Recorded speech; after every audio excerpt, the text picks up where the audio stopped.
Okay, good morning, everyone. Welcome to Standing Committee on Policy and Strategic Priorities for Wednesday, July 26, 2023. This meeting is being convened by electronic means as authorized under Part 14 of the Procedure Bylaw, the City of Vancouver electronic meetings, and as such, committee members may participate in person or by electronic means. If a council member attending by electronic means loses their connection during the voting process, team members are available to get you back online quickly while the voting process is suspended, and the team member's contact information has been circulated to you. Video of council members speaking, presentations, and vote results will be projected on the live stream when available. Council members participating virtually are reminded that in accordance with Section 14 of the Procedure Bylaw, members must enable their video to confirm quorum. Any council member whose video is disabled will be marked absent for that portion of the meeting. And any comments on agenda items can be sent to council using the web form on the city's website, and the link to that form will also be tweeted out on Van City Clerk. I would like to note the City of Vancouver's long-standing commitment to equity, diversity, and inclusion, including the utmost respect for all genders. I remind Council that when addressing speakers and team members, we will avoid using gendered honorifics and will instead refer to the person by first and last name, role, or title. I would also like to acknowledge that we are on the unceded homelands of the Musqueam, Squamish, and Tsleil-Waututh people.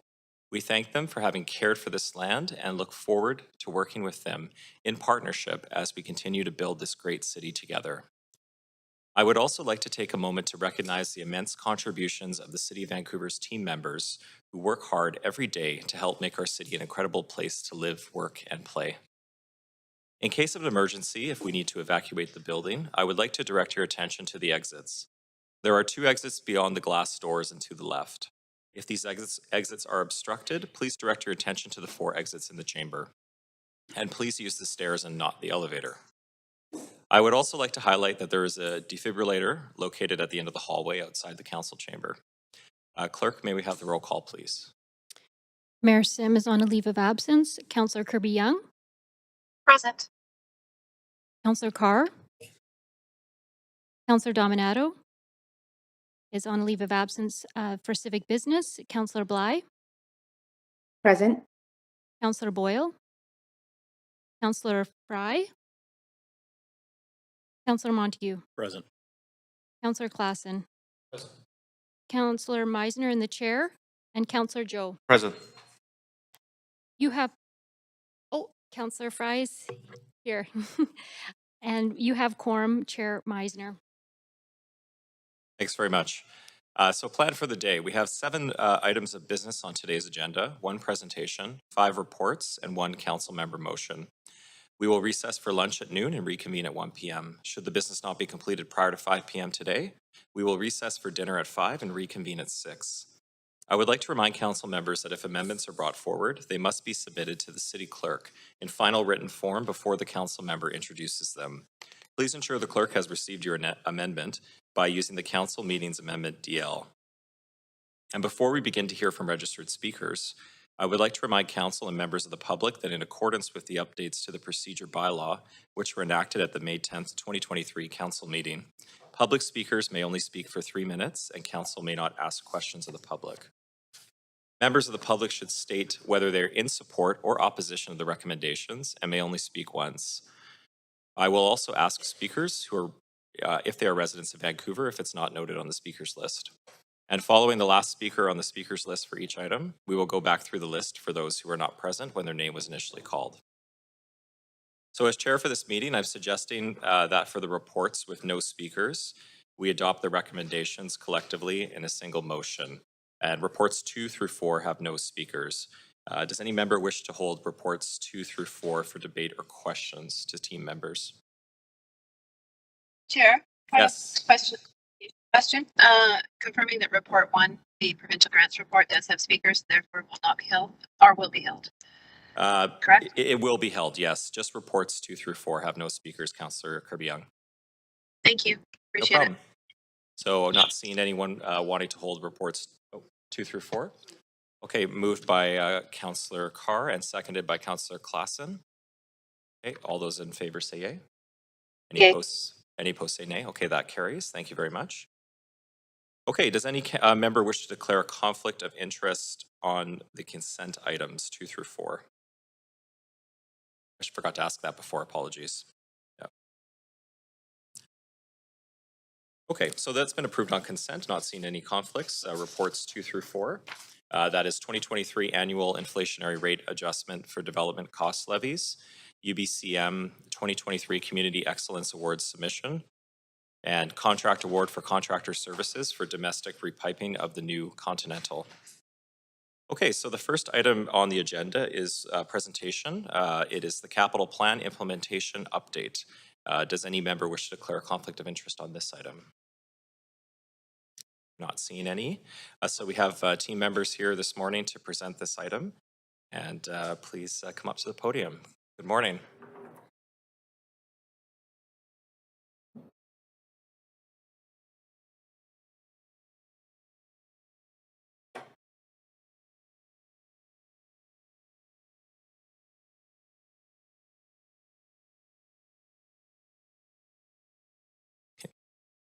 Sharing our screen.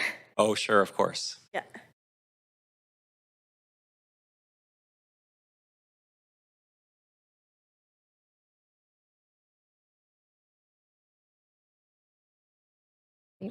Thank you very much. Good morning, Council. Patrice Impey, General Manager, Finance, Risk and Supply Chain Management.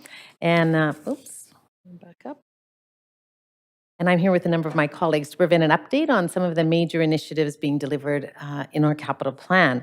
We regularly report to Council on financial aspects of the plan, but today's presentation is going to focus on the immense breadth of capital work that our staff are currently delivering across the organization. So I'm just going to do a little bit of an introduction, a summary of the capital plan as a refresher, and then I'll pass it on to my fellow general managers to provide you with a more in-depth summary of the exciting work that's happening in their departments.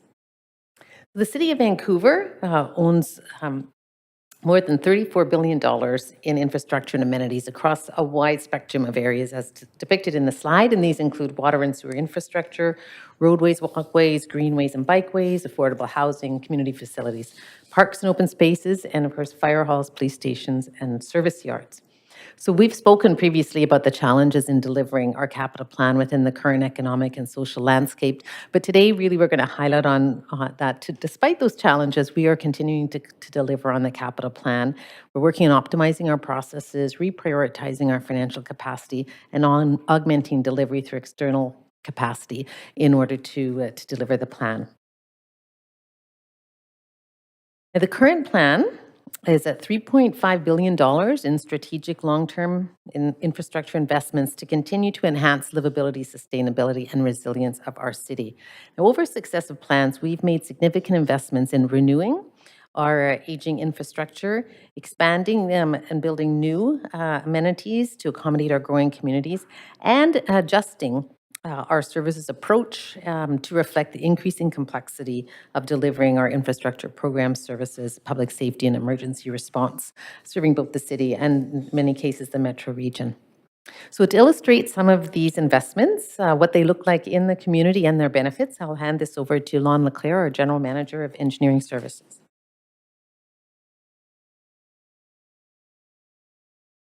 Good morning, Mayor and Council. Lon Leclerc, General Manager of Engineering Services. As Patrice mentioned, we're just going to give you a bit of a tour of some of the big projects that we have underway in the city. First of all, I just want to talk about our streets and sidewalks and bridges. These are some of the hardest working assets in the city. And as the city grows and the region grows, continues to grow quite dramatically, actually all the same streets do need to move more and more people and goods each year. Through this plan, we're investing over $50 million in rehabilitating and repairing 47 kilometers of local arterial major roads. And of course, as we learned through COVID, the streets have been used for a lot of other purposes other than transportation to improve the quality of life for our residents. Last year, we actually built close to 300 new curb ramps, making the city more accessible. In this plan, we'll be building another 400 curb ramps.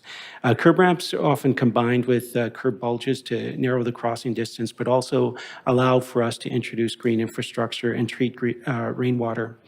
Thanks to the capital plan, we're also going to be replacing 44,000 old energy inefficient roadway lights with LED lighting.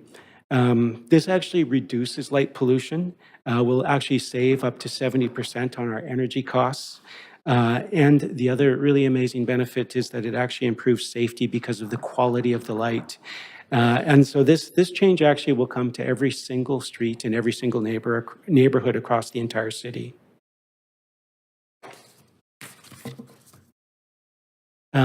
Again, during COVID, pop-up plazas were implemented quite quickly and broadly across the entire city. We now have 24 of them. And many of these places, we would say, are here to stay. And so they'll be going through upgrades. A few areas of focus for this capital plan. We will be implementing 2 new plaza pilots, one at Fraser and 48th, one at Dunsmuir and 27th. We'll be improving 3 of the existing plazas and parklets, and we're working on implementation for 6 plazas, and we will be making the plaza at Main and 14th permanent. Another big piece of work we're doing is the electrification of our public realm. And this is in support of the city's climate goals. To name a few of the projects, we're installing 20 to 25 e-charging locations for the Mobi e-bikes and across the city. We'll be installing 5 to 8 food truck locations, and we'll be leveraging the EV opportunities to deliver electrification for Vancouver's bustling film industry. The Clean Energy Kiosk Program also aims to replace diesel generators, which are significantly reducing emissions from filming in Vancouver. To date, we have installed, did I advance by accident? Today, we haven't, I probably touched over here.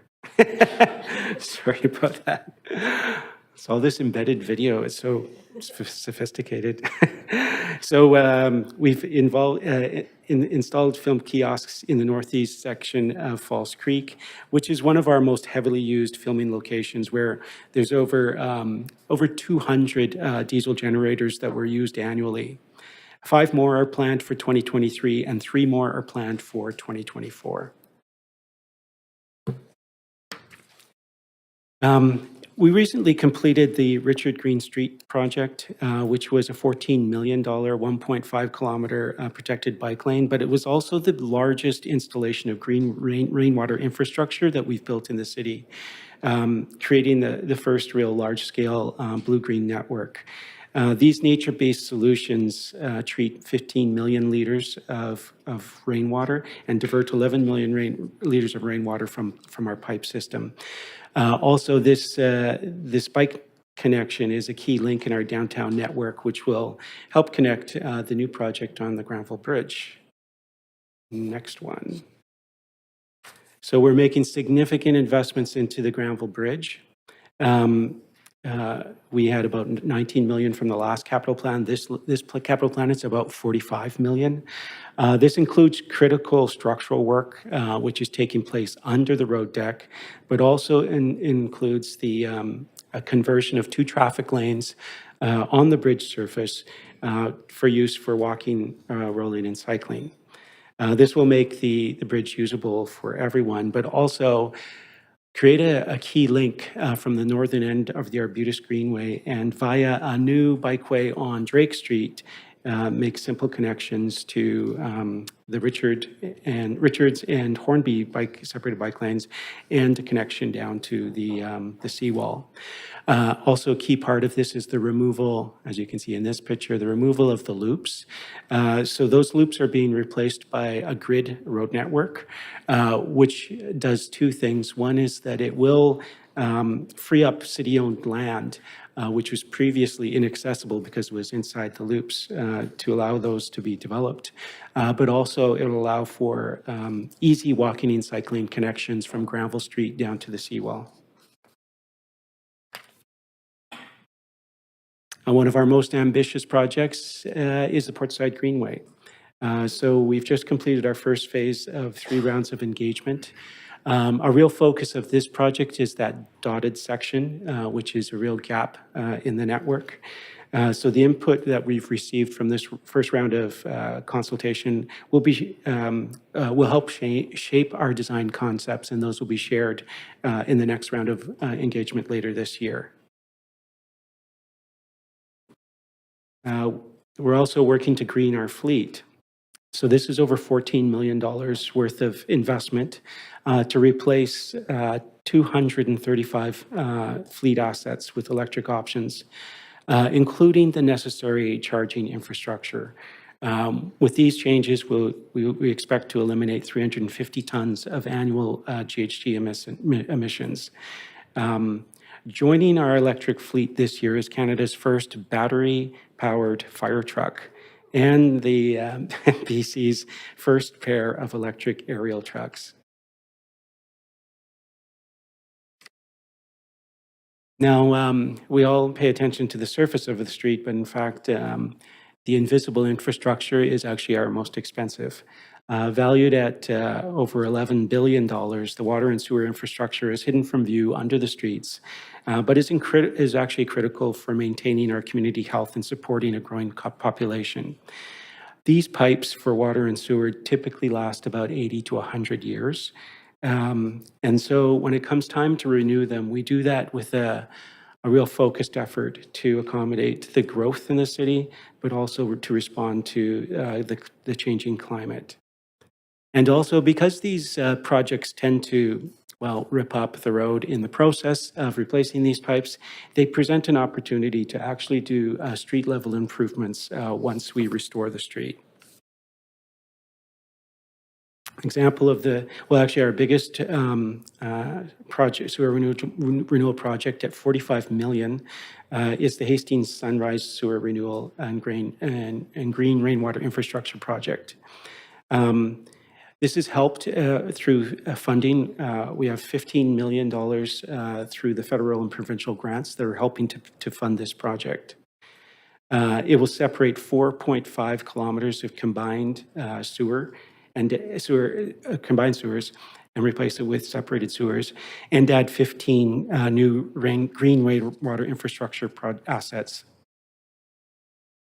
This project's actually quite critical to unlocking the area's development potential, and the first phase of the project near Matthew Begbie Elementary was completed this spring. The second phase, crossing First Avenue, was just completed at the end of July, and the third phase will be starting this winter. Our crews did an incredible job of actually completing one of the most complex sections, which was the crossing of First Avenue. That pipe had to be installed below gas pipelines, hydroducts, and pressurized water pipes while maintaining safe traffic flow on First Avenue. St. George Rainway, this is a $6.3 million award-winning 4-block project. This is another one where we're receiving partner funding. Over half of the cost of this comes through the $18.9 million federal grant that we got for the Rain City strategy. In its final design, it will filter 10,000 square meters of polluted rainwater runoff, which is the equivalent of 4 Olympic-sized swimming pools per year. It'll absorb that water, and for the water that it doesn't absorb, it'll allow cleaner water to flow through to False Creek. In addition, Again, for the changes on the surface, it will create a two-way local bikeway from 10th Avenue to 5th Avenue, seating, street lighting, and more accessible sidewalks. Again, this is another example of sometimes the projects that are triggered by engineering needs do deliver benefits in growing communities. Now on to, and in the sewer system, actually, there's a lot of waste heat. You know, when you have a shower in the morning or do your dishes or your laundry, that warm water ends up in our sewer system. And so this vast amount of waste heat that's in our sewer system is harnessed by our neighborhood energy utility. So this extracts the waste heat from our sewer and it actually pumps it back to buildings in Falls Creek. And recognizing that buildings account for 57% of our greenhouse gas emissions, it's a real cornerstone of our efforts to decarbonize our buildings. Currently, the neighborhood energy utility supplies low carbon energy to 44 buildings or 6.7 million square feet of floor area, including Science World and the Emily Carr University. Through this capital plan, we will look to triple the ability to recover and regenerate heat. The project costs approximately $14 million. This includes a provincial grant funding of up to $10.2 million and another $550,000 from the Federation of Canadian Municipalities.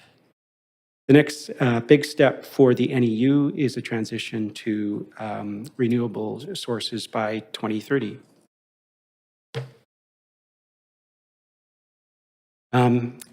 Another really big project that we did on the water side was the Harrow Butte project. This project involved constructing the largest water main we've ever built in the city of Vancouver. A $19 million investment with new high-capacity systems. Basically, this pipe will send water to every single faucet in downtown for the next 100 years. And as with many of these underground projects, again, this triggered several street-level upgrades with an eye to improving the neighborhood. These along Harrow, if you've walked it, you would see street improvements at 5 downtown intersections and a new permanent drinking fountain. And it also has set us up for the construction of for the permanent plaza upgrades for the Butte Robson Plaza. And finally, access to water.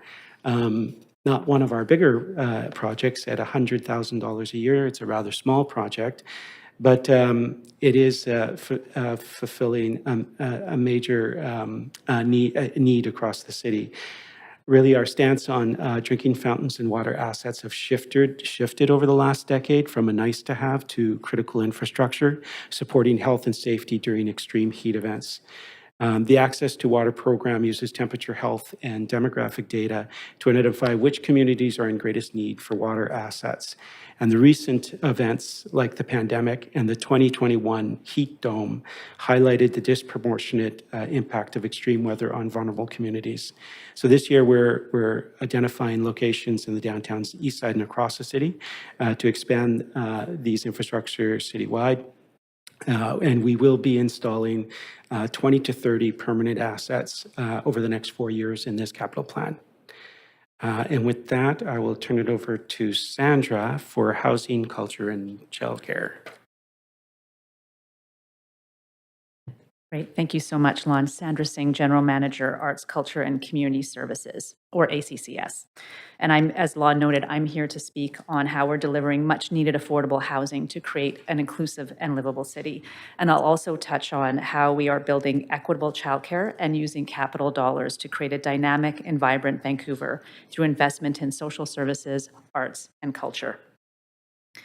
ACCS, along with departments like RAFM and planning, and in partnership with senior government, are enabling the right supply of housing through strategic capital investments across the housing continuum. This allows us to provide a variety of options to support everyone from those experiencing homelessness to young families trying to enter the housing market for the first time. The city's 4-year capital plan includes an allocation of over $600 million to create and preserve affordable housing. Since 2018, the city has committed more than 45 parcels of city-owned land to create 1,200 supportive housing units and over 3,300 units of social housing. Since 2020, the city has supported BC Housing in the creation of 443 new shelter spaces, 346 year-round and 97 seasonal. We'll be highlighting a few projects today that speak to the breadth of work that are underway to deliver more affordable and supportive housing across the city.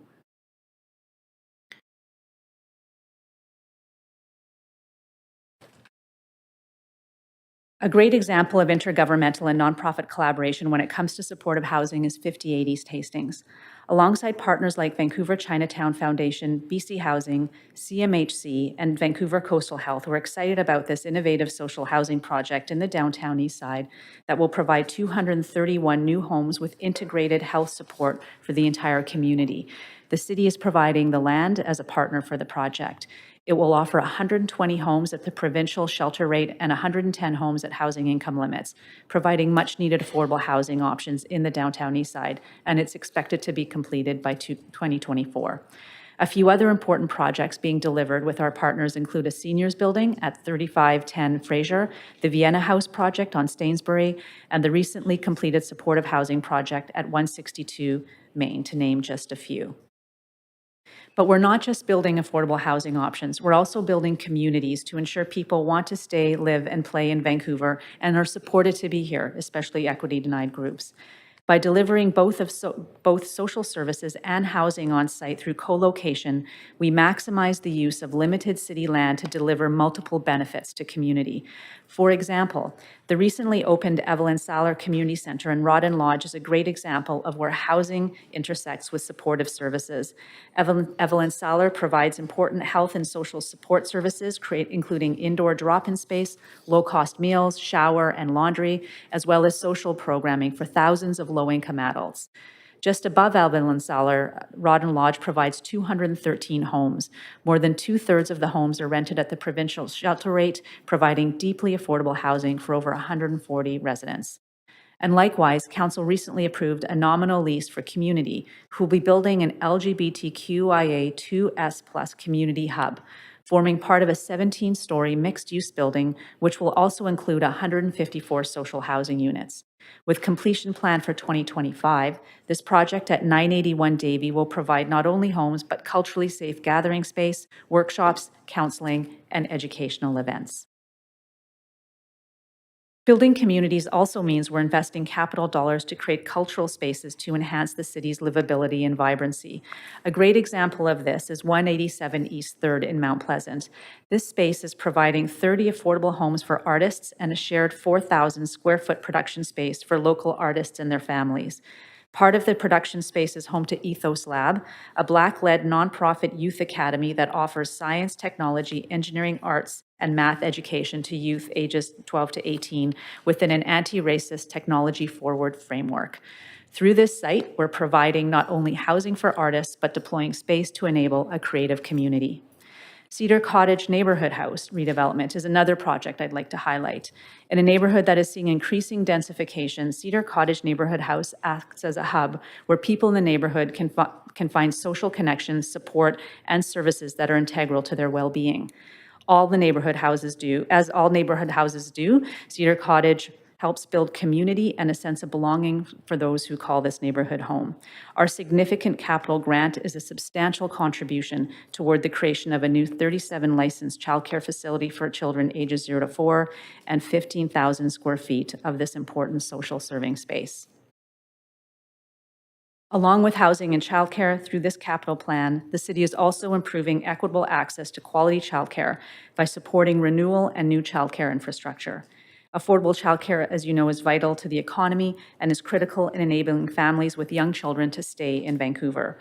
Overall, through this plan's $136 million childcare allocation, we anticipate creating 660 full-time spaces, 20 new part-day spaces, and 60 new school-age spaces, with a school-age focus on Indigenous-led childcare programs. Like all Like across other areas of the capital plan, we look to partnerships to extend our capacity and reach. Our partnership with VSB, for example, to deploy childcare on replacement schools is a great example. Scheduled for completion in 2025, Henry Hudson Elementary will be a seismically replaced school that will also offer 65 childcare spaces, as well as a 30-space multipurpose room for use by childcare. We also have another great co-location of childcare with other civic services in Cole Harbour, which will be completed by 2024, and our Deputy City Manager, Armin Armolia, will speak about that later. Thank you for the opportunity to share some of the ACCS projects with you today. As you'll see, they're just a small sample of what the city is working on in the capital plan. If you'd like to learn more, please let me know.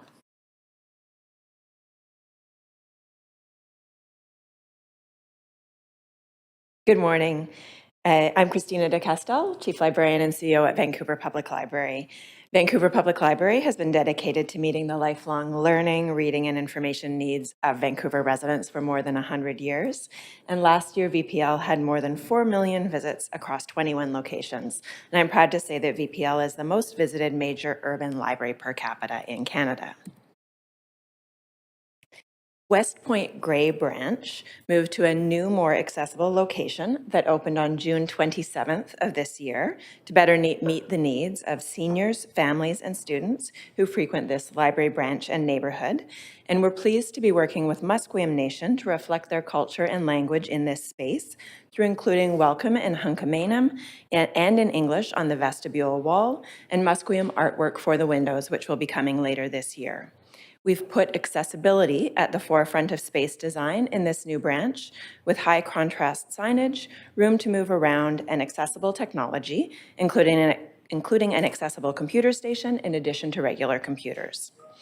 And beginning next year at Central Library, we will be undertaking a total revitalization of the Children's Library supported by REFM.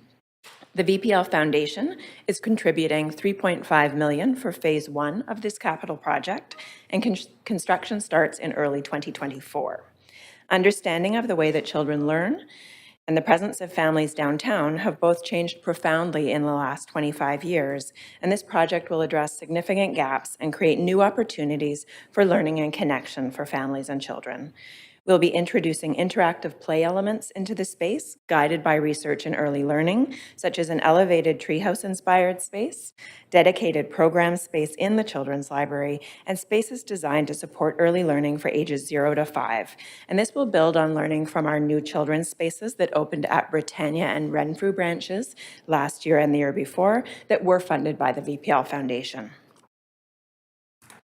I'll now speak to the Oak Ridge Library. The Oak Ridge Library will be a regional hub, part of the Civic Center that will be opening in 2024, and it will offer robust collections, recording studios, instrument lending, a community program room, and bookable meeting rooms. So it'll really be a hub for library service outside of downtown. It will also be more accessible, incorporating universal design principles, including inclusive multi-stall all-gender washrooms and accessible technology. The new Oak Ridge Library will have an early learning space for ages 0 to 5 to encourage learning through play and discovery, again building on the latest research in child development and research into childhood vulnerability in specific neighborhoods in this city. So I'm very pleased to share with you this work that's going on to support our library services in Vancouver, and I'll hand things over to Steve Jackson.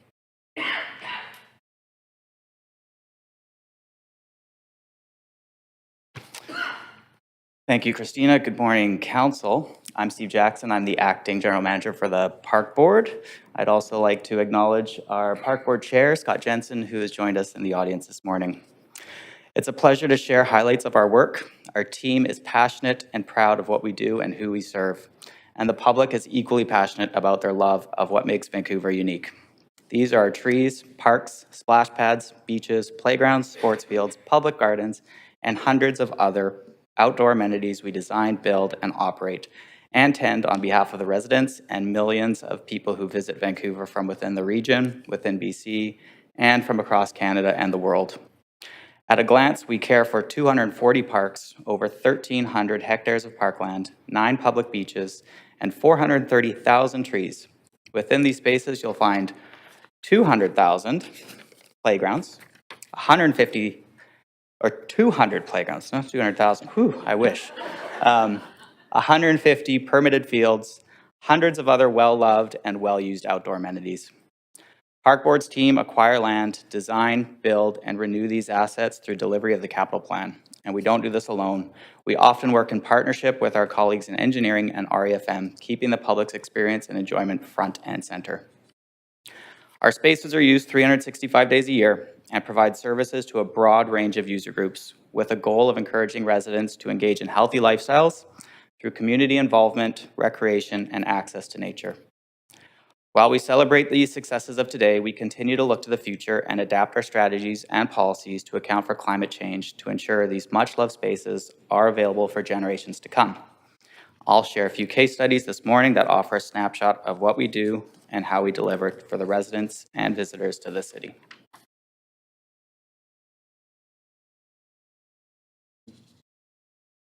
Jeez.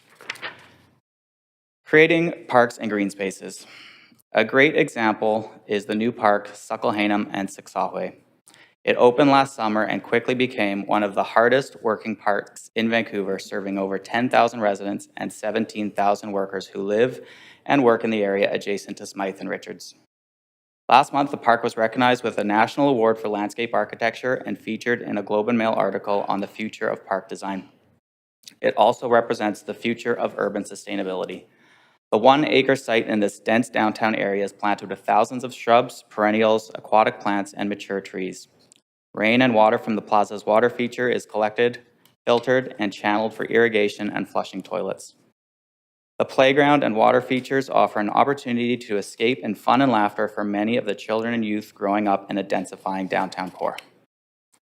And most notably, the name Sucklehanum Siksahwe was formally gifted by Musqueam, Squamish, and Tsleil-Waututh nations through a cultural naming ceremony on June 17, 2022. The gifted name builds on a long history of Park Board work to see truth and reconciliation realized in parks and community spaces.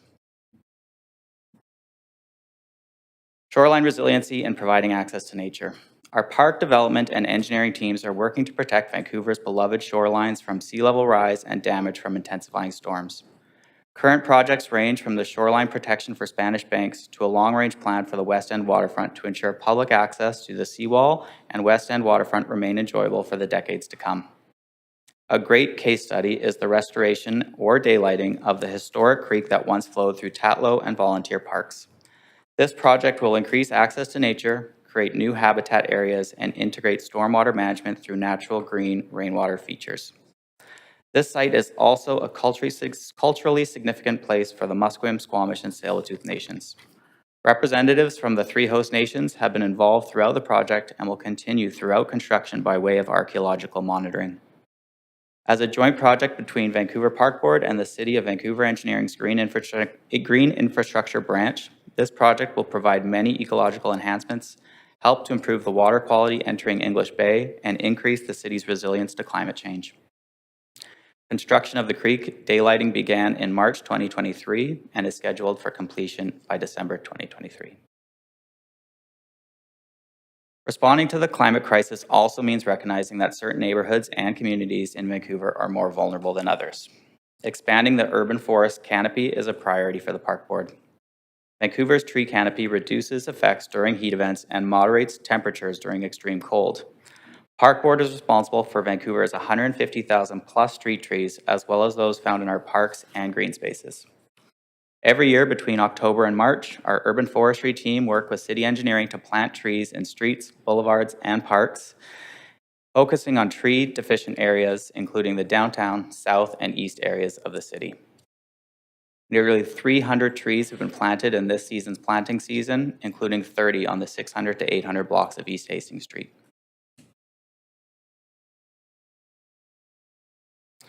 When we talk about our outdoor sports amenities, most think of the 150 plus regulation-sized grass, turf, synthetic, and gravel fields we operate, and many tennis and basketball courts. But today I wanted to highlight a slightly different type of sporting facility. Vancouver's 3 championship golf courses, 3 smaller pitch and putt courses, and driving ranges. Our golf operations host events ranging from the Vancouver Open, which puts a spotlight on some of our local pros and amateurs, but also offer accessibility tournaments and low barrier camps for kids. These courses are a significant generator of funding for the Park Board. We are projecting $13 million in revenue from golf operations in 2023, revenue that will help sustain our operations and fund other important areas. Until recently, Langara, our oldest Park Board golf course, had drainage issues and was considered unplayable during the winter. In 2020, we initiated a drainage retrofit of all 18 holes. This was a project led by our golf operations team, and we are extremely proud of the work that they put into this. With the project nearing completion, rounds at Langara have steadily increased since 2021 as conditions have improved. It's gone from our lowest number of rounds course to our highest. We are proud of this feat. The entire project has been run without course closure, had no loss to revenue or access to the golfing public, and was completely funded through our Golf Course Capital Reserve, which is funded entirely by our golf community.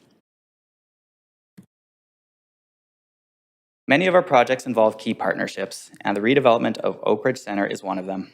A new 9-acre public park is part of the redevelopment at Oak Ridge Center, one of the largest mixed-use projects ever undertaken in Canada. Oak Ridge Park will be located partially on top of the roof and mall and partially at ground level. This innovative plan includes 1,400 trees, playgrounds, playing fields, a community garden, cultural spaces, and a running loop. Important outdoor spaces for the future residents of the nearly 3,000 homes in this new town center and the many already living in surrounding neighborhoods. The park is just one element in a suite of public amenities that will be delivered and funded as part of the project. These include a new community center, library, affordable housing, and childcare, all as part of the plan, including many of our departmental colleagues. Planning engagement is complete and phase 1 of construction is set to begin in early 2024. I appreciate your time, and I will be handing it over to Deputy City Manager and GM of REFM.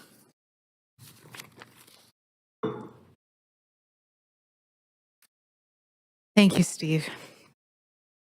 And thank you for the opportunity to speak to you today, Mayor and Council, on how in REFM we're working with our multiple partners across the city and in communities, planning and building new community spaces. I think I should advance.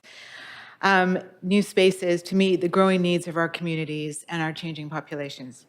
Our teams of highly qualified professionals are working to deliver facilities, and in some cases, with multiple amenities in the same developments, which include community centers, recreational spaces, schools and childcare centers, fire halls, and post-disaster communication hubs, and this all in partnership developments to deliver culture, community, and social service spaces.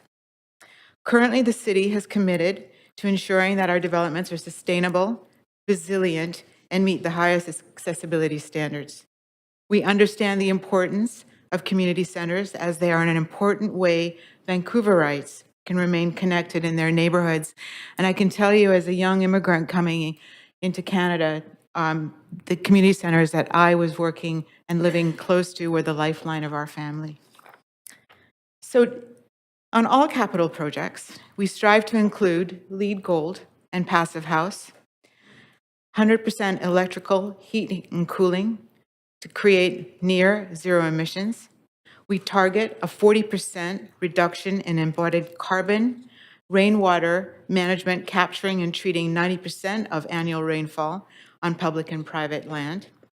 Working with all city departments so we can respond to the growing needs of community and to take action on developing the most resilient city amenities that are sustainable. Ensuring a capital payback well in excess of the cost premium to build, which currently sits at about 3 to 5%. High performance materials and systems are also a driver of high resilience and new technologies. And all new projects and retrofits must achieve near zero greenhouse gas emissions, Rick Hansen Accessibility Gold, which is the highest nationally recognized metric for accessibility. And the next number of slides are examples of projects under development in the REF team that we are actively working on. The one on the screen right now is the Marpole Community Center. It's an aging community facility. It's 4,200 square feet of community center, which includes a gymnasium, fitness center, community kitchen, and multi-purpose rooms. It will include a 74-space childcare, and again, this will have an accessibility of the Rick Hansen Gold standard. It is designed to LEED Gold, designed to Passive House. It is a mass timber construction, and currently at 30% reduced embodied carbon, it's 100% electric, which will then result in a near zero emission, full mechanical cooling. The budget of this project is $85 million, and we've got a completion date for early 2026. Partnership with the VSB, the Cole Harbour site. This partnership is the first project in Vancouver to integrate housing with a school development. And this is a commitment that we're making to using a lens to ensure that any kind of new school development will integrate with housing. Project includes an elementary school for 340 students, childcare for 65 children ages from 0 to 5, and 60 units of social housing with 50% designated for families with children, with a unit mix from studios to 3 bedrooms. There are going to be 3 nonprofit operators that will operate the different components of the building. The project has multiple amenities located in proximity to each other, which will provide numerous benefits to the community, especially to young families. Project, again, is designed to LEED Gold, Passive House. It's 100% electric with near zero emissions. It is a financial partnership as well. Project is $84 million, with $35 million of it coming from the Vancouver School Board, and a federal contribution as well to the housing, $150,000 in seed funding to help in design development, contributed by CMHC, and a $3.5 million grant and a $3.5 million loan from FCM. We've got a target completion in December 2024.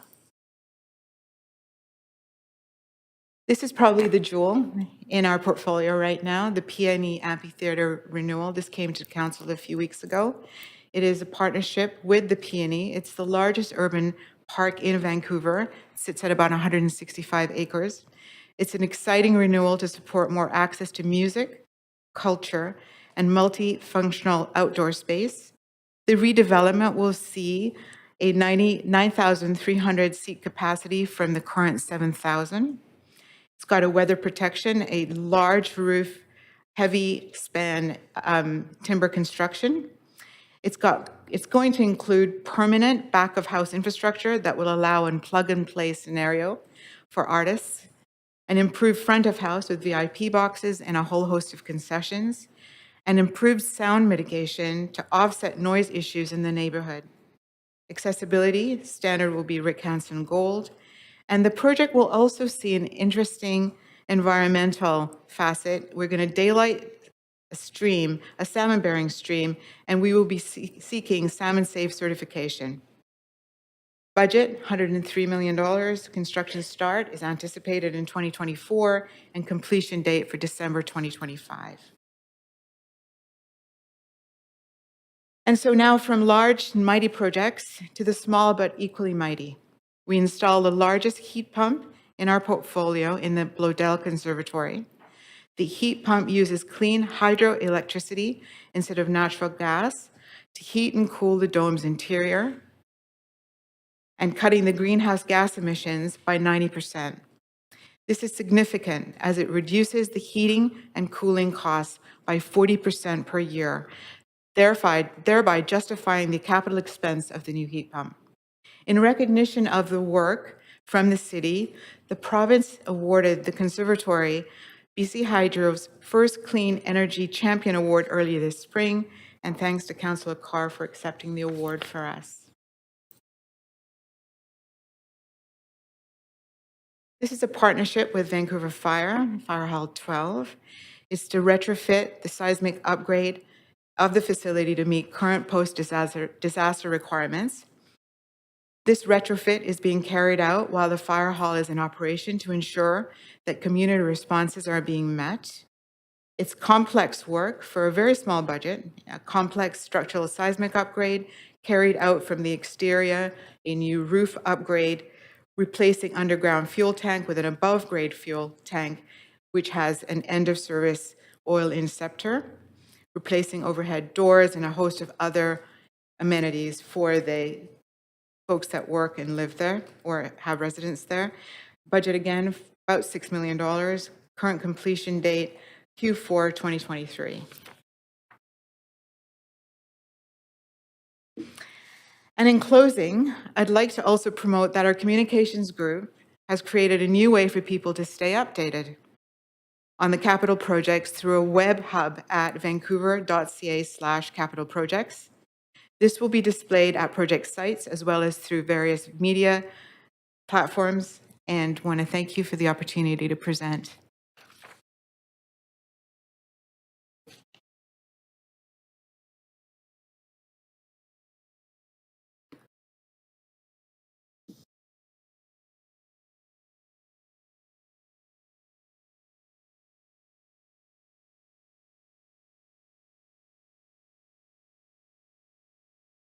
Okay, thank you very much for the presentation. Council, you have up to 5 minutes to ask questions of team members, and I see a few people in the queue. So first is Councillor Boyle. Councillor Boyle, please go ahead. Thank you so much. It's always exciting to hear the huge breadth of exciting and important projects underway. I have a transportation question that I have asked many times, but will keep asking, which is about the Granville Bridge means prevention. Is it, I know it wasn't scoped in the first part of the effort.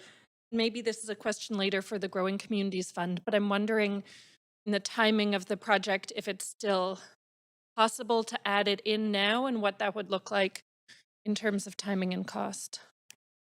Yeah, I don't know that the timing is of concern. I think that we can incorporate that work at a future date, or I think that wouldn't create a problem. What we'd be looking for is a partner to fund it. So the work that's underway on the bridge right now, which is significant, both structural and transportation, we do have partner funding from TransLink on that work. So pretty much half of everything that's being constructed on the Granville Bridge right now in terms of the structural upgrades and the surface work is partner funding.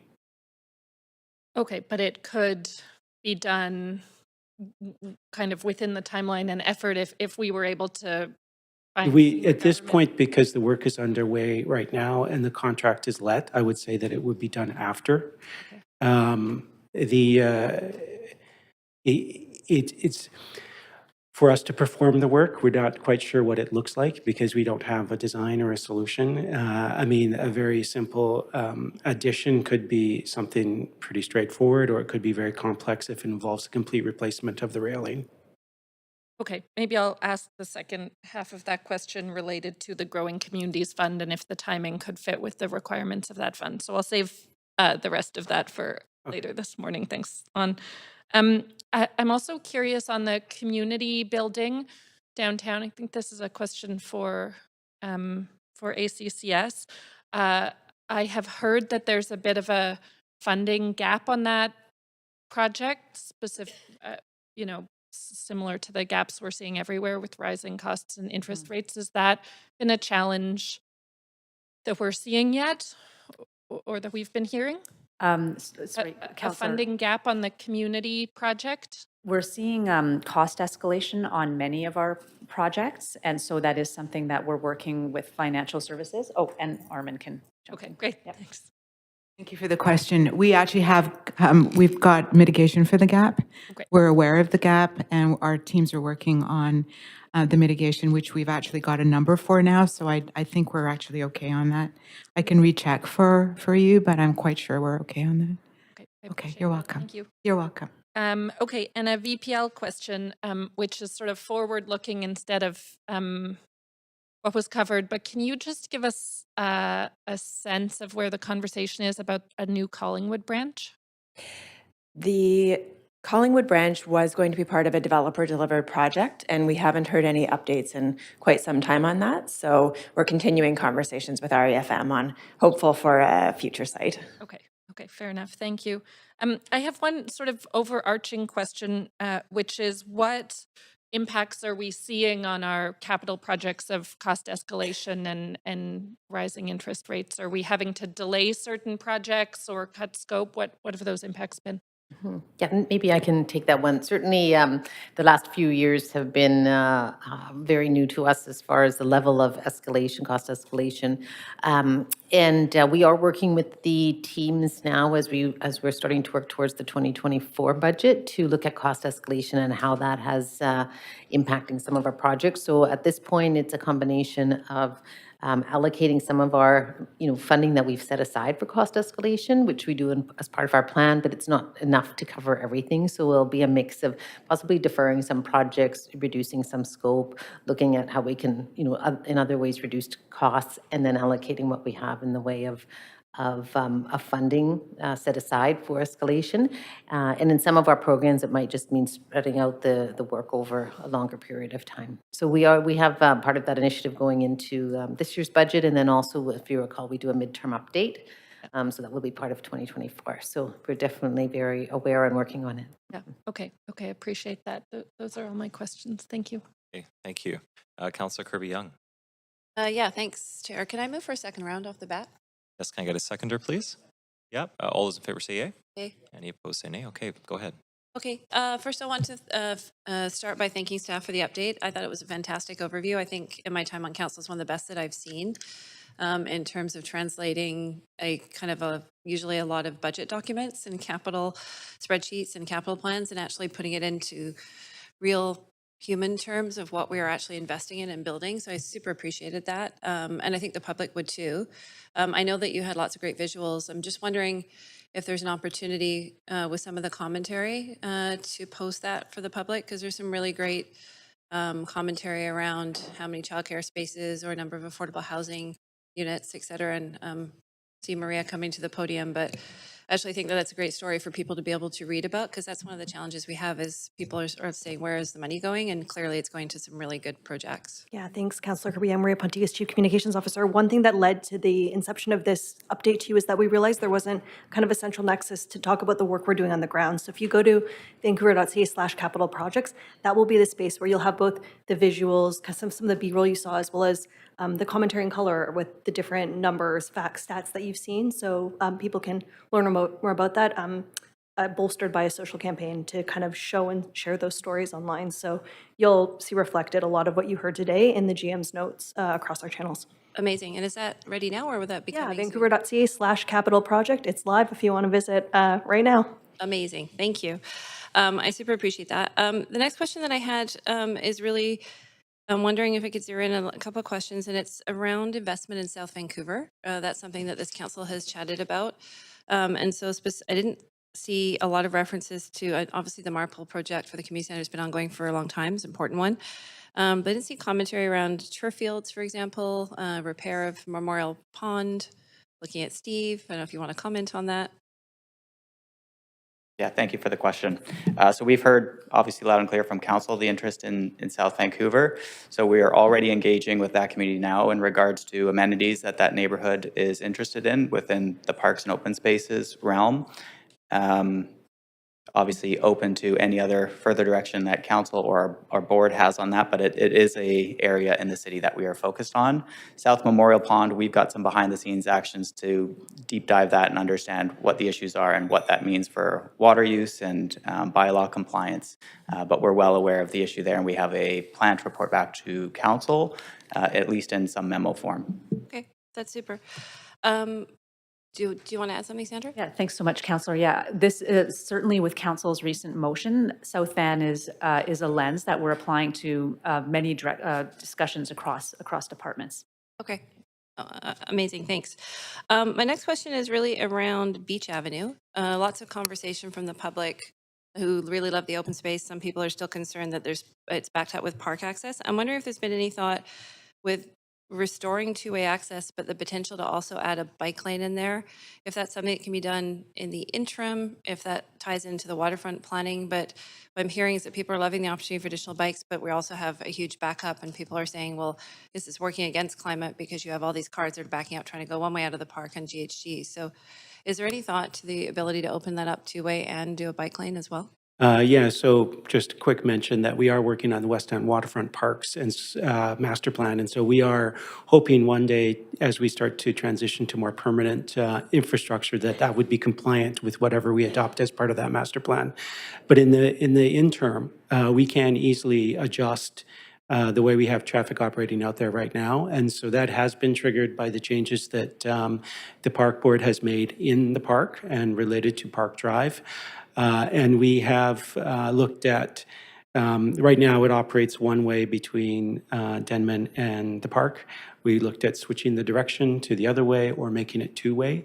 And we can do those types of changes in an interim fashion so that they can be done temporarily and then again transformed into the permanent after the master plan is adopted. And if we change it to two-way, can we maintain the incremental bike? Well, an easy way for us to make it two-way is to actually put, because there is a separated bike path in that stretch, which is right next to the sidewalk and between the trees and the sidewalk. That was, of course, made available to additional people walking when people are directed to cycle on the street. We could put them back on that path. We have some concerns with the volumes of cycling now, certainly with respect to the width of the path. So that's something we would look at as to whether or not we need to make changes to the path that we were using prior to the changes, Will like you be prior to coming COVID. back? Sorry, we are at time. Okay, I'll come but back we do on have a second pass. round. So I'll come back. Thanks. back on. Thanks. Councillor Dominato. Thanks, Chair. And thanks for the presentation and the update. I just want to circle back on a couple of items that were flagged. Around the reference to the sewage and sewer separation upgrades that have been undertaken, you gave the example of Hastings Sunrise and how that will support added density and capacity. Could you comment on the status of work around the NIMO station? This has been the subject of a number of queries, given that there's interest in adding density around that SkyTrain station and what we're looking at, what the needs are in terms of both budgetary and also what is the work that's necessary to support added density there? Yeah, so Nanaimo Station is an area that we continue to look at what the solutions might be. It is a rather large problem for our sewer system there because it is very close to capacity, and we already experience issues related to that in that neighborhood. So adding more housing in that area is a concern.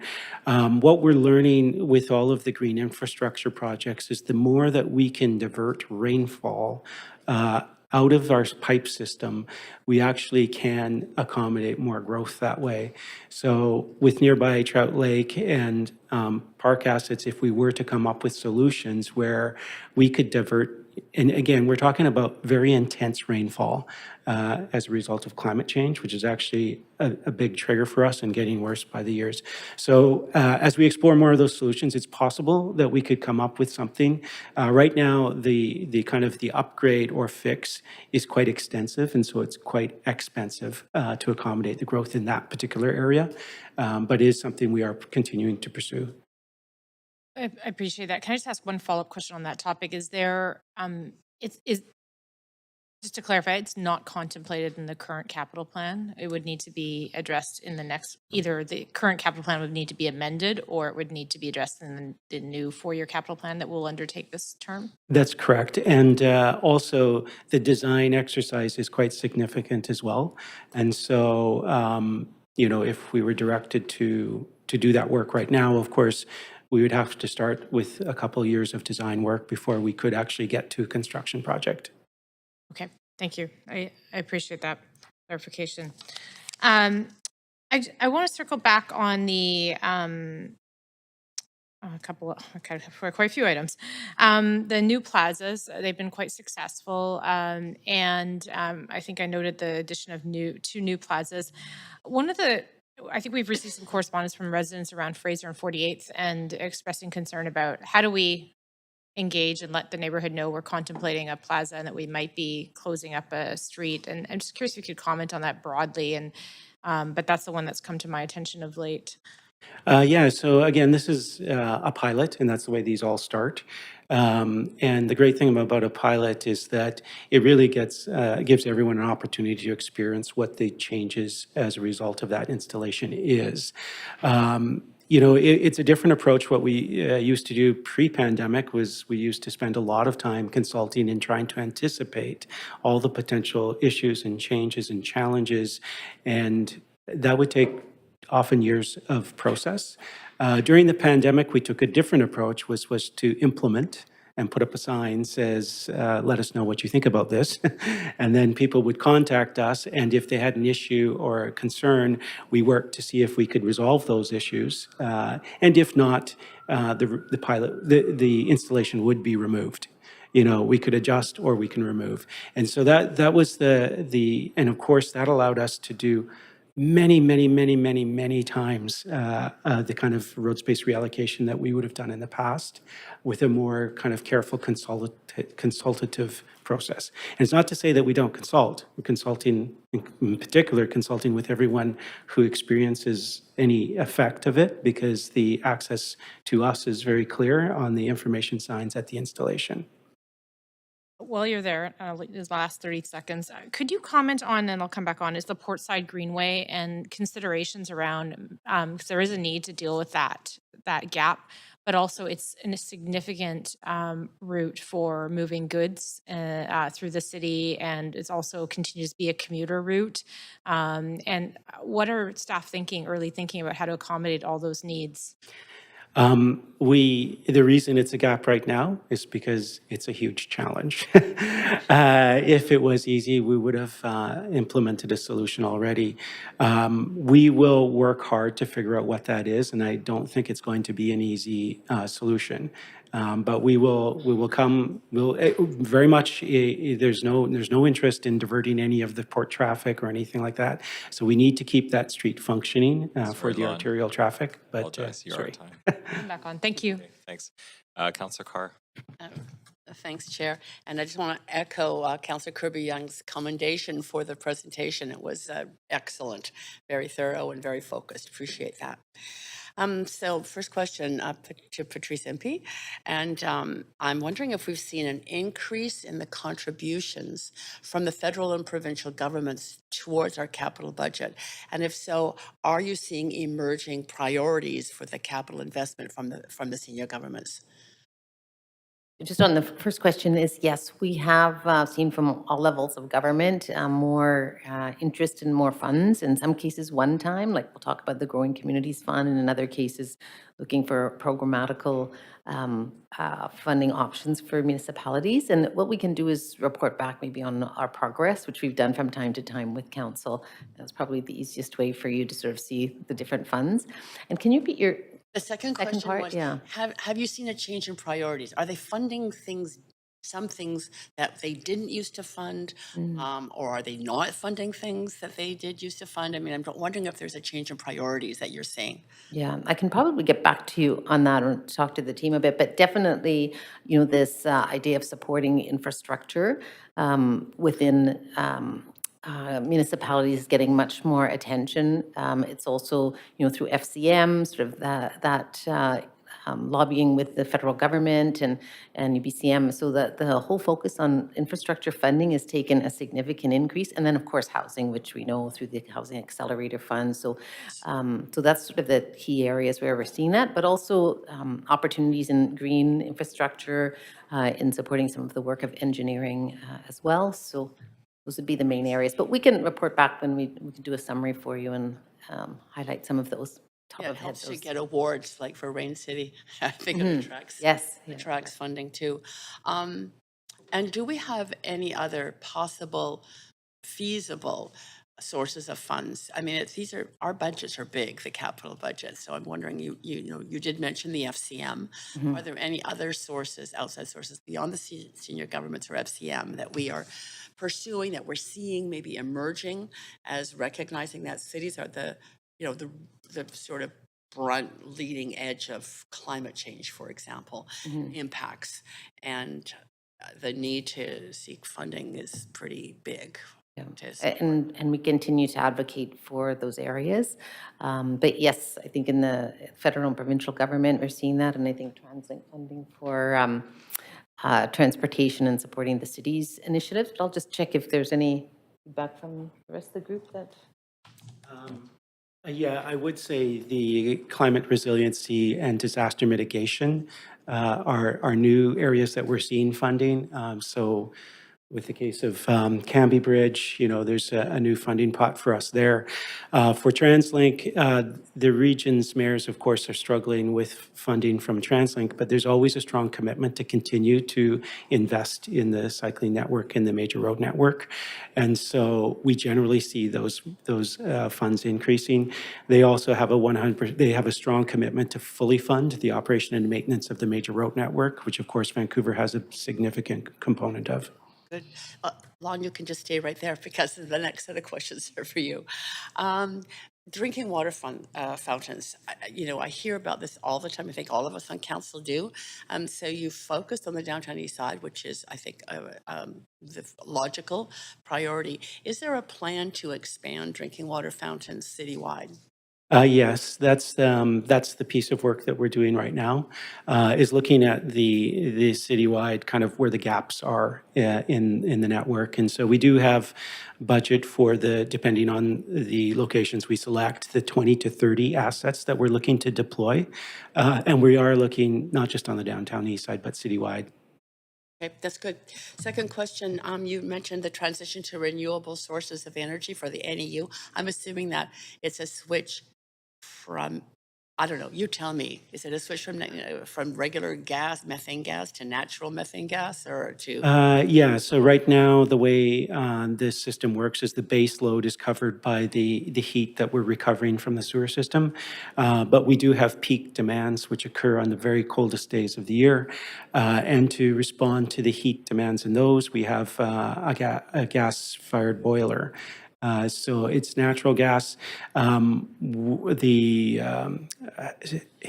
or the methane gas recovery at our landfill is increasing supply of renewable natural gas. So that's our first option, is to switch to, because we have first right of refusal for that. So we'll be looking to that Sorry, we are at first. time again. Yeah, Apologies. I'll go back on. It's okay, thank you. Great. Councillor Montague. Yeah, thanks, Chair. Lon, don't get too comfortable. Thanks for the presentation, everybody. Yeah, there's some great projects on the horizon. I just wanted to maybe just clarify some of the questions that Councillor Kirby-Young was talking about with the Beach Avenue bike lane and the one-way, two-way configuration. I've asked a few questions in the past, and I think maybe I'm confused or we're talking about two separate things. So the Beach Avenue portion between the park and Morton is still a two-way street, correct? To sort of separate that from the rest of Beach Avenue, from Denman to the Burrard Bridge, just those two blocks from the park to Morton, what are we looking at? Are we looking at putting that back to a two-way? If we did, what would that look like cost-wise, and how would we transfer the bike lane just in that 2 blocks back to the south, sort of the south side?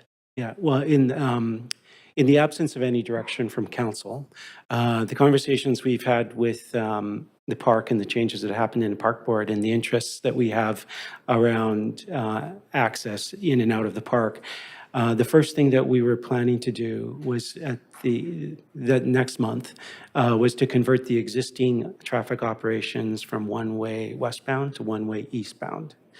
And so this would allow another route out of the park, of course, allow the tour buses to use that if they choose to use it. Based on what we've been hearing from concerns around access and circulation in the park, that's of interest to them. So that's an easy one for us to trial because it is mostly a signage change. So that's what we're looking at doing in August, seeing how that works. If we wanted to switch to two-way, it's a more complex exercise because we would have to shift the bike facility itself. Okay. And what sort of conversations have you had with businesses and residents? I know I've had some emails about issues with access for residents, access to businesses being able to, for deliveries, servicing. I actually had a meeting in there, that sort of area, not that long ago. Found myself into the park all of a sudden, and I'm actually pretty familiar with the city, but found myself just having to drive through Stanley Park to kind of get to where I needed to go. Well, we continue to receive all and any feedback from everyone on this project, and the decision to change is one that we're kind of open to in terms of like what works better. At this point, what we've been hearing is there's interest in switching the kind of the one-way operation, and that's an easy thing for us to do. I'm interested to see how that switching of the one-way works, but I'd be great if, and I don't know if this is something for down the road, but it'd be great to get even just an idea of cost to switching it back to the pre-pandemic. Yeah, and actually, I mean, this is potentially one that if mayor and council are more interested in it, we can spend more time on it because there's a number of options there, which are, you know, there's some winners and losers in each of these, and you know, there's no particularly right answer. Okay, thank you, Chair. Thank you, Councillor Joe. Yeah, thanks, Chair. Yeah, thanks for the presentation and thanks for all the works behind the presentation. It's even more works after behind that. Okay, my question is, those projects, they are very expensive projects. So have we thought about other funding models? Like, for instance, the provincial government and the federal government, they are using more the public-private partnership, the P3 model. Have we thought about using those models to fund those projects? Yes, with some of the funding that we're receiving from senior governments, there's expectations that that's incremental to our normal work. So their expectation is that we would, say in the case of Hastings Sunrise Sewer Separation, that advances our work on it, not just, you know, offsets funding that we would expect to use on it. So the only way we can achieve that is through contracting out or other delivery methods because our staff are fully booked for the period. And so with that particular project, all the work is contracted out except for the pieces that we know are better delivered by our crew. Like I mentioned, crossing First Avenue. It's a very complex piece. We want to be very able to change our approach, you know, if something's starting to go wrong without change orders and incurring extra costs and things like that. So that's a component of that work that we'll keep to ourselves because we expect that we can manage costs better. Yeah, so the delivery mechanism is something that we generally expect to be different when we receive those especially unanticipated contributions. Okay, so I'm more thinking about the P3 model, like if the private company, they can build that for us, and then we can probably pay them on a 20 years, 30 years basis. Oh. That would probably be better from a cost saving perspective. Yeah, we have looked at, Councillor, we have looked at in a number of areas. Okay. I think what we have found is that for P3 to be really work, it has to be a very, very significantly large project. And the majority of our projects would be considered smaller projects. We have many smaller projects. The other piece is even in areas like Infrastructure Canada, often what the third party is looking for is a revenue stream. And we do not have too many projects that have a revenue stream to pay that back. So one of the areas that we really focus a lot on, you know, Alon mentioned that as far as outsourcing is really looking through our supply chain, our procurement strategies as well to look at, is our vendor base broad enough? How can we broaden our vendor base to be able to deliver for us? And so that I think is an area that fits a little bit better with our smaller projects. Paul, you want to comment? Thanks very much, Patrice, and thanks for the question, Councillor. It's a great one. Just to add one additional point, you know, the city's AAA credit rating gives us access to financing, debt financing at a very good rate, which is actually better than what we would be paying to a private company to finance these things for us. Okay. Yeah, that's really helpful. Thank you. The other questions, you know, I remember when the BC Children's Hospital was under redevelopment. So there are $200 million coming from the foundation. So have we thought about, you know, probably do a fundraising from the communities or like even using the naming rights to fund those projects instead of just from the taxpayers? Just to speak to library capital projects, while these are smaller projects in the scheme of the city, we do have a history of using naming rights and philanthropic fundraising. So in what I was speaking to this morning, the Children's Library Revitalization is phase 1 is fully funded by the VPL Foundation. So that's philanthropic donations to the city through the library, and the expansion to levels 8 and 9, which happened in 2018, was another strongly philanthropically supported project. So we do have a bit of a history of that in the library space. Thanks, Christina. Thanks, Councillor. And in the social infrastructure and the culture space, oftentimes the city's contribution is one piece of the larger project, and the organizations are actively doing fundraising to supplement that and bring the full budget together for the project. Maybe just the last piece I was add, we actually do have an initiative to go back and look at sponsorship, naming rights, advertising as part of our multi-year financial plan in order to close our gap. And so we will be reporting back to council on that. And there'll be many options there for council to consider as far as revenue sources. And that includes donations as well. That's great. Yeah. Thanks, Patrice. Thanks, Chair. Thanks, Councillor Joe. Councillor Kirby-Young. Yeah, thank you. I want to follow up just quickly on the Beach Avenue piece, just to be clear on kind of Lon, on the next steps, because you had, just want to fully understand, because you had said a few things that you're looking to trial potentially the one-way in August, that you're evaluating a number of options, that council could give some direction. You could bring more information to council. So I just want to try to parse through that and just be very clear about what is happening and how that process will work. So will you be bringing information back to council on the options? In the meantime, would staff be proceeding with a one-way, or would that be part of bringing it for options direction? I just want to better understand what's going to happen next. Yeah, given the level of interest, I would suggest that a council briefing is worthwhile because we have spent a considerable time looking at the various options and kind of scoping what those might look like.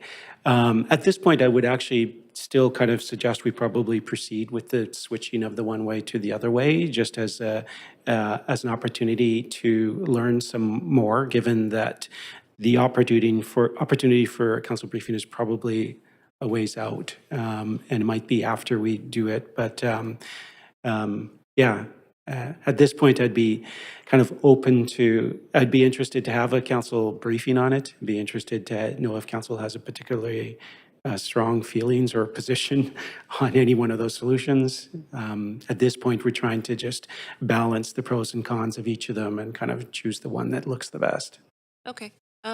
I agree. That might be helpful because I think we had a similar conversation around the Granville Bridge and came up with I think, a really good solution. So that's helpful. Thank you. My next question is also for Park Board, for Steve, and it's really around confirming. I know that we've got the Marpole Community Center underway, which is very exciting. There's, I know a lot of work in planning the West End, but can you just refresh us? What is the next 1, 2, 3 priority community centers in the capital plan in terms of sequencing for renewal and funding support? Yeah, so at this point in time, we do have the community center renewal strategy, which is going to drive our priority setting. There's not a definitive next in line, I would say, after Marpole Oak Ridge. I'm looking for confirmation maybe to Teen on that for REFM. Right, so Hastings, Carousel, and Renfrew are those next in list, but what's absolute next, I think, will be determined part of the next capital planning exercise and funding availability. Sorry, and you said Hastings, which in Renfrew? Carousdale and Hastings, Carousdale, and Renfrew. Renfrew, thank you. Okay, that's super. I will leave it there. Thank you. I appreciate the report again. Thanks, Councillor. Councillor Dominato. Thanks, Chair. Just want to circle back on a couple of questions. One is a sort of bigger picture. You've outlined significant capital needs as well as investments. And I'm curious if staff could just comment high level on sort of key drivers around the capital infrastructure needs as well as risks, because I think when we look at these programs as part of our governance role is to consider the risks. And I'm curious if staff could speak to that in particular and what are the key risks for the city in terms of capital.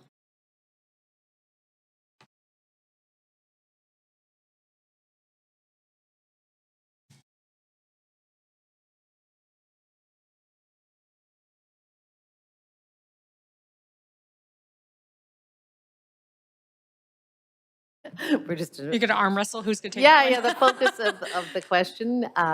Maybe a few of us could comment, but just as far as, yeah, our infrastructure deficit will continue to be a challenge for us. And one of the things we've really been focusing on also is as we bring more housing, the type of housing that we're bringing for missing middle, et cetera, is not going to provide the kind of funding from development contributions. And so that limits our ability to provide new infrastructure, which in some cases we also combine with renewal, right? And so we are very challenged on the infrastructure side going forward, and that's a part of a lot of the discussions we're having with senior government as well. Did you want to comment specifically on a few? Yeah, maybe I'll just mention one other thing about the infrastructure issue in general, aging infrastructure.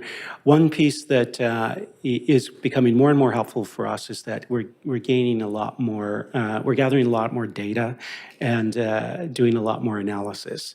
And that's helpful because the reality is when I say a pipe lasts 80 to 100 years, you know, if a badly installed one lasts 60 years and a well-installed one might last 150 years. And so the more knowledge we have on the condition of the assets and look at, you know, strategies for renewal, we can be more targeted. And I think that that's going to help us with this kind of impending issue, which is that everything's aging all at once everywhere. Yeah. I appreciate that. And I appreciate your perspective on sort of having that better assessment of the condition. And as we've, you know, just had this discussion recently around the, you know, the Metro Vancouver project going through Stanley Park with the water pipeline, how important that is, critical.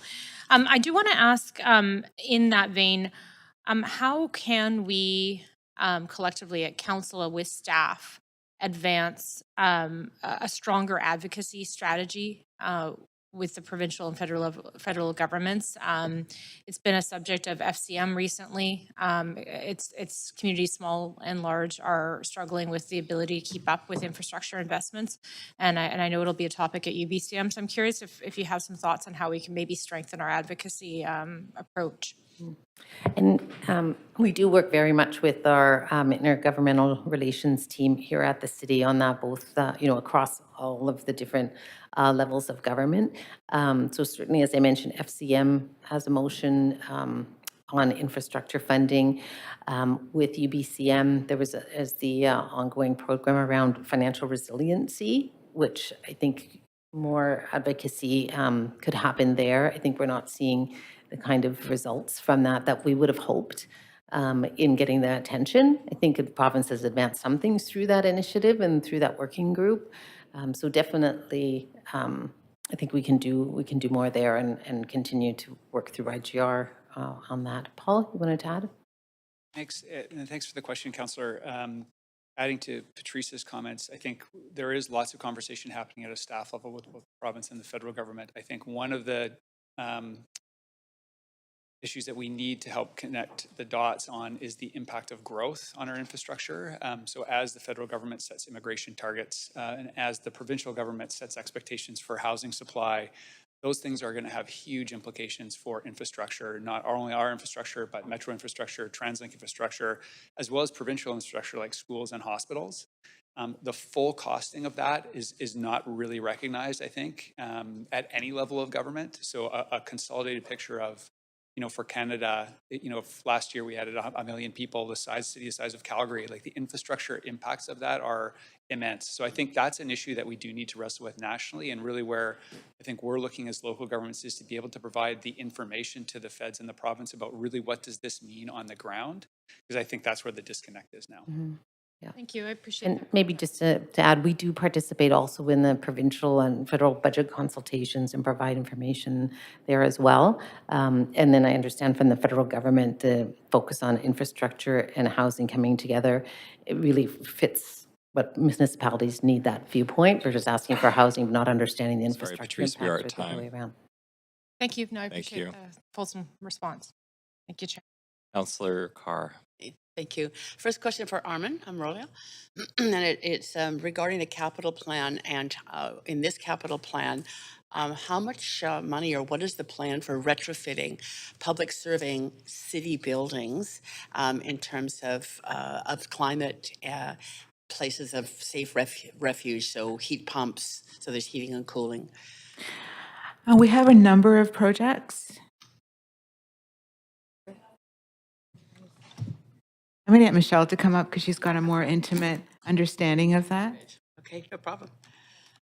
Our energy and utilities team has about 8.5 million in the current capital plan to do retrofits on heat pumps, et cetera. Plus, we have additional money in capital maintenance for doing targeted clean air improvements in our facilities like libraries and community centers. Okay. Be happy to see which buildings those are in the future, and we can get you great to get an update on that. Thanks. We can get you a list. Yeah. Second question, or questions are for Steve Jackson. Okay. And the timing of the West End Parks master plan, is that in this capital budget? You will be starting something on this? Yeah, so the engagement on the West End Waterfront Master Plan, I believe, is wrapping up this year, if that's correct. That's correct. And I believe we do have money in this capital plan to begin some implementation, but this will be a multi-year, likely multi-plan implementation, as it's quite comprehensive. A lot of people in the West End super excited about that. More questions for you. Street trees. I am worried, and there are a lot of people who express their worry about the dying street trees. What is our plan in terms of ensuring that those trees are watered under drought conditions or heat waves? Yeah, so our urban forestry team does provide watering for our street trees for the first 2 years upon planting. That sort of gets them the time to root and sustain themselves without as much risk. That said, we do look to public as well. There's the opportunity to call 311 and request water bags and fill those as residents close to those trees. That helps as well. And we obviously are replanting where we do have trees that need to be removed and looking to plant more resilient species in the future so that this doesn't become as much of an issue. Okay, that's all good. Another question for you. Fire hazard in Stanley Park. It's been in the news a lot. I know the park board has taken some action on this. I wonder if you can just update council briefly, because I have some other questions on what the plans are for this year. Yeah, for sure. So we, again, have our urban forestry team in that park already beginning to remove some of the dead trees. This is going to also be a likely multi-year exercise to remove all of the dead trees and begin replanting. We have operations crews monitoring the park on a regular basis just so that we can respond to any potential fire risk quickly. And then we do that in cooperation with VFRS.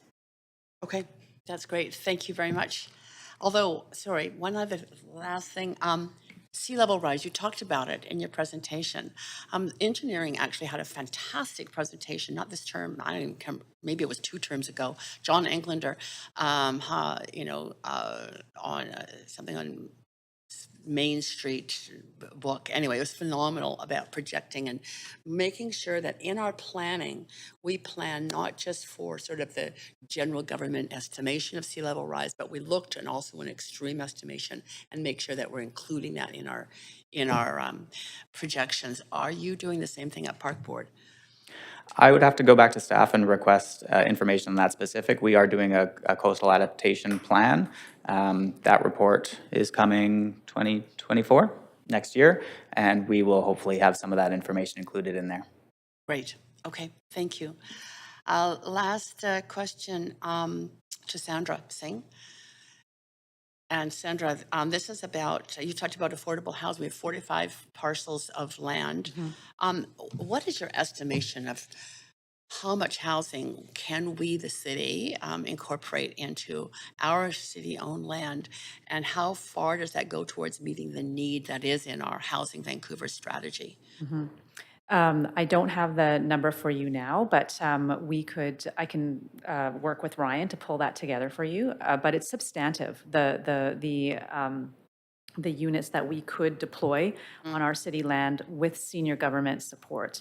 The cost of developing affordable housing the escalation is just there, and without senior government support, it's impossible for us. In terms of how far that would go toward meeting the demand, like this will always be the challenge for the city, is the demand will always outpace what we can actually deliver. And I think Armin can speak to this better, but I think that when we look at housing delivery in the city, we have to look at all sectors, and the full range of housing that's needed. Sorry, Sandra, apologies. Thank you. That time, thanks. Councillor Boyle. Thanks. I'm just going to go back to Beach Avenue for a moment because there's been so much conversation on that. I hear the reference to a briefing and would appreciate that. So a bunch of my questions I can save for that. But I just want to confirm what I think I heard you say, which is staff are looking at changing direction on that one piece, but further actions would require council direction, and that would need to be council direction in a public meeting, not in a staff briefing, and getting a sense that actually, because there's trade-offs, that needs to be a public decision? Well, I would say that the reason that we're looking at that one option is that it's something we can implement quickly. Because in fact, every other option is going to take considerable time. And we didn't want to do anything disruptive in that area during this peak season. So we did kind of want to keep the equipment out of there as much as possible. That makes sense. So what I'm seeking to clarify is just that beyond that one pretty simple change, It would be that would need council direction. And it would be a discussion about what would happen for next summer. Okay. Yeah. Okay, and that those trade-offs would come to us in a public meeting where the public would have a chance to have a say on. If council chooses that, I mean, in the council briefing, you'll learn more about it. The way that we've been managing the transportation system is through a delegated authority, which allows us to kind of make changes quickly without specific direction from council and adjust as we go. But we're also open to taking direction from council in terms of any specific thing. But I think sharing the full package of information on the costs and the impacts and all that, I think will, at least inform council to see if whether our path is one that, you're reasonably comfortable with, or you want to change our path, then of course we can take that through a council decision process. Okay, great. Yeah, I just, we hear about it often, and so want to make sure that staff aren't wearing all the weight of those decisions, and the public would get a chance to have a say if there are changes. Yeah. But I will leave it there. Thanks. Okay, thank you. Councillor Klassen.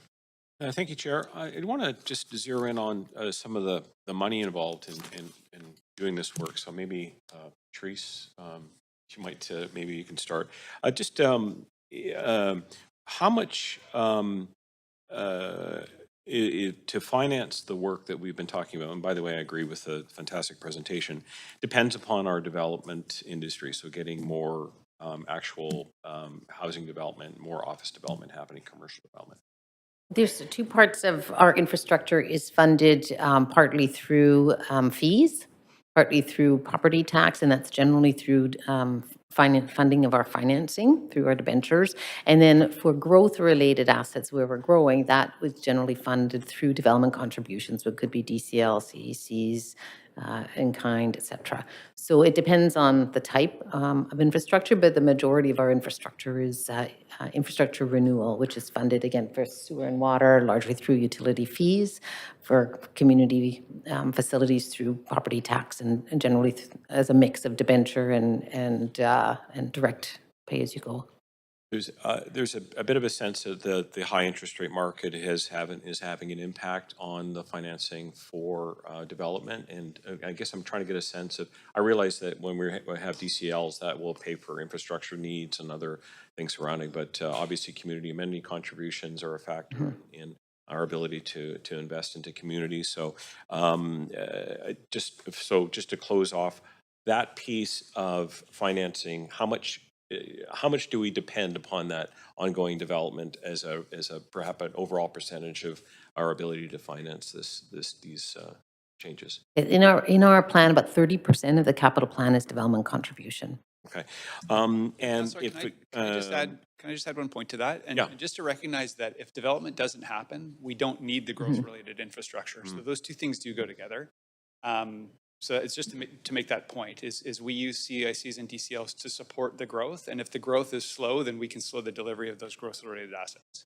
Yeah, and I was thinking specifically of some of the bike lanes, transportation improvements, and obviously we were moving forward on the amphitheater at the Peony and things like that. But all of these things, including civic buildings, eventually are going to require. I just when we do like a capital, go to the electorate and get capital funding approvals at the back. Do we know generally how do they pass with a really high approval rate, like in the 80 or 90%? It's generally 80%, 75, 80%, yeah. And then there's usually multiple questions, so it might vary, but generally it very supportive. And again, because most of it is infrastructure renewal, which we know from our engagement that infrastructure renewal is a high priority for the public. And is there a threshold for when we go to get that kind of financing? That is there like a little bit of a pain tolerance in how much we can be asking for in terms of when we go to the voters on that, in terms of that capital expenditure and approval? Is there like a number that we kind of work with? Yeah, I would say the constraint is really our capital planning and our ability to service the debt. So when we go through our capital plan and do the financial strategy behind it, you'll see it'll come back. It'll say, here's what we can afford as part of property tax and utility rates. That's really the constraint as to how much we can borrow. Per the Vancouver Charter, it's a very, very high number. So we never would hit any kind of constraint that way. It's really our ability to service the debt. How much of what we've presented today is impacted by provincial and federal downloading that we've identified in the past? That's a very good question. I mean, certainly it impacts our capital plan. In the housing area, we would consider that areas that we are not part of our mandate, childcare funding. But I can go back to our report on downloading, and we separated between capital and operating. So I'm happy to do that. Quick question, it might be complicated to maybe have to answer, but that property endowment fund that we have, is it give us the kind of leverage for financing for capital funding, or is it just a land bank essentially? How does it work for us financially? Yeah, I mean, we're rated by the rating agency. Certainly, they look at the overall city financial situation. They look at our reserves. The fact that we have an endowment fund certainly supports that, but it's many factors. But generally, it is our financial ability to service debt, and the fact that we have fairly reliable revenue sources like property tax and fees that don't go up and down. So there's a number of drivers for that. Yeah. Sorry, we are at time. Thanks very much. Okay, that is the end of questions from council. Thanks to everyone in staff for your presentations and taking all the time to answer our questions. It's much appreciated. Okay, we will now move to our next item. This was for discussion only and presentations for information only. So that concludes this item on the agenda. So the next item on the agenda is Provincial Growing Communities Fund, initial allocation to city projects. Does any member wish to declare a conflict of interest on this item? Okay, seeing none. We do have team members here this morning to introduce the item, and we'll just wait a minute for them to come into the chambers.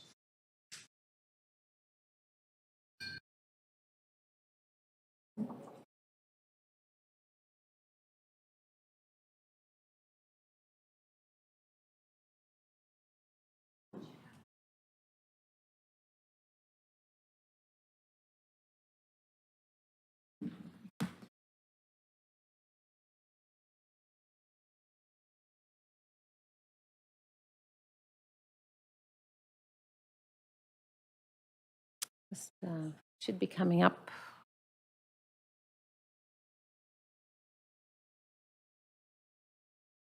Excellent. Thank you, Mayor and Council.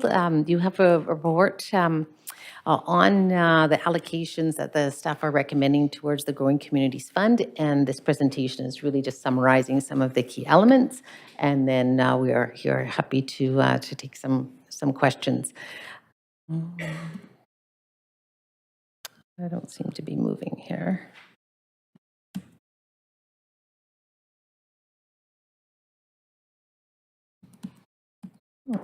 Is it not advancing for you? Not advancing for me. We'll Oh, there we go. There we go. Just took a minute.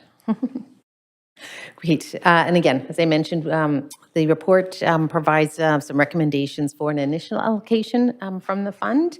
And so we'll walk through some of our thoughts around that. We'll talk a little bit about an overview of the fund for those of you who haven't had a chance to read about it.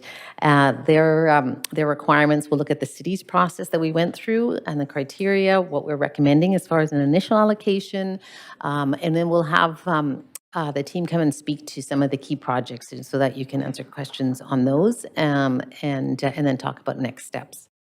So just as an overview of the fund, earlier this year, the province announced the creation of the Growing Communities Fund. It's one-time funding with the goal of supporting delivery of infrastructure projects that would enable community growth.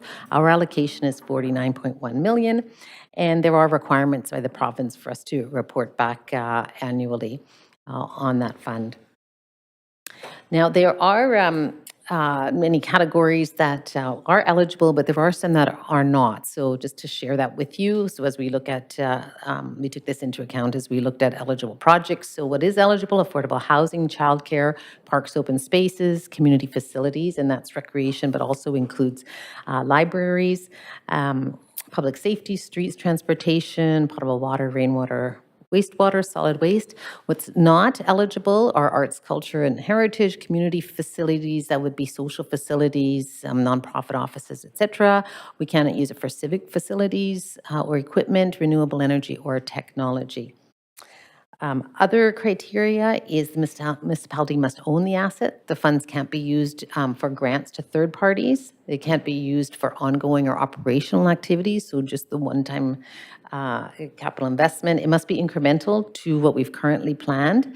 It should accelerate delivery of capital projects, which is important both for the province, but also something, as you know, we've been focusing on as a city. And the funding must be spent within 5 years, so that takes us to the end of March. So with that, the city undertook a prioritization process of our own, making sure things matched the provincial criteria, but also looking at how we would prioritize amongst our many needs at the city. So we looked at the goals and objectives that we had set with the 2023 to 26 capital plan, and these are the criteria we set to identify and rank the projects. It must be consistent, obviously, with the provincial requirements. We were focusing on projects that can be delivered in the term of this capital plan so that we're really focused on that delivery and had clearly defined outcomes. Also, we looked at projects that would meet one of these criteria, additional funding that could increase the scope or accelerate the project schedule in the plan, so get things delivered or get things where maybe we had to where we could add more scope to better meet our needs. In some cases, as we've gone through this first year of the plan, we've de-scoped or deferred projects because we didn't have funding, either here or in the prior plan, so bringing those forward for consideration. We also wanted to focus on projects that had limited access to other funding sources, either other government programs or other opportunities, where this would be sort of the one opportunity to get that additional funding. And of course, consistent with our capital plan, address any emergency health and safety issues. So what I'd like to present is just some of the projects that we have brought forward for council to consider at this point in time, and maybe just to speak to the approach. This is a fund that we don't have to allocate all at once. So we have to deliver the projects within the 5 years. We want to obviously deploy the funds as fast as possible, but consistent with our capital project approach is we would bring them to council once we've had time to properly scope them, understand scope, the budget, deliverables, and that they come to council when they're reasonably ready to proceed. And so we would see ourselves bringing those to council as they make their way through that process. But we do have a number that we feel are ready to proceed, meet the criteria, and we wanted to share those with you today. And if we do get your approval, then we can move ahead, to create the budgets, and the teams can move ahead and start that work. And of course, in the background, we'll continue to review projects that may not be quite ready to launch, and then bring those back to you over the next while. So we have 6 projects that we are recommending. One is converting temporary public plazas to permanent spaces, $2 million towards improving the Beatty Street protected bike lane to a permanent configuration, transportation safety and accessibility improvements, and $3 million. Adding scope to the Marpole Oak Ridge Community Center of $3 million. The renovation of the Children's Library, advancing Phase 2, $4.5 million. And a temporary fire hall, an annex at Fire Hall 2 for $3 million. So we have some slides, and I'll just ask the departments to come up and speak to their projects. Hello again, everyone. So this first one, the conversion to temporary, from temporary to permanent. As I mentioned, the road space reallocation activity really took off like we could never have imagined during COVID. Had we had programs like this in place for many years, it's easy to see how we would have solved this problem. But in fact, in a sense, we do have a bit of a problem with the incredible number of successes. So we have 25 plazas in a temporary state. In their temporary state, they are harder to maintain than in a permanent state because the curbs and the structures that kind of divert the traffic actually collect leaves, as they show in this picture. So they would have the benefit of lowering our ongoing operating costs. In addition, these are locations where communities gather, and so they really respond to growing communities because people are looking for more spaces to gather outside, and that was needed during COVID, but in the heart of growing communities, that's something that's also needed. I would just also mention that in the permanent plaza, we would actually deliver infrastructure such as water and electricity, which would allow for the neighborhoods and the business areas to program them very easily. So these could become quickly reoccurring programmed celebration sites, and we would implement them in locations where typically they're very successful and been in place for 3 years or more. So like these are tried and true locations. Potential neighborhood gathering sites for celebration of FIFA. Which is also related to the next one that I'm going to speak about, which is a Beatty Street protected bike lane. I'm only talking about the 2 blocks that are on either side of Robson and directly in front of BC Place Stadium. Right from the implementation date, when we implemented this temporary separated bike lanes, they're very successful. They connect the Cambie Bridge to Smythe Street and to Dunsmuir, and do a very good job of that. What they do is also do in a negative way is they present a challenge when we close the street and really want to activate it for pedestrians, or when that stadium is really well employed, and we actually want this Beatty Street to be used as a spill out area for the stadium itself. At those times, the extruded curb and the bollards present tripping hazards and hazards for programming the space more flexibly. So what we propose is to make those 2 blocks right in front of the stadium permanent, so that it would be in place and that we could more easily program Beatty Street during the FIFA event. Just note as well that there are a couple of major projects on those 2 blocks as well. We'd coordinate with those because the projects typically would do the portions that are right in front of the office building or the hotel that are actually underway right now. So those would be covered by those projects. And then the final project that touches on engineering is transportation safety improvements. Again, a lot of the requests for more, infrastructure to help with people crossing busy streets and things like this are triggered by growing communities. So the streets are becoming busier. We're seeing more pedestrians. We're seeing more cyclists. We're seeing more conflicts out there. And so again, this is an easy one for us to generally ramp up across the city in any location where we're seeing the demand for this. And so, and we hear from council and from the public, there's a strong interest in us delivering more on road safety improvements. So I think that was it for my three.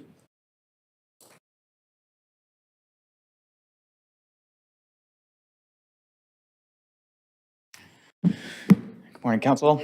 So this project, Marple Oak Ridge Community Center, will mark the first Park Board Community Center renewal since Trout Lake, which occurred in 2012. Marple Oak Ridge was built in 1940 and serves a growing community. Construction is expected to start this fall and anticipated to complete before the end of 2026. The Marple Oak Ridge Community Center was initiated back in 2018 with an $85 million approved capital plan budget. It's a 42,000 square foot facility. It's going to include a gym, fitness center, fitness studio, multi-purpose rooms, sensory spaces, kitchen, field house, and change rooms and washrooms for our sport field users. That said, due to cost escalation, some amenities were de-scoped from the original plan. Staff are recommending a $3 million allocation from the Growing Communities Fund to enable the delivery of additional multi-purpose room space and an outdoor amphitheater. This funding will achieve the original vision for the community center and provide flexible spaces to meet the current and future recreation needs of the Marple community. And Park Board staff have engaged with the neighborhood stakeholders and have confirmed that these additional amenities, being the multi-purpose room and amphitheater, would add considerable utility to this project and are very much supported.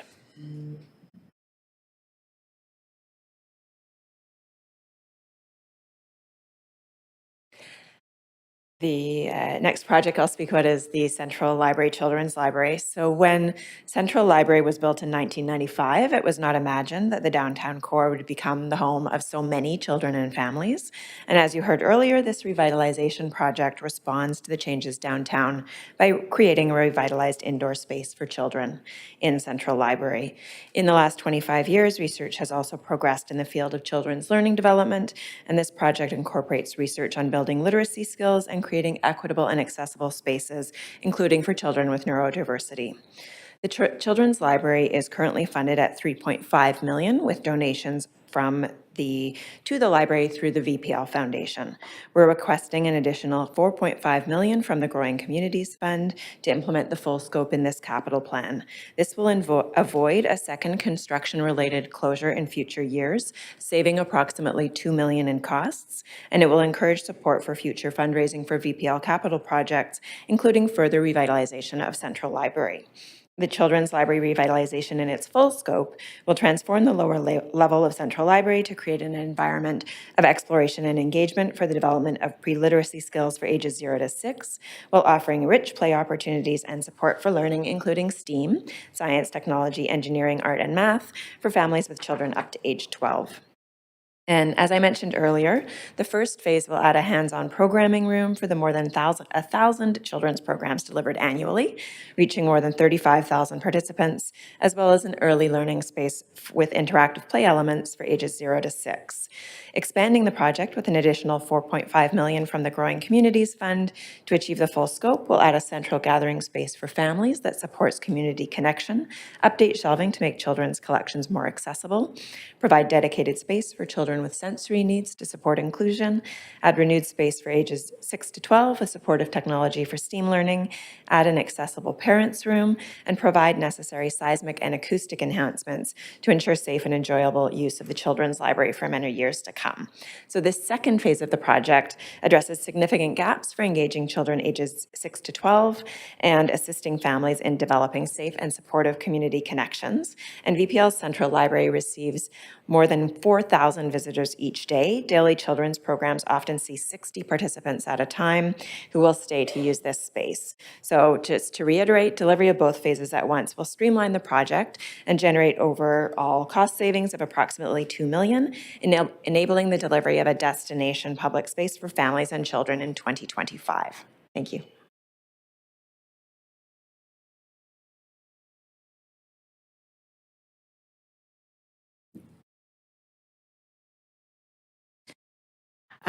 This is a request for $3 million from the Growing Communities Funds for the Fire Hall Number 2 temporary annex. It's going to be situated at Union and Gore.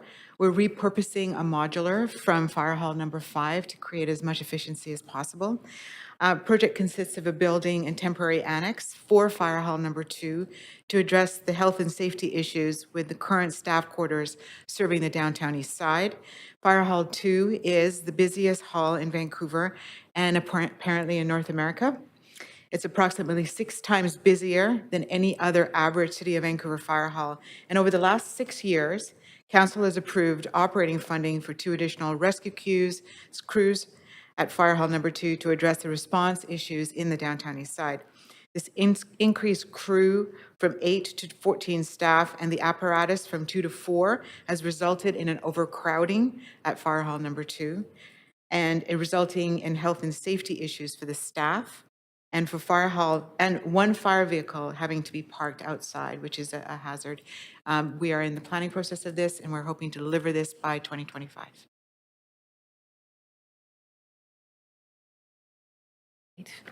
Thank you all.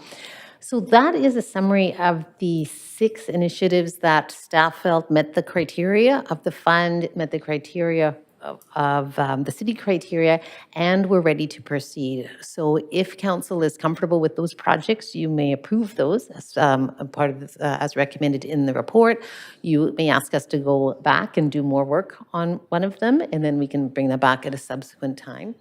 And so those ones are ready. I just wanted to let you know, we've also looked at a number of other projects, so just sharing that with you.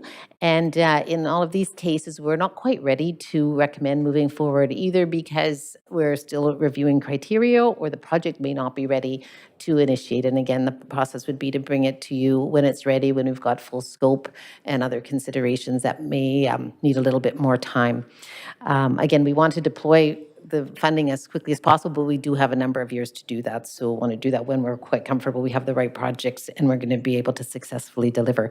So just for that, we are continuing to look at, not quite ready to bring forward to council as yet, is the Vancouver Aquatic Centre. So I know you're familiar with that project, and just looking as to whether some additional funding from this fund might help in the overall delivery of that project, but that's still under review. Also looking at the opportunity to build new or renew some sports field and ball diamonds. Again, still looking at scope and costs for that.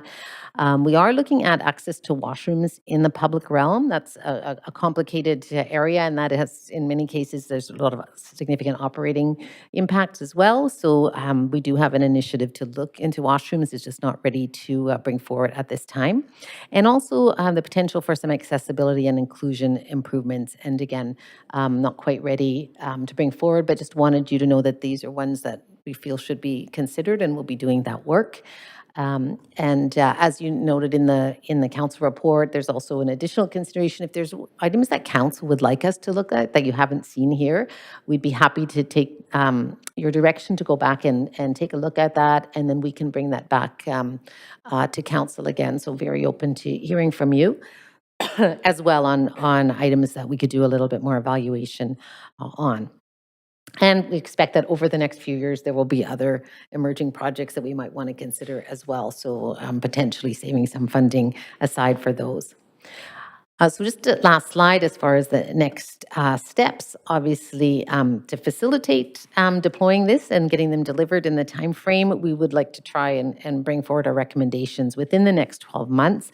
We have some regular periods where we come to council, and that we would include those in those. Of course, that doesn't stop us from doing ad hoc reports back to council if necessary. But in September, we'll be doing our third quarter budget adjustment for capital and close out report. So that would be an opportunity to bring additional recommendations to council. We'll be doing our engagement on the 2024 budget in November, December. So as part of the 2024 budget, we would bring forward some additional items. And again, we do another budget adjustment in early 2024 and mid-year 2024. And then in July, we do sort of a more comprehensive review of the capital plan, which we call the midterm update.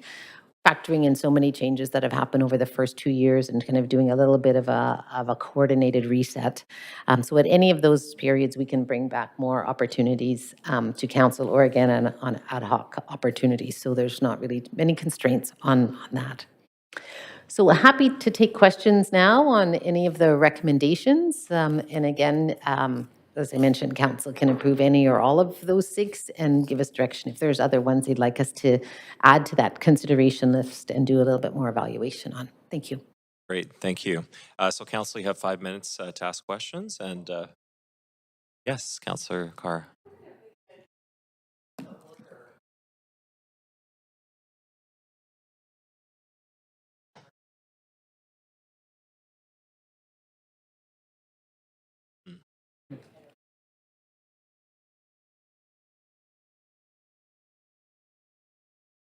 Yeah, I'm supportive of that. Can I get a seconder for that? Oh, sorry, just one moment.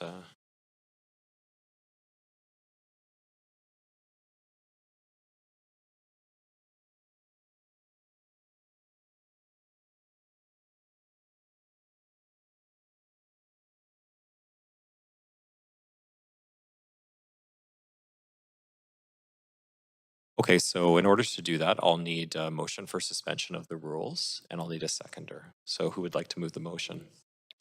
Okay, so suspension of the rules moved by Councillor Carr, seconded by Councillor Dominato. All those in favor say yay.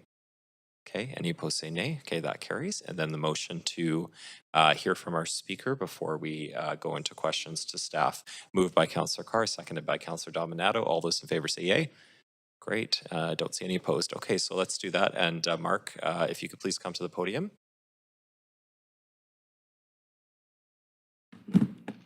Thank you so much for the motion that saves me coming back after lunch. It's perfect, thank you. Thank you, councillors. I'm grateful to live and volunteer on the unceded territories of the Musqueam, Squamish, and Tsleil-Waututh Nation. At a regular meeting of the Older Person and Elders Advisory Committee, as chair, I was asked to speak on their behalf. We were very pleased that several of the proposed capital projects under the Growing Communities Fund envelope addresses really important issues relevant to the growing population of older persons. The investment of $3 million to enhance the transportation safety and accessibility improvements for pedestrians are very relevant to older adults and those with mobility challenges. The additional funding to reinstate additional multi-purpose room space and an outdoor amphitheater at Marpole Oak Ridge Community Center could be enjoyed across all generations and hopefully facilitate the expansion of programming for seniors. We strongly support 2 projects in Appendix B, which have been on our high priority list for a very long time, as well as in prior years with the Persons with Disabilities Advisory Committee. In regards to the provision of washrooms in the public realm, as well as to move forward with the washroom accessibility and inclusion project, specifically at the Central Library, Kitsilano, Champlain Heights, and Renfrew Community Center. Our hope is that the washrooms in the public realm will also include washrooms that are accessible, inclusive of older adults and persons with disabilities. Missing from the proposed list in Appendix B, we would like Council to consider including funding for the South Granville Senior Center. This was specifically stated as an important project in the Broadway Plan, 16.2.6A. However, an alternative site and funding was not identified. In addition, given to growing current demographics and projected future growth, the city will need to create more comprehensive senior hubs, neighborhood centers within the Broadway Plan and other underserviced neighborhoods in the city of Vancouver. And I'm really happy to hear of Council's continued discussion around South Vancouver and the need for amenities in that area. Thank you very much.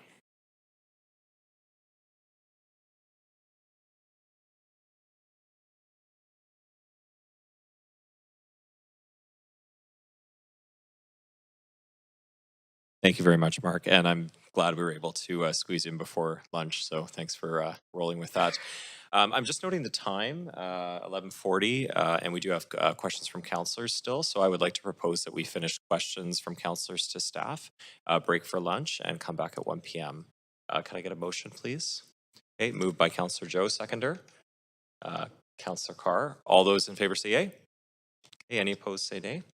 Okay, motion carries. So we will finish questions from counselors to staff. And first up is Counselor Boyle. Please go ahead. Thank you.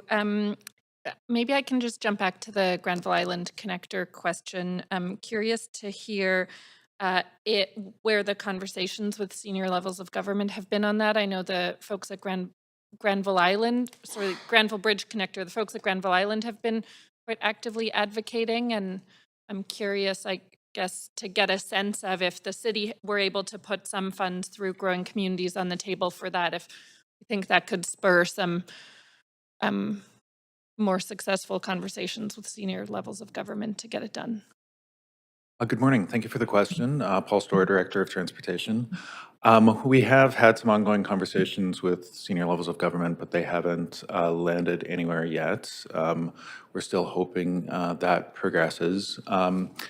In terms of the Growing Communities Fund, you know, the timelines in terms of spending it would be my only concern about allocating some of that to the means prevention fencing on the Granville Bridge.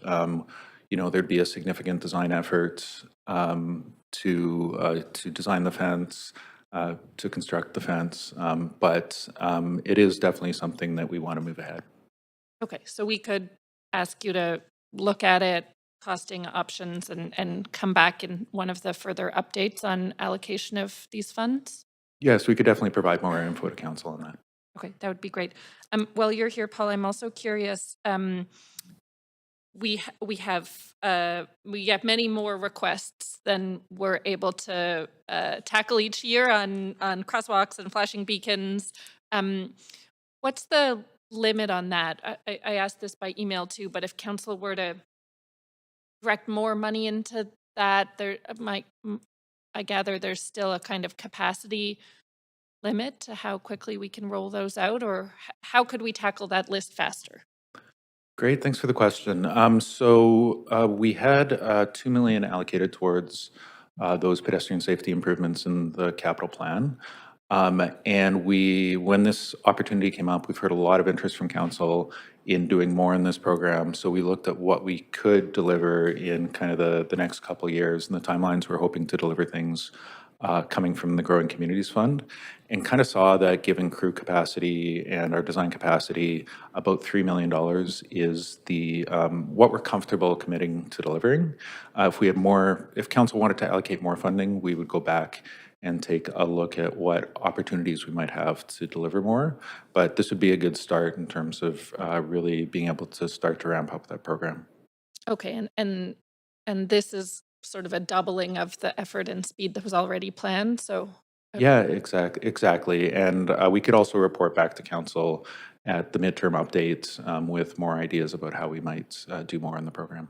Okay, yeah, that would be great. As you know, from the many requests we forward to you, there is a lot people would love to see done, so an update would be great. I have a fire hall question too. Can you just, I'm sure we'll get asked this, help me picture at Union and Gore where that annex is going. It's the treed area behind that small, tiny. Can somebody help me out here? I drive it all the time. It's this little area when you drive, behind the temporary modular. What's the hotel? It's not replacing the TMH, right? No, isn't it on the right of way for the street right of way in that section? Is it northeast corner? Yeah, so that opposite corner of the TMH. Yeah, got it. Yeah, okay. so that northeast corner is a bunch of grass right now. Yeah. And a few trees, but yeah. It was originally for an off-ramp off the freeway onto Gore. So we're going to lose a bit of that green space. We are. Okay, that's what I needed to picture it. Okay, and my last question is about the timeline for more information on washrooms. When might that I know we're expecting a public washroom strategy coming back to council at some point. So just wondering when we might hear more on. Yeah. Do you have the time? Thank you for the question, Sandra Singh, General Manager, Arts, Culture, Community Services. We'll be bringing to Council just after the summer break, after the August break, a update report on the washroom strategies, as well as some recommendations for Council for requests to senior government for funding to sustain some of the interim washroom measures that we put in place during COVID and for the Hastings encampment. Okay, and would that September update? Sorry, we are at time. Sorry. Apologies. It's okay, I'll follow up by email. We can move for, well, we are going to break. Yeah, Don't worry okay. about it. Sorry. Councillor Domnato. Thanks, Chair, and thank you for the presentation. I had a similar question to Councillor Boyle about the transportation safety updates and the funding. I do want to ask, as we get updates on that, is just to plant a seed there. I'm hoping we can get a report back on the crossing at it's Cambridge and Renfrew. It was identified that it would be upgraded. It's the one outside the Coliseum, so not the one that's further south, closer to Hastings. And at the time when the sewer separation was done, staff indicated that there would actually be an actual flashing beacon pedestrian option because it's 6 lanes wide pretty much with the parking, and then there's the childcare there. So anyways, I'm hoping we can report back, and that I don't know if it'll be captured in that, but I'm just flagging it as part of the questions. I do want to ask specifically about the timelines and next steps. So I'm looking at one of the last slides where the commitment coming back within the next 12 months for the second tranche of funding. What will it take to have that come back like within the next 6 months? Because and the reason for my question is the ability to get things delivered. I know there's a time frame on the funding set by the province, but also there's such a huge demand for a number of things. And so is there a chance that we'll see that sooner, either by the end of this calendar year or early in January, February? I would suggest that 12 months is going to be skewed to sooner than later, in that people are working through these items. But again, we don't want to sort of tie up funding if the project isn't ready to go and then we don't deliver it. So it may make sense to just keep some dollars aside, or things like on the transportation side. If we get through all of these, then maybe we could take on a few more in the last couple of years. So having funding available rather than locking it up and not knowing if we can deliver it. So we're just trying to balance that piece to make sure that it's ready to go and deliverable. But the teams are definitely working on all of those items. They're not ready to recommend yet. And we'll add whatever ones council requests. As you've been bringing those up, we'll add those to the list to review as well. But definitely, and all of this is to get those decisions made as soon as possible. So because we also have to incorporate it into our capital plan and make sure we've got everything lined up. So the sooner the better. Mm-hmm. Right. No, that's great to hear. And you addressed other questions around the update coming around washrooms, because I echo the questions and comments from Councillor Boyle on that. And I was just in a neighborhood this week where that came up. We could use a public washroom here and gap there. So yeah, it's definitely one of the ones that are, we think are important. It's determining the right scope and structure around it. Mm-hmm. Okay. And just a last question is just related to the library renovation. Appreciate the coordination of the phases to save some savings and the huge demand. There's a lot of young families living there. Is that space all indoor space that's proposed, or does any of it include any kind of outdoor space attached to the library? I'm just curious. It's all indoor space, and it's expanding into an area that was previously staff space to create the program room. Okay, great. Thank you. Thanks, Chair. Great, thank you. Councillor Joe. Yeah, thanks, Chair. So yeah, it's really good to see the transportation safety improvement is included in this project list. So I got some questions regarding the cost. So my understanding, the pedestrian scramble cost is very minimal, but now it's cost like $500,000. What are the costs included in the scramble crossing? Great, thank you for the question. And the costs of the scramble crossing are really going to depend on the location that we select for a scramble crossing.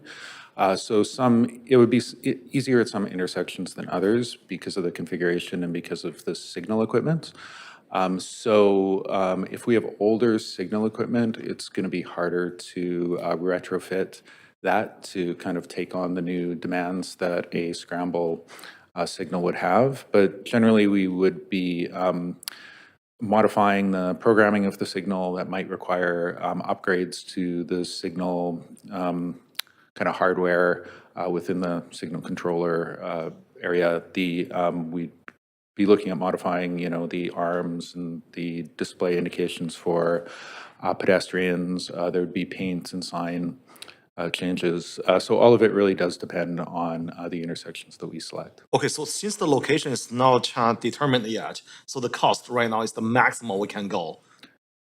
If we select a very good intersection with all new infrastructures, the cost will be still very minimal. Is that right? There will be some costs, like course. we have some things that we do in the signal program, like leading pedestrian intervals, where we're just kind of modifying the signal timing to make it work better.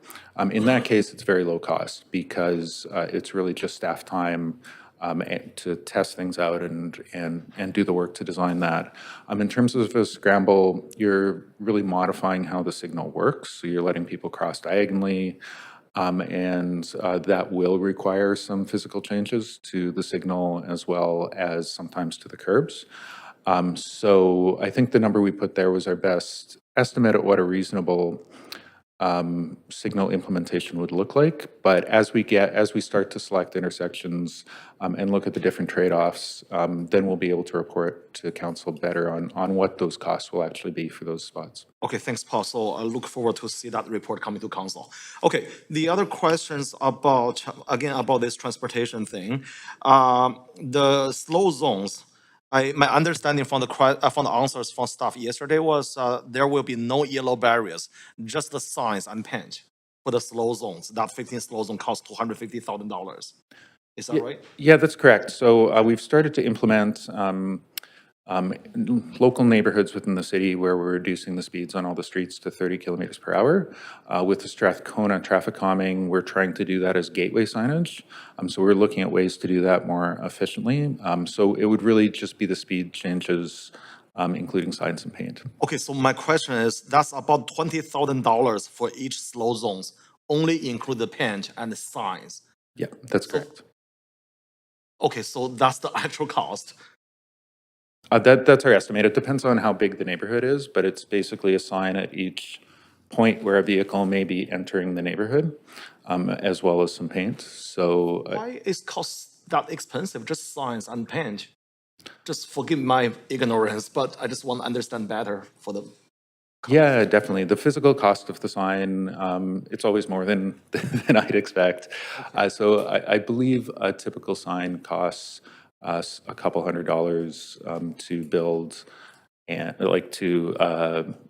to create and to put the markings on, and then there's the installation costs and same with the paint. So when you're looking at an entire neighborhood and putting signs all the way around, it starts to add up pretty quickly. Okay, I will be very interested to see the breakdown of the details of those costs. Yeah, we can definitely provide more. Thank you, Paul. One more question about this rapid flashing beacons, $450,000 for 9. So that's about $50,000 each. So can you explain a little bit about the cost included in that $50,000 for each beacon? Yeah, so the flashing beacons also vary in cost. There are times when it's kind of more easily set up because you have good access to solar power and things like that. But just the equipment ends up being most of the costs. There is the occasional time when we need to hook up to power, and that would be more expensive. But most of the time, it's simply the equipment and cost of installation. Okay, thanks. Do I have time for all? Out of time. Sorry. Okay, that's okay. Thanks. Thanks, Paul. Thank you. Councillor Montague. Thanks, Chair. I'm going to be brief. I have one quick question, hopefully. And Lon, you're since we're on active transportation conversations today, the BD protected bike lane, Seymour to Georgia only, just those 2 blocks. However, the bike lane goes all the way to Pender. So I'm just curious as to getting kind of an official rationale or thought process around why we're not doing the whole thing and how it relates to the new Vancouver Art Gallery, the future of the viaducts, also just capacity and funding. Yeah, in short, focus was something we can do quick, but also recognizing the FIFA event and what a significant event that is. And it's very much focused at that one facility. So really to minimize the kind of the scope of the exercise, we're really just looking at the 2 blocks that would likely be closed closed to traffic, but open to pedestrians. And so we could fix those pieces. The other, even in the portion that we're talking about, similar to the art gallery, we wouldn't touch any portion where a development is up and coming, just because they'll be rebuilding the sidewalks anyways, and we don't want to repeat that work. So really, of course, we could do more, and there's lots of temporary separated bike lanes downtown, which are actually have similar issues and have maintenance issues that if they were permanent, they would actually be easier to maintain and operate.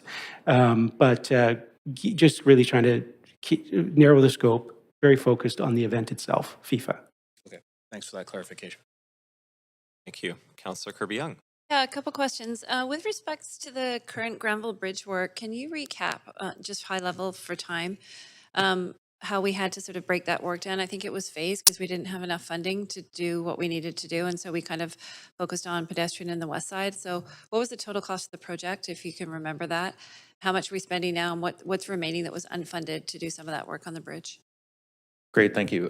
So what council approved with the Granville Connector project was an overall design vision for the bridge, as well as a first phase of implementation. The first phase of implementation is, I believe it's $19 million for that. And what that does is it sets up the connector to be, kind of the base scope for an accessible and comfortable walking and cycling facility for everyone. So starting at Drake on the north end, it reallocates space on the west side of the bridge to walking and cycling, so 2 lanes. You have a signal that crosses at, sorry, let me know if I'm... Just because I'm short for time.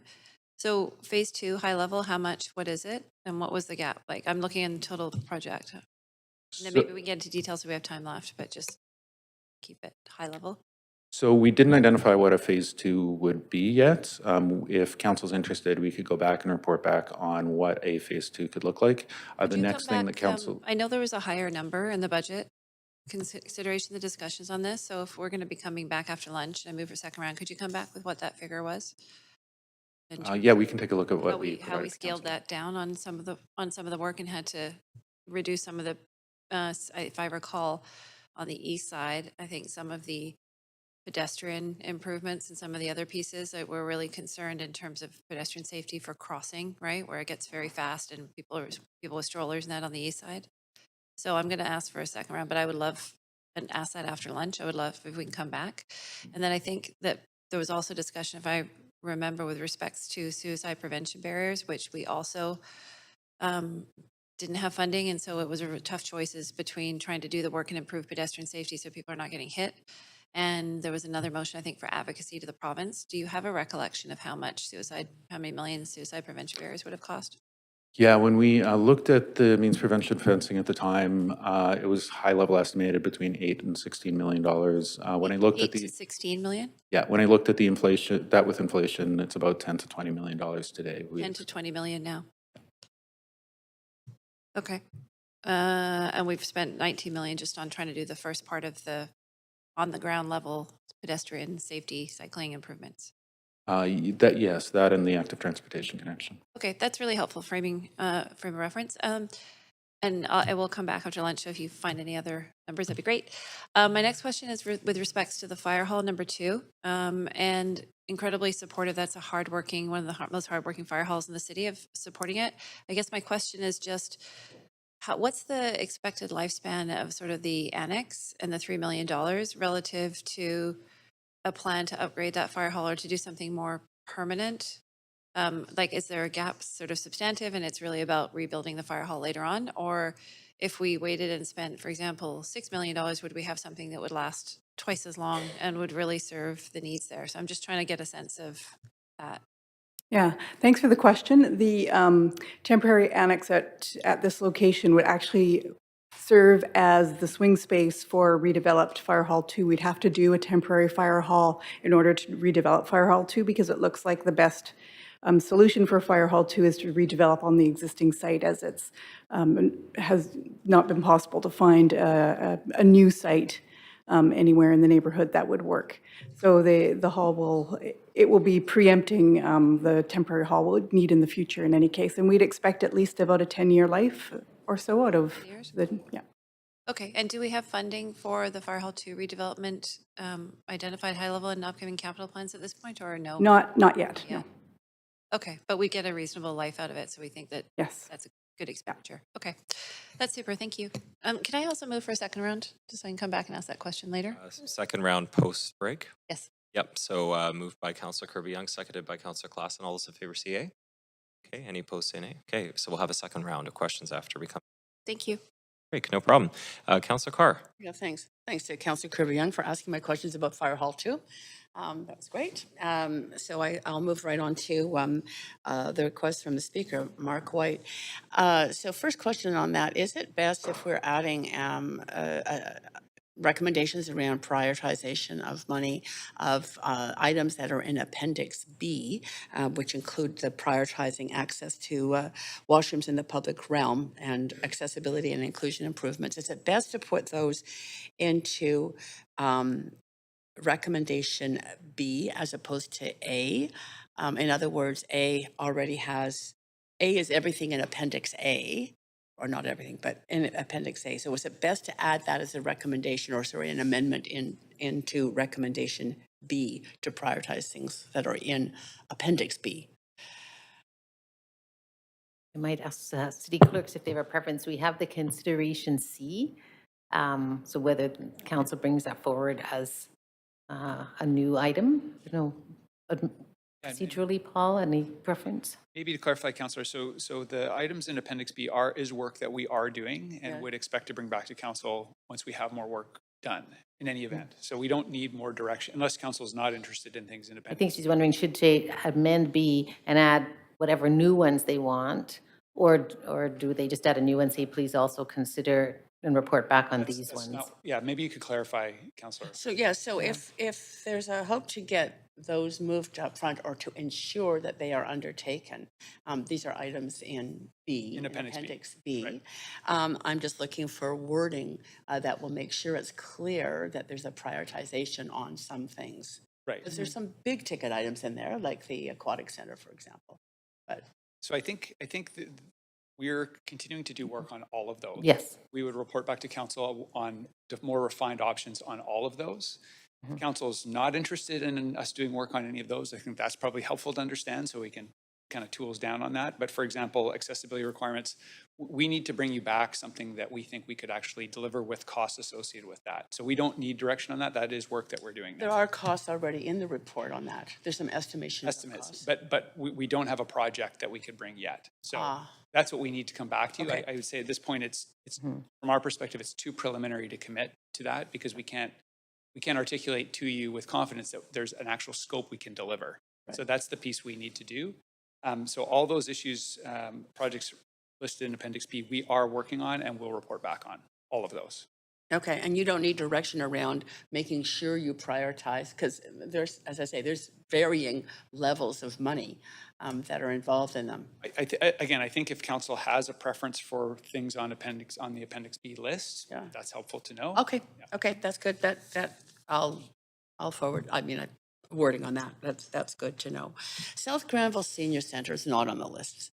I think that I have been informed of that by people in South Granville Senior Center for literally 11 years on council. So they're in a precarious state. It's an insecure location currently. What is the process to pursue that replacement permanent South Granville Senior Center location? So where is it on the list of things? It's not in any of the lists we're seeing here. Mm-hmm. And just check with the team, but my understanding is that it wouldn't qualify for this funding source. So we would continue to look at the other options that we've had on senior government funding. Let me check. Yeah. Okay, that's correct. Okay. So it's maybe not we part can of this criteria for this one, but we do continue to look for senior So funding. perhaps what council, if it would be good if council could receive perhaps a note around what the process you envision being and the timing, because it's been a very long time. Okay. That Yes, happy to do they've that. been lobbying for a secure location. Okay, that's good. That's it for me. Thank you. Okay, thank you. Councillor Fry. Thanks. The plazas, the public plazas. So this is 10 million for public, for turning, if I'm correct, it's four, we're talking about 4 plazas for a total of 16 million, basically, 15.8 million. And to bring water and electricity to them. Is there an opportunity to bring, I mean, obviously we're doing this for FIFA, can we bring washrooms at the same time? So I'm Lisa Parker, Director of Public Space and Street Use. So with the 10 million, we are proposing to deliver 3 permanent plazas of the temporary ones that are well established. And then looking at when we start looking at the specific locations, building in water access as well as electrical connections like Lon talked about. As far as for public washrooms, we are looking for the opportunity to build in the connections for that, but we're not able to kind of promise without more specific looks at each plaza. But if we do have the opportunities for that spatially, we would be building in the kind of underground plumbing for that. But not committing to washrooms at this point. Looking for, so we'd want to really understand more specifics with the partners, and we haven't engaged in any of the partners to date without an understanding if there was funding for this. Now, there is one on the books for $5.8 million for one plaza already. Main and 14th. Main and 14th. Is there any consideration for adding a washroom to that one? I understand most of these have kind of porta potties installed anyway. That would be a good candidate for strong consideration with the washroom. As we secure the additional funding, we could try to build that in. That is something that we'd be aiming for. Okay, I certainly think that would, water, electricity, washrooms makes total sense, especially if we're talking about FIFA fans who are going to be possibly drinking beer and needing to access facilities of that nature. Leaving that there for further consideration. The number 2 hall annex site, very familiar with the location, super supportive of the need for this annex site, but I am a little concerned about the price tag for this relative to the complexity of that particular location. I know the location very well, know the right of way. It's ironically a great source of frustration in the community because it's very generally not well kept. There's lots of garbage dumping and camping and various different kind of issues. So it's also a very busy bike path, one-way access. And so I'm just trying to wrap my head around what this is going to look like and how it's going to function with the already complex uses in that intersection. What's the question exactly? So are we contemplating changes to the traffic configurations? Are we talking about traffic calming here? Or are we talking about like a structure that's going to eliminate the trees and? We're trying to work within the trees, and I don't think there's an issue with how the traffic will work. We'll be working closely with engineering to make sure that that's not going to be an issue, and we're going to minimize the footprint of the fire hall as much as possible to retain green space. And we're also working with Public Art, who are already promised to deliver some art in the space to ensure that it will work for the neighborhood. I mean, it's right adjacent to a pretty significant public housing project. You know, the impacts of fire halls are not insignificant as far as noise, and it's a very busy.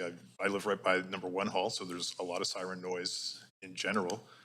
And this is not an insignificant piece, and I think that $3 million doesn't provide a lot of potential for mitigating some of the impacts on the immediate community. What I understand from fire, colleagues in fire, is that they don't turn on the siren immediately as they leave. They only turn it on once they get up to their high speed, so the siren noise shouldn't be an issue.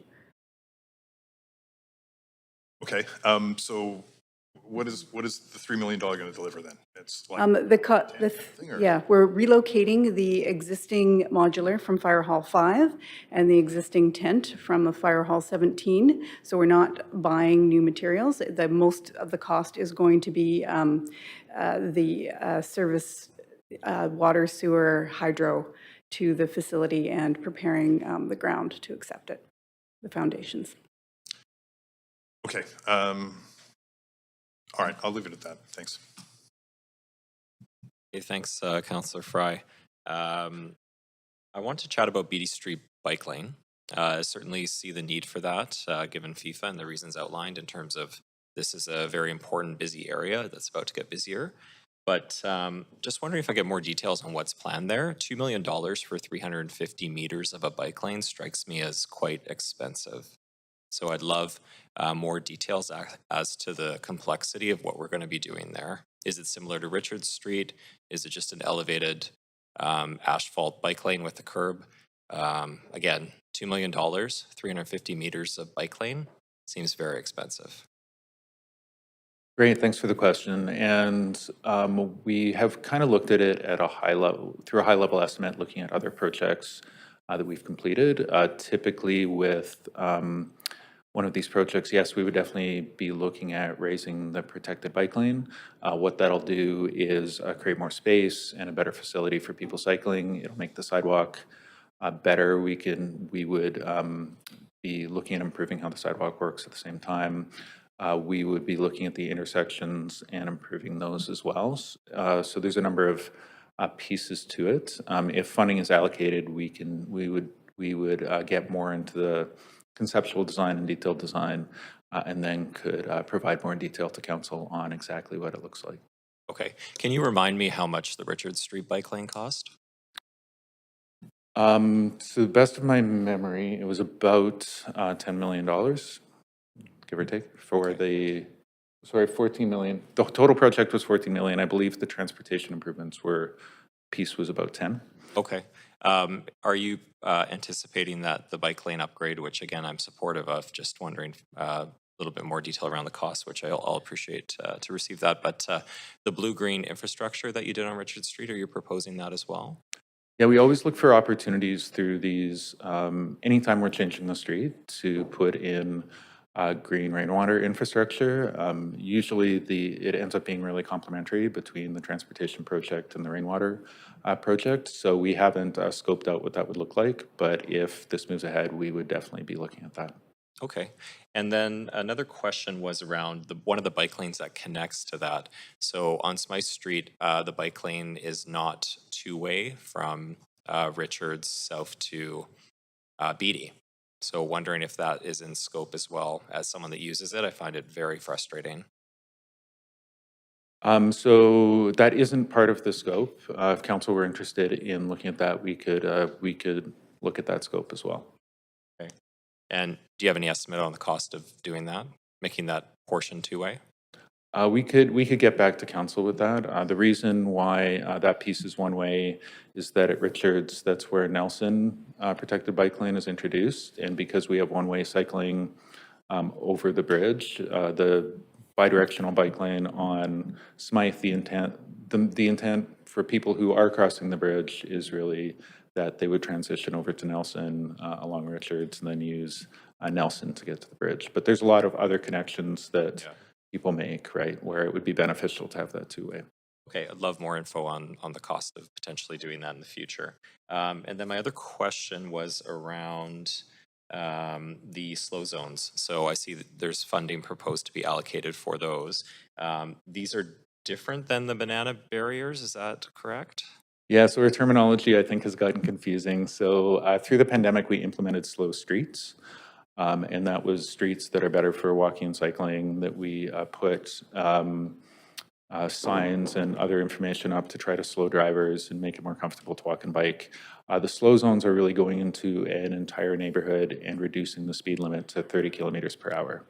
So it's a different program. Okay, and on the banana barriers, because I know there's been quite a bit of criticism from the community about the implementation, is there any long-term plans to make those permanent, or do perhaps like curb bump outs or sidewalk bump outs, lay-bys, that sort of thing? Right now, we don't have any particular plans for it as a program, but we could get back to council with some ideas on how to advance that work. Okay, but for now, the banana barriers are staying in place as is? Yeah, we've made some adjustments where we've heard kind of specific issues from the public. There was a lot of interest right at first when they were new.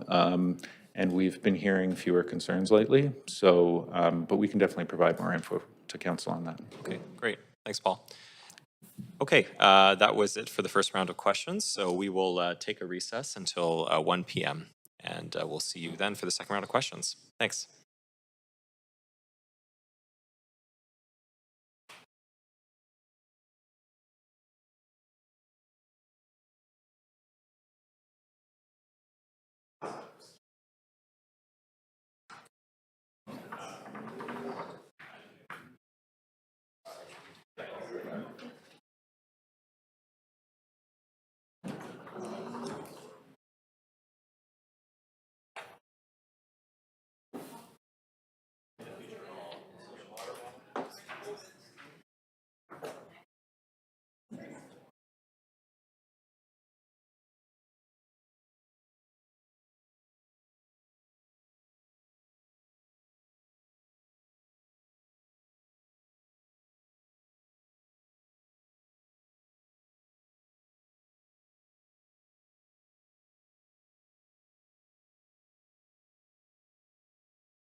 Can you hear us, the chamber?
Can you hear us? Affirmative.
Committee meeting here. And I continue with the second round of questions. And next up, we have Councillor Kirby Young. So please go ahead. Yeah, thank you. I see Paul at the ready. Just following up on the Granville question around when council approved, sorry, when council approved the overall work, what the total was estimated at and what the options you came in with. So we spent 19, but what was the total and what's remaining for the east side? Great, thank you. Yeah, and I think what I didn't explain earlier was the Originally, we had 25 million in that capital plan for the bridge. With COVID and the reduction in funds, we dropped that down to really what was the minimum possible thing we could build to connect walking and cycling across the Granville Bridge. And at that point, it was estimated at 14.5 million. That grew to 19 million as we got the detailed design and got a contractor on board. So some of the pieces that we didn't build were widening the east sidewalk. We think that would be about $7 million, give or take. The fully widening the west sidewalk, so what's going to be built now would be people walking at the bridge surface level and cycling at the bridge surface level to widen that west sidewalk. It was on the order of $10 million. One of the big pieces that the South Granville businesses were really interested in that neighborhood was normalizing the Granville and 5th intersection. That would create a lot better environment there. That is kind of around $8 million, we think. And then one of the things we heard from the cycling community they were really interested in was a cycling connection up the Fur ramp to connect into 10th Avenue. And that was $2.5 million at the time, so that might be about $3.5 or $4 million now. Okay, so we've got, not including necessarily all the cost escalators, 17, 25, $28.5 million unfunded to fulfill the vision for better cycling and pedestrian access and improved bridge? Yeah, on that order, if we wanted to move ahead with a piece, we would get into more detailed design and get better estimates for that. Okay, that's super helpful. Thank you. Thanks, Councillor. Councillor Joe. Yeah, thanks, Chair. So I also want to follow up the question I haven't finished before the lunch, Paul. Okay, so how many signs we need in the typical slow zone areas, just in general? Oh, that's a really good question. It might be easier if we dig into this. We can get you a memo with what that looks like and what the costs are.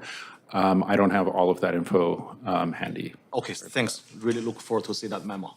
Okay, another question. So since this is really expensive to build, so have we considered again contract out to some private vendors to do this? Would that be cheaper? In terms of the safety program? In terms of, yeah, the safety part, in terms of the transportation safety improvement. Yeah, definitely. We look at what we do in-house, and when we don't have capacity in-house, we also look at outside cost of doing it externally. It typically tends to be cheaper inside from what we've seen, but we can also provide some more info to council on that. Okay, because I know for this funding, contract out is not qualified for the funding, but overall there might be some cost saving if we contract out to some private vendors, right? Great, thank you.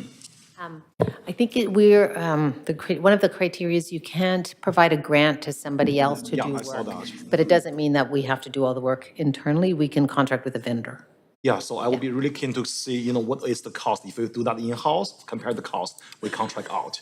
Yeah, and I think the team can work with supply chain and look at options because, again, for us to deliver quickly, we may not be able to do it all ourselves anyway. But then there's other constraints where it's important for us to use our own staffing. So I think we'll work on that, or we can come back and report back. Okay, thanks, yeah.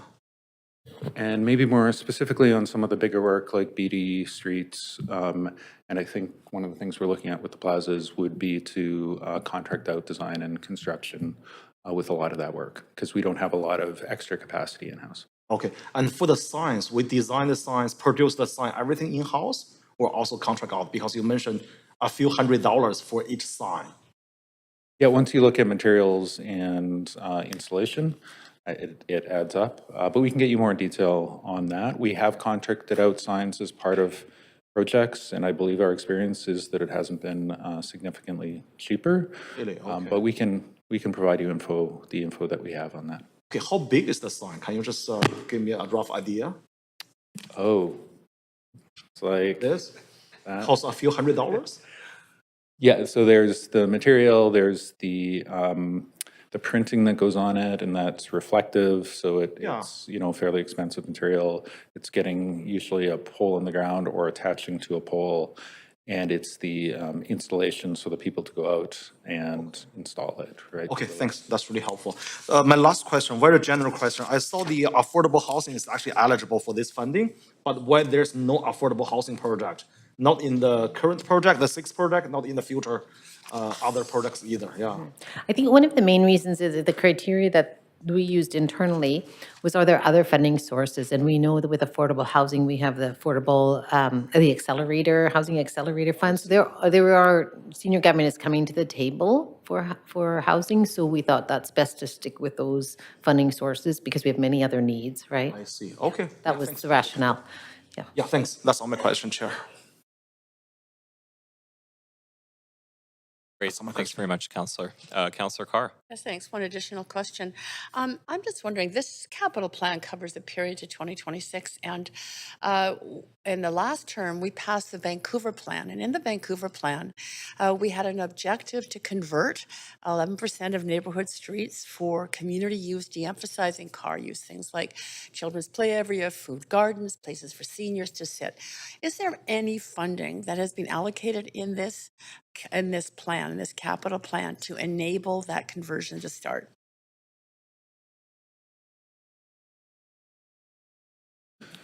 great, thanks for the question. So that direction to reallocate street space is kind of running through all of our work. So when we're looking at the bigger planning projects and looking for opportunities for green rainwater infrastructure or for, added space to parks and things like that, that road space reallocation is part of that.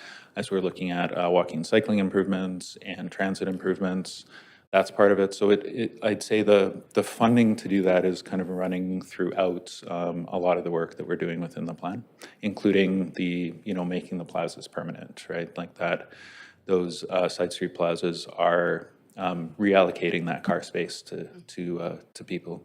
I think there was a real expectation on the part of the public that this would be part of the complete communities, the sort of the, easy walk, ride, roll within 15 minutes to meet your needs, and it would happen at a neighborhood level rather than sort of spread out throughout the region. So I'm wondering if we are pursuing that specific goal, as I say, that was really embedded in, and I think excited people about the Vancouver plan and the Broadway plan. It's embedded in the Broadway plan too.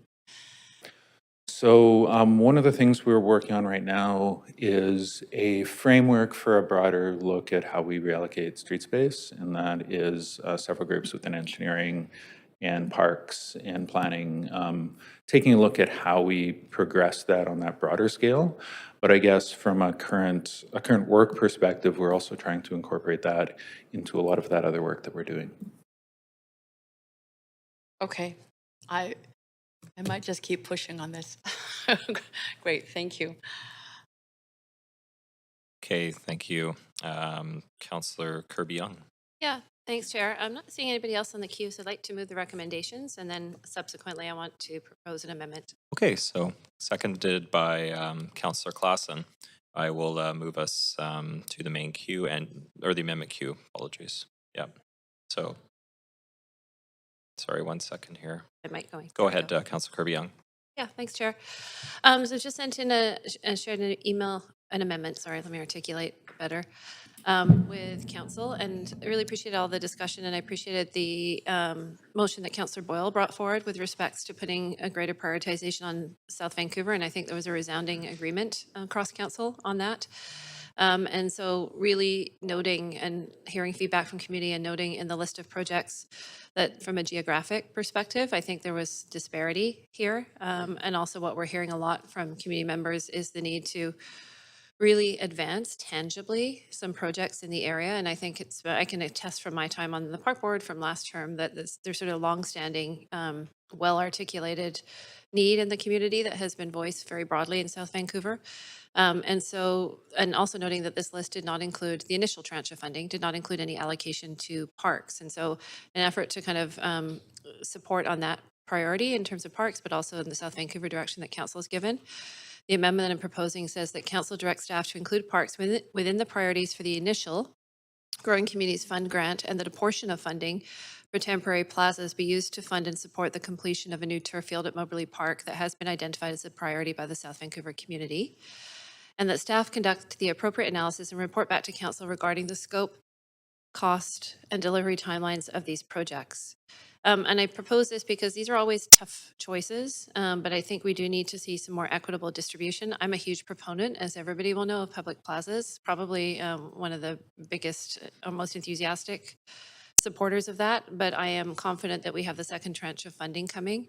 But I think it's really important that we advance some work in South Vancouver and show some real action behind council's demonstrated commitment to that community. So that is the spirit of the amendment. Thanks.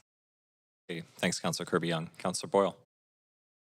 Thanks. I have a number of questions about this through you, Chair, to staff. And the first is about the wording.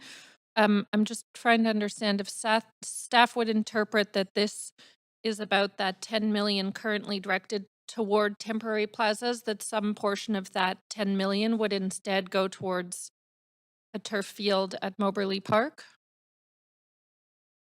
Thanks, through the chair. That's how I would interpret it, that once the costs for that Moberly Park turf field are confirmed, that we would reallocate money away from the amount that's currently proposed for plazas. So what that will mean is that we'll have to kind of do that work and report back to council on the implications for both of those projects. That's kind of how I would see us proceeding with this.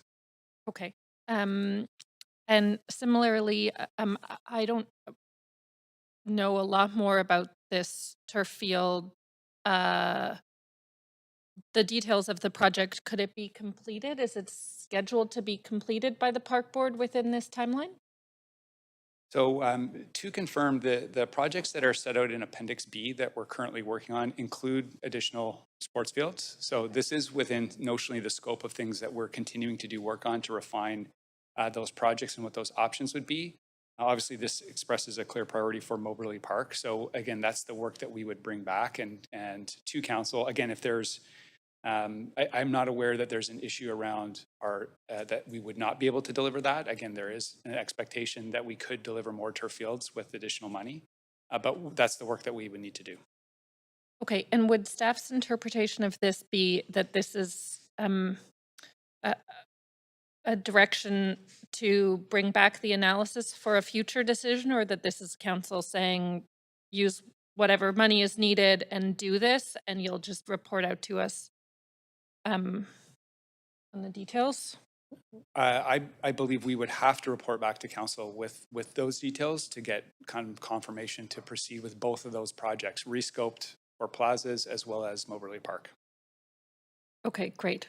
So even though this doesn't say kind of explore and report back, it says include, seems more directive to me. You're saying it would come back to council still for some final decisions? Yes, my reading it is including within the priorities for the Growing Communities Fund, but as of right now, there aren't sufficient specifics for the implications for either of those projects, for council actually to approve them. So we would need to bring those back. Okay.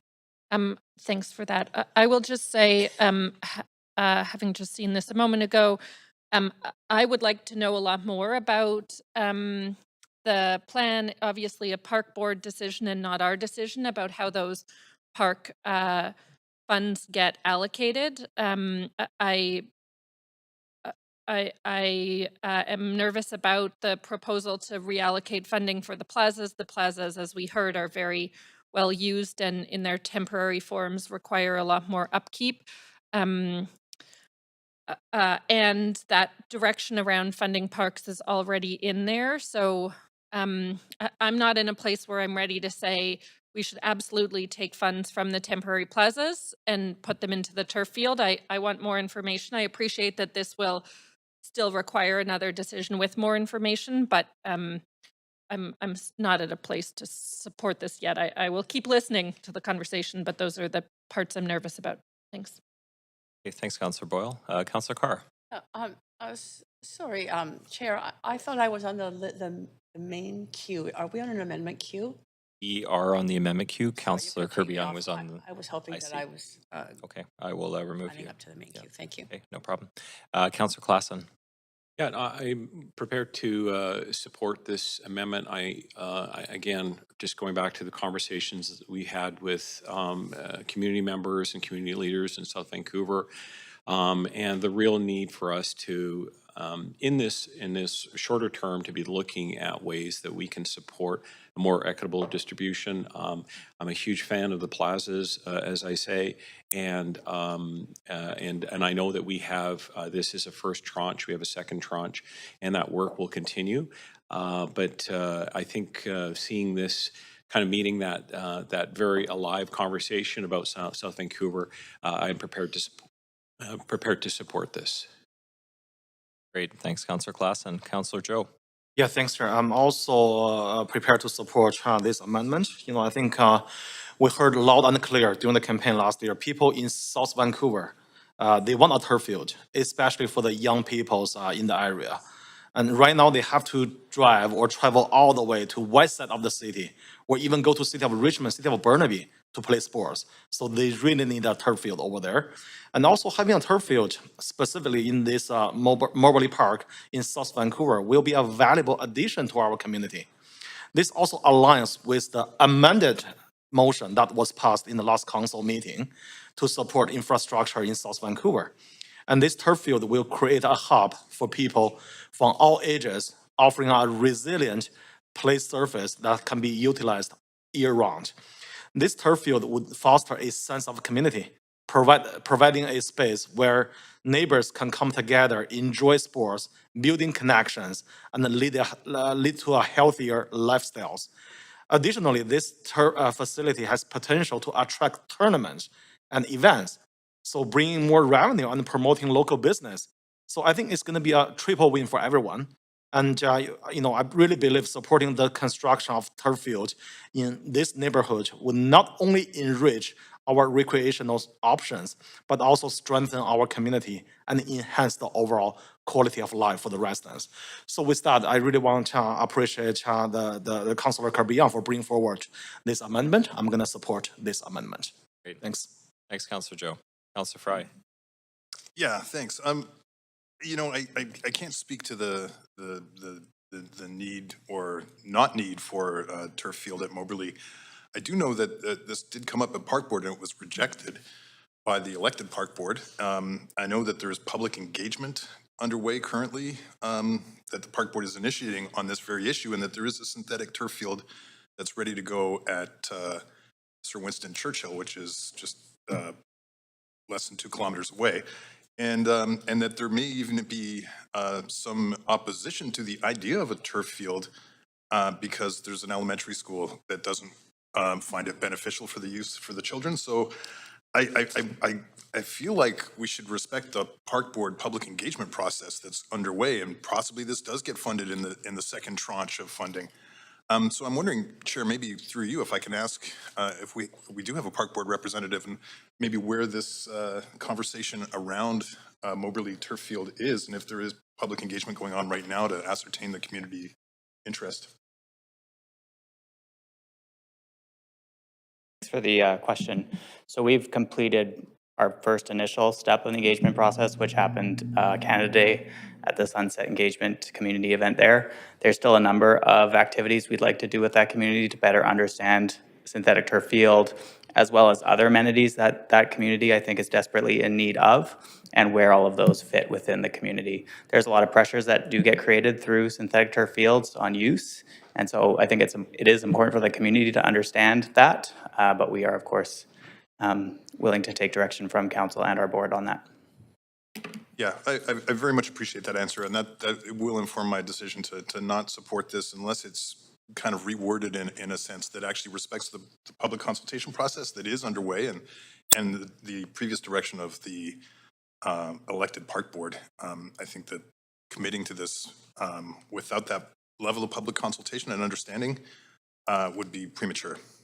So I'm not saying that I don't think a turf field would be great for Moberly, but I think that we need to respect the process, and this isn't respecting the process. So, Okay. Thanks, Councillor Fry. Councillor Dominato. Thank you, Chair. I'll keep my comments brief in light of the fact I think my colleague, Councillor Joe, did a very great job of summing up my thoughts, and simply to say that I'm prepared to support the amendment that's been tabled with respect to allocating funds towards a turf field at South Vancouver. We have heard tremendous support from the community and interest in having a turf field and the opportunity for multi-use, but particularly field hockey as an example, and the ability to hold tournaments, as was noted by Councillor Zhou, and in many cases they've been unable to do so, and so those tournaments have had to be held in other municipalities because we don't have the capacity or the space and the right type of facilities. And so in that regard, I think it's a great investment. And on the heels of a motion that was unanimously supported here by council to support South Vancouver neighborhoods, I think it's fitting to drive this direction at this time. And so I'll leave my comments there, but I am happy to support it. Okay, thanks, Councillor Dominato. Councillor Klassen. Thank you, Chair. So I've brought an amendment to Councillor Kirby-Young's amendment. Okay, just a moment. I'm going to move us to the next amendment queue. Thank you. One sec here. So Councillor Klassen, please go ahead. So the purpose of this amendment is to propose that as part of this shift of focus on the Growing Communities Fund first tranche, that we explore a spray park at Ross Park. And now, recently, a number of people were made aware that the young people and the kids in South Vancouver have no such facility that is nearby. In fact, a recent sort of day camp had to take rapid transit out to Richmond to enjoy a spray park. And with all these warm summers and warm weather that we've been having right now, this seems to me a veritable drop in the bucket, if you'd like, in terms of the kind of community investment that we could be making to South Vancouver. I think it would go a long way to increase quality of life. And so I'd like also for the support of council to look at this option as well, in addition to the other discussion around the turf field. Thank you. Okay, thanks, Councillor Klassen. Councillor Boyle. Thanks. I love spray parks. I want that to be very clear on the record. But again, this process feels really backward to me. These should be priorities that the park board is hearing through their community engagement, and then that the park board is deciding in terms of the allocation of funds. I am very keen to support that process. We've heard already the council gave clear direction unanimously to be looking at reallocating funds to South Vancouver to support priorities there. That direction exists. Again, was unanimous. I'm really glad to see it. I'm glad to see those priorities will be coming back to us. But I don't think we, as not the park board, should be picking and choosing specific projects here without that additional analysis. And if this all said, look at and report back on costs and timelines and the public feedback, great. But my reading of it is sort of us saying, here's what we think we should do. And I think that the public should be informing that conversation more. I appreciate that that some folks have been hearing these priorities from some people, and that also is valuable feedback. But the park board has their own public engagement process and their own elected board, and I think we should be supporting good process and good decision making in that way. But again, I love a good splash pad, and I want them everywhere. Hey, thanks, Councillor Boyle. I need a seconder for Councillor Klassen's amendment. Can I get a seconder? Okay. Councillor Dominato. Sorry about that. We'll continue. Councillor Dominato, over to you. Thank you, Chair. I'm also happy to support this amendment. Indeed, we were actually touring, a number of us, South Vancouver Neighborhood House the other day.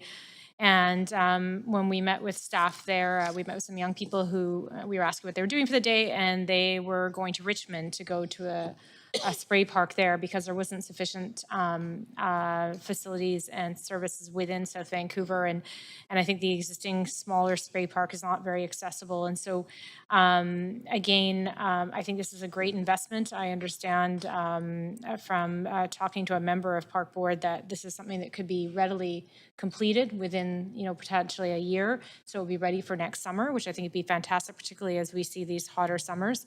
And also, just recognizing the critical need for families. Families in the city are looking for spaces to enjoy outdoors, to cool off.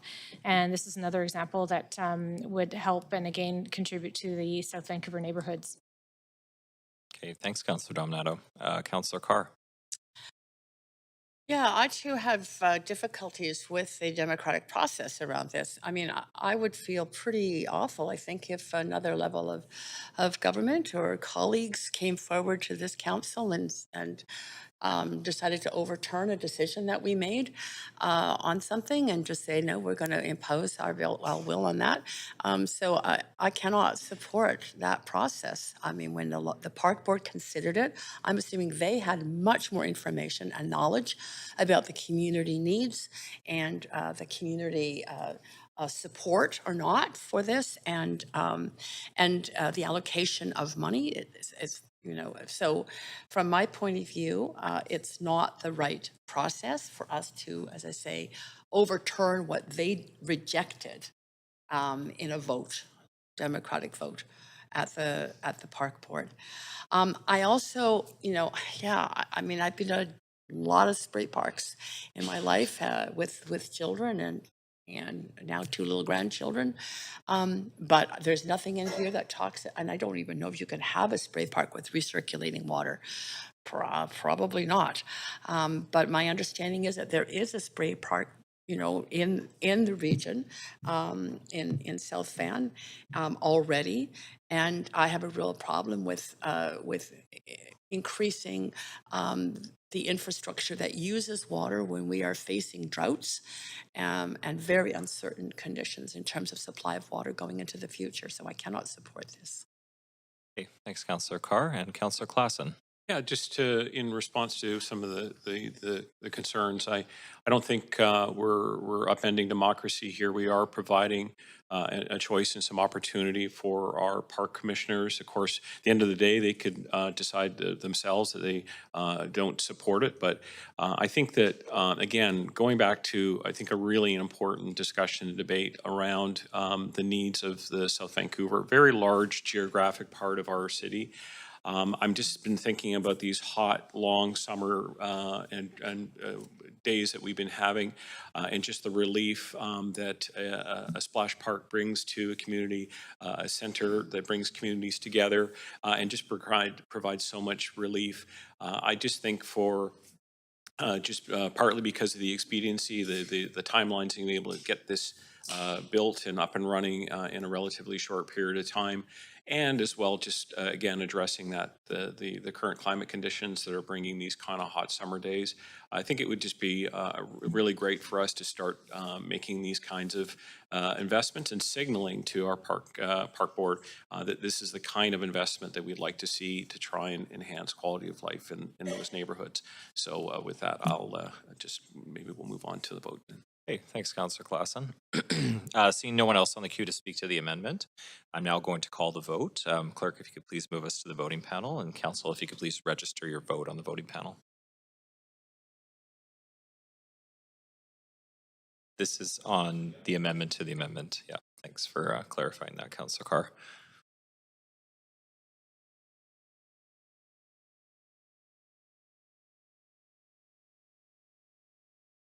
Okay, and that passes. In opposition, Councillor Carr and Councillor Fry.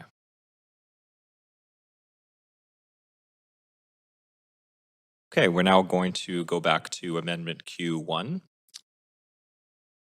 And is anyone on the queue to speak to the, Councillor Boyle. Yeah, I'm hoping to just clarify, and this might be a question through you to the acting GM of the park board.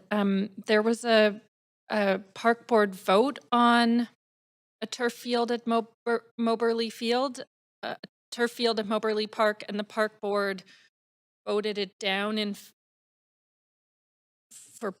for process reasons. I don't know what. Can you just tell us what happened there? Sure. So the original motion that was put before the board was amended to pursue public engagement in the Sunset community in regards to synthetic turf fields as well as other amenities. And what's the timeline on that public engagement? We're expecting to wrap up public engagement initiatives by the end of September for a potential report back in October or November. Okay. I look forward to hearing how that goes, and I'm happy to support priorities for more funding there, but not in the way that this is being proposed here. I think we can do a lot better and still continue to support as we have, making sure that we're providing amenities that are badly needed in neighborhoods across South Van. Okay, thanks, Councillor Boyle. So we will now vote on the amended amendment. Council, if you could please, or clerk, if you could please take us to the voting panel, and council, if you could please register your vote on the voting panel.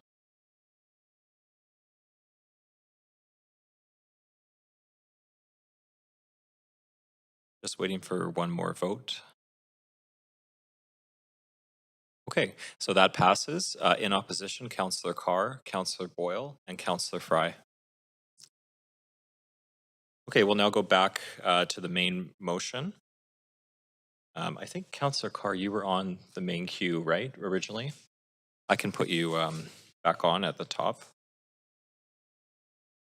Just one sec. Go ahead, Councillor Carr. Yes, I'm on to speak to an amendment. You'd like to put forward an amendment? Yeah, I have. Okay. I've Okay, I've sure. already forwarded it. Oh, I'm. apologies, I've been ignoring my email. So I'll move us to Amendment Q1, and then please go ahead. Yeah. So in terms of, excuse me, in terms of the amendment, I'm amending in support of the speaker that we had around prioritizing access to washrooms in the public realm. So my language is to add, with the staff report back on recommendations of allocations of the remaining funding, that they consider prioritizing access to washrooms in the public realm and accessibility and inclusion improvements. That's in Appendix B of the report. So it's simply indicating to staff that they should report back regarding those specific aspects as they are of some priority in the community. Okay, thanks, Councillor Carr. Seeing no one else on the queue. Yes, we do. It came in at just before lunch at 11:51 a.m. And you should see it on the screen as well. What C is not relevant? I'm just amending B. Yeah, it should be up on the screen as well. Yeah. Councillor Klassen. No, just a question through you to the mover of the amendment. With regards to the washrooms, I know that you asked a number of questions around, I think it was you that asked questions around washrooms at the plazas, potentially? I have in the past, not necessarily today. Oh, not necessarily today. I heard a question asked about that, so I just wanted to know if that was the thinking around the washrooms, or if this is just more broadly additional washrooms. I think that that's a consideration, but it's not the only consideration. Okay. So I have raised it in the past, but I think the speaker was very clear about the need for washrooms and the trusted staff to come up in consultation with the Seniors Advisory Committee and the People with Disabilities Advisory Committee as to the best locations in the public realm. Mm-hmm. Through you to staff, just on the washrooms, I know it's a big topic, and then we've all been looking to try and improve access to washrooms. Are these traditionally, are we sort of set with either a standalone unit, or are these ones that would need to have staff to operate them? I can jump in. Sandra had to be away, but in most cases, they are looking at staff, but where they are considering are things like aligning them with a community center or park somewhere where there is already staff. So it's all part of the strategy. I mean, there's different pieces to it. We do already have some in place now that require staff. So it'll be a combination, likely. And obviously, this fund wouldn't cover any staffing at all, because it's right. And that's part of the consideration when we come back with the report back, because the strategy is still under discussion, is the operating impacts of an investment in washrooms and how that impacts the city's operating budget. Okay, thanks very much. That's my questions. Thank you. Okay, thanks, Councillor Klassen. Councillor Kirby-Young. Yeah, thanks. I just had a clarification question, if I might, through you to staff. Yes. Okay, and I noticed that staff had advised that the language was redundant or unnecessary. And I'm a huge supporter of public washrooms, so I'm happy to vote and support and emphasize it. But I know staff said it was unnecessary. But I just wanted clarification on the second part of the note back from staff that says needing to better understand priorities. In addition to the points noted in B, that staff would need to understand what those priorities are. And I'm looking for clarification here with respects to what staff need and this amendment that's on the floor. Thanks, Chair, through you. And I'm not sure if the clerk could put the amendment back up on the screen. Yeah.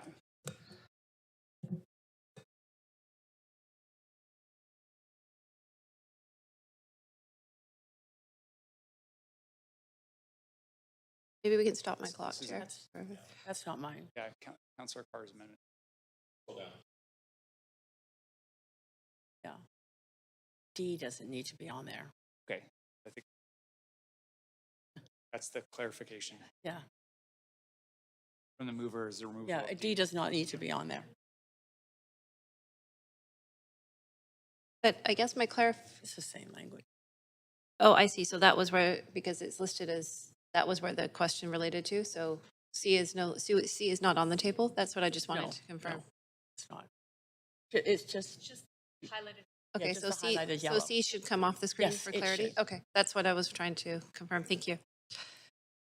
So just B. Okay, perfect. That makes more sense to me. Thank you. Okay, no problem. Okay. Okay, I need a seconder for Councillor Carr's amendment, seconded by Councillor Kirby-Young. Okay, seeing no one else on the queue, we'll now call the vote. Clerk, if you could please take us to the voting panel, and Council, if you could please register your vote on the voting panel.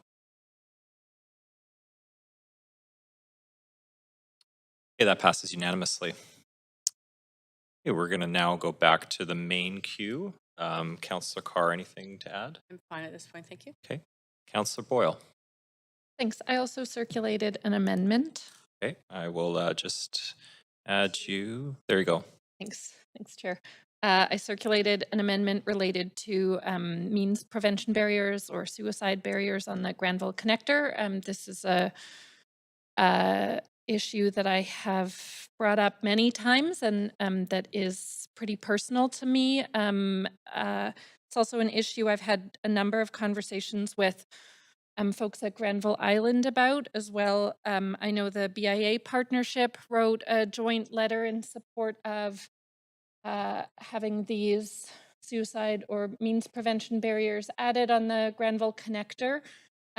And my hope is that if the city is able to allocate some funds from the Growing Community Fund, that having some funds on the table helps speed up conversations that have been going on for a little while now with senior levels of government about making this happen. I know the leadership at Granville Island are very keen for a number of really heartbreaking reasons to see this happen, and very motivated to take a leadership role in pulling partners together. The crisis hotline folks have also been involved in this conversation and keen to help. So a lot of active support in helping us make this happen. And again, my hope is being able to nudge this forward with the possibility of the city having some funds we could put on the table might allow us to get it done on a good timeline. And I'll leave it there. Okay, I need a seconder for Councillor Boyle, seconded by Councillor Carr. Okay, thank you. Councillor Montague. Yeah, thanks, Chair. So I'm generally supportive of this addition. I do have a few concerns, and it's, again, there was some discussion about costs and whether or not this, exactly what the cost would be. I noticed that it's for a full or partial addition of prevention barriers. So I'd be interested to hear back from staff at some point on what sort of safety targets the implementation would cover and how the implementation of either a full or partial addition of the barriers would affect the overall lifespan of the bridge would be. while I'm generally in favor, and I too have some, obviously my past profession, I have some very personal connections to this type of situation. I'd be willing to support everything. I'm wondering if we could sever out C1. I'd be willing to support the rest of it, but at this point, specific allocations, until we actually hear more information from staff about what I mentioned, I don't think I could support that. So I'd be asking to sever C1 from the rest of it. That's possible. Okay, thanks, Councillor Montague. So sever C1 and C2, vote on those separately. Or D, sorry, D, I guess now. Oh, pardon me. C in the email. Sorry, D. Looking at my email. Okay, so understood. Okay, we can sever that. Councillor Boyle. Thanks. I just wanted to point out that this was laid out intentionally, that allocating funds from the Growing Community Fund would be part, the possibility of doing that would be part of the Explore and Report Back. And part of that is because I know there are some questions about, could this happen within the time frame of the Growing Communities Fund? So the intention isn't the council's saying we're committing to allocating funds, but that we're asking that be part of the report to better understand if it fits within the parameters, and particularly the timeline parameter of that particular fund, so that the Explore and Report Back include that broader look at how we do this, but whether it fits within those funds is one piece of that, and just a pitch that I think that's worth including in the report back, and isn't, I'm not asking process-wise that we confirm those funds now without knowing what they are and what the benefits would be and all of that. I'm just asking that it be part of the exploration. Okay, thanks, Councillor Boyle. And Councillor Montague, I need to come back to you because your severing needs to be an amendment to the amendment. So I will, we will need that. Do we have enough information? We don't need it via email or anything.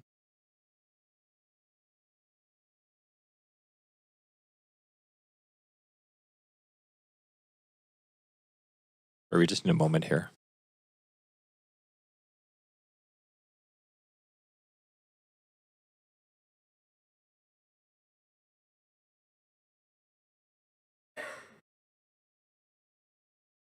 Okay, I was right for once. Let's go back to Amendment Q1. And Councillor Kirby-Young, you want to speak, right? Yes, please. Okay, go ahead, please. Did I note the date? Sorry for the confusion. Councillor That I was Meisner actually right for once? Yeah. Yeah. You heard it here, July 26, 2023. That's right, 2023. Okay. I just want to speak to this because on a more serious note, we've got competing and different safety priorities here. And I think the context that I look at it in is when we had the Granville Bridge project work come forward, there was a great vision laid out for that project. And I'm seeing folks from transportation nodding. And it was actually a bit heartbreaking to not be able to fully fund that work. And so we started with the west side. And as we heard, originally we had hoped to have 25 million in there. We're only doing the west side, not the east. And then it had to drop, and we had to grow it a little bit, but we ended up putting in about $19 million. We heard that suicide barriers could cost in the neighborhood of $10 to $20 million. But we have a number of other safety improvements that are really important because we've had traffic incidents with pedestrians, with vehicles, fatalities. We've had requests from the cycling community to have a better cycling connection from the Fur intersection off of there. The work currently is not funded, doesn't include the east sidewalk. We heard that the additional funding would support the widening also of the west sidewalk. I think what we really want to do is make all of our bridges really pedestrian and cycling friendly. So we've got about another $20 million, give or take. And this is obviously notional funds that's unfunded to really finish this bridge. And all of that is safe transportation improvements, which contributes to Vision Zero. So I feel like we have embarked on that project and we have a responsibility to address a lot of those outstanding safety gaps for years. It's really dicey. If you try to cross on the east side of that bridge and you're going up the Fur, the Hemlock, you go that on-ramp and people are trying to cross, you sort of look like people literally dart, right? Like looking for the traffic, and they're trying to, and I know staff have tried to do some interim things such as trying to brighten the painting, the lines and all that. But, you know, if you're a mom pushing a stroller with kids, or you do not move as fast necessarily due to age or mobility challenges, I really worry about people on that bridge. And so I think that that's where I would like to see us trying to advance funding, whether it's in this fund or whether it's in the capital project. But I think that that's a very big and long-standing safety issue in front of us. And so I'm sort of being responsive to that one. But I do fully appreciate that if there is a role that senior governments can play and support us in the additional piece on the prevention barriers, and I would absolutely welcome that. And I think council can bring its voice forward in terms of trying to advocate for that. And I know that Councillor Boyle has been doing that, and other councillors are also feel very strongly about that as well. So those are my comments. Thanks. Thanks, Councillor Kirby-Young. Councillor Fry. Yeah, supportive of this amendment. I think mostly just because it's really just directing staff to explore and report back on these options and really opportunities to find ways to address something that I think we all are sadly aware of, the need for means prevention on bridges. And we've seen that it has actually provided a remarkable intervention where they have been installed on the ironworkers and on the Burrard Bridge. And we know that there's some real trauma that's happened with folks on Granville Island having to witness what happens in the absence of means prevention. And I think that this is worthy of including as a direction for staff to explore and see if there is opportunities to find ways to fund this without committing the money right up front. So happy to support this. Thanks. Okay, thanks, Councillor Fry. And we are going to sever as requested by Councillor Montague. So this is D. We're going to vote on D1 and D2 separately. Clerk, if you could please take us to the voting panel, and we'll first vote on D1.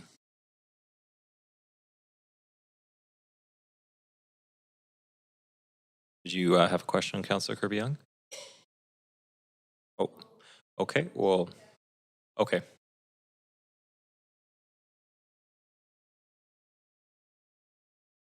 We're just voting on D1 right now. We severed them.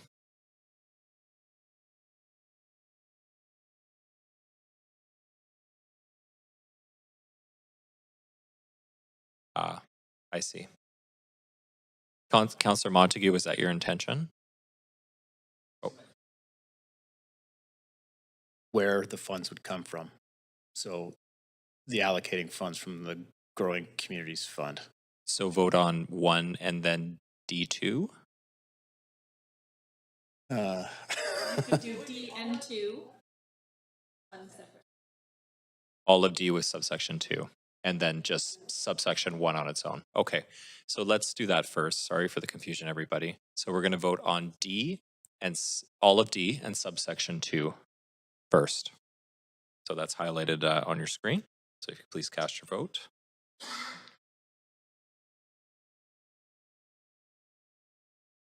Councillor Kirby-Young, I just want to make sure you're aware.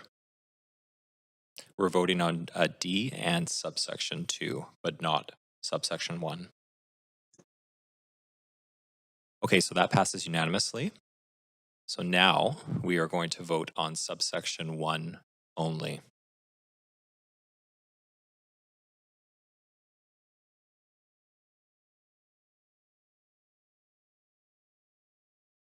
And we'll just need a moment here to get that highlighted and up on the screen, and the other parts unhighlighted.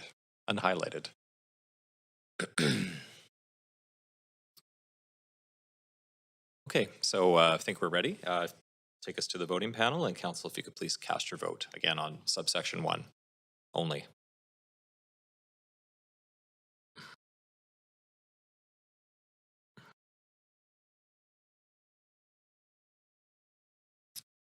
Okay, that does not pass.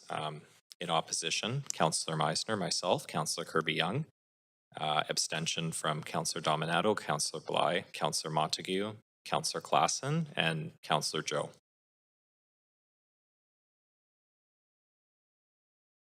Oh, pardon me, that does carry. So in opposition, Councillor Meisner and Councillor Kirby-Young. Sorry about that. Okay, we will now go back to the main queue and count. I didn't. We have a. Yeah, could we get that vote back on the screen, please? I'm not sure that I vote. Okay, just a moment here. Thank you.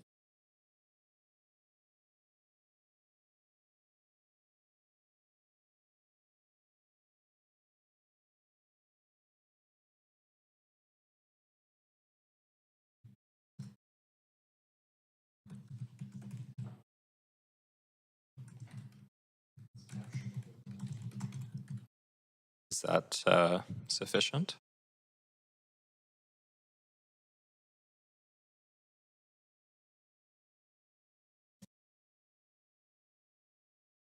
Just need a minute here to get the vote results back on the screen. You just bear with us.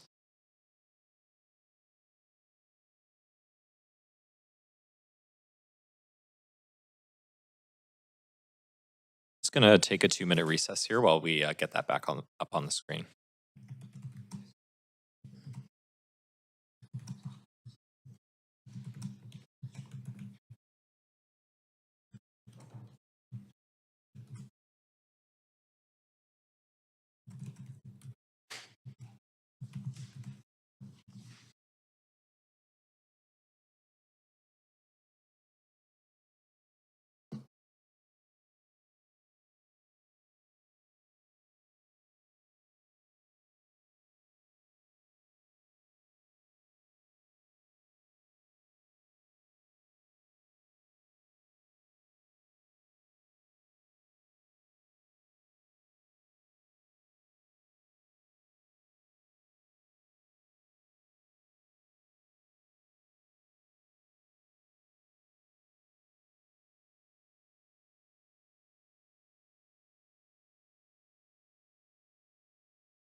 Fix for you. Thanks. Sorry about that. Doing lots right. Nope, nobody has a perfect day.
there, and apologies for the pause. We are now back to the main motion, and we have Councillor Boyle in the queue. Councillor Boyle, we can restart your timer. Did you have any comments? Oh, we'll get your mic on. 1 sec. Oops. Go ahead. Just to reiterate, as a number of folks said at the beginning, very exciting projects. I know we are all keen to do more of everything faster all of the time, and I can only imagine how fun that is for staff to hear all of the time from us, but really appreciate the huge amount of work that's being done and look forward to the report back about what more we can do with the unallocated funds over this time too. Okay, thank you. And Councillor Kirby-Young, did you have any additional comments? No, I'm just trying to follow along with what was passed and what wasn't, so I'll just wait to see what we have on screen before we do the final vote. Okay, I understand. So I don't see anyone else on the queue, so we'll now call the vote. Yep. So thank you. Before we vote, can we have it emailed to us? I just try to follow what has been passed. And Sure, yeah, we can, the clerks can do that. So I'll just take a minute.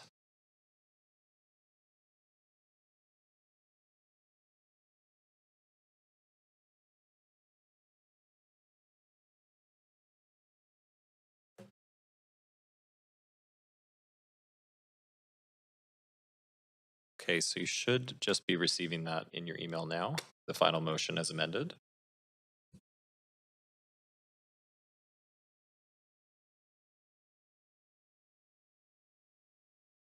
can I ask to sever, just looking at this, D1, please? So Councillor Kirby-Young would like to sever D1. Or sorry, just I or D and I? I guess it's just so that we're clear from what was before, just vote separately on the I part of D.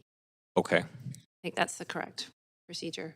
I'm just checking with the clerk. Is that the correct procedure to just vote separately on the I piece? If there was a desire to sever?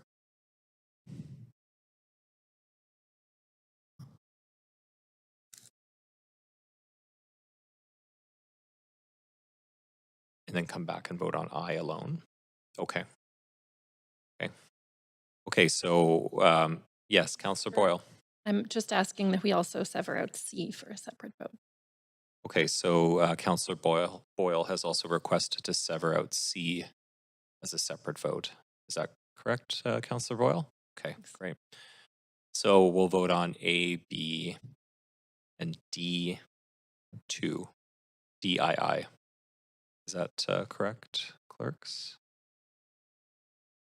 We're just going to get that highlighted and up on the screen so everyone knows exactly what we're voting on.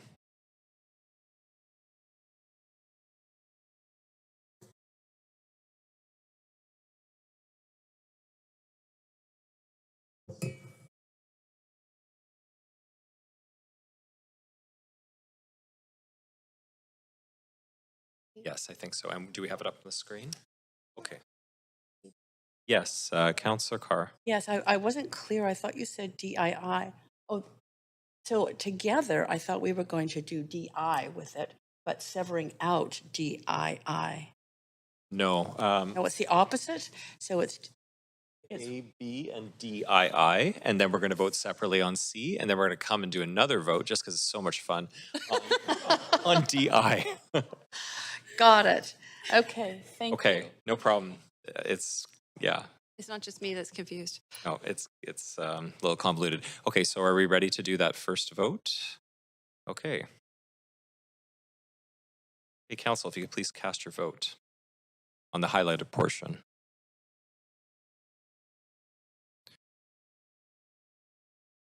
Just waiting for a few more votes.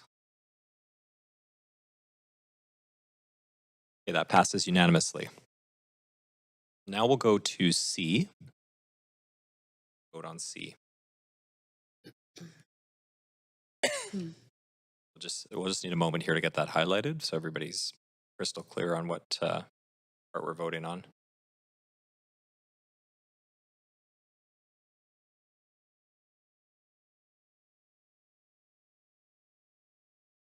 Okay, I think we can go to the voting panel for C.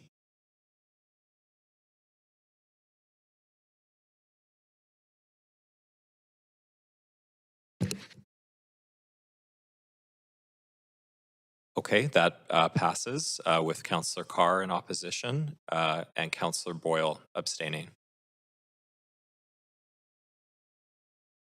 Okay, and now we will vote on D. I. Just get that highlighted as well. So just a minute, please.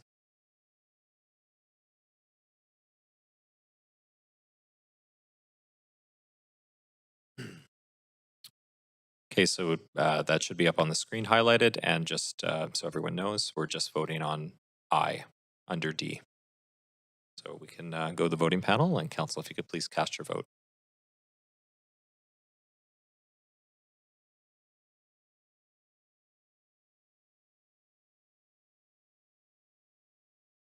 Okay, that does pass with Councillor Meisner, myself in opposition, Councillor Kirby-Young in opposition, and Councillor Montague in opposition.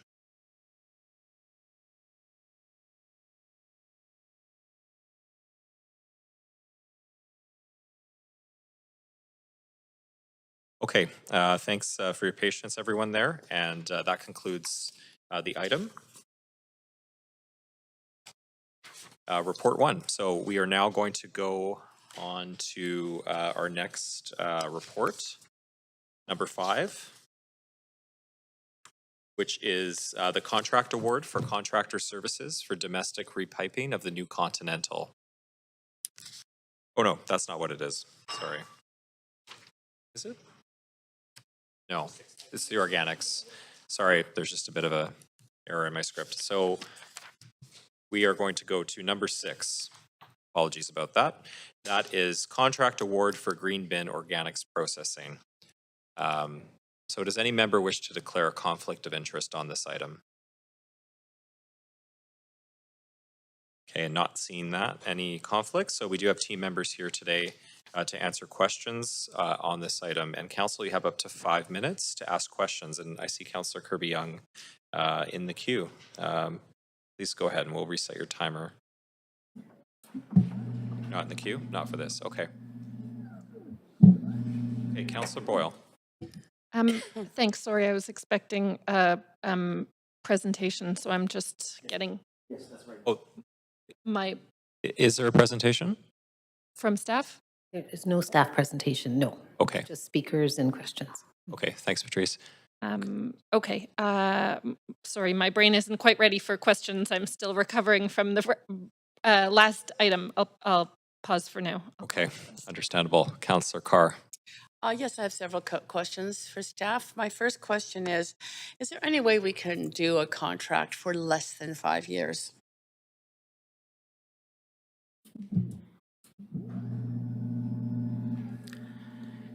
Good afternoon, Council.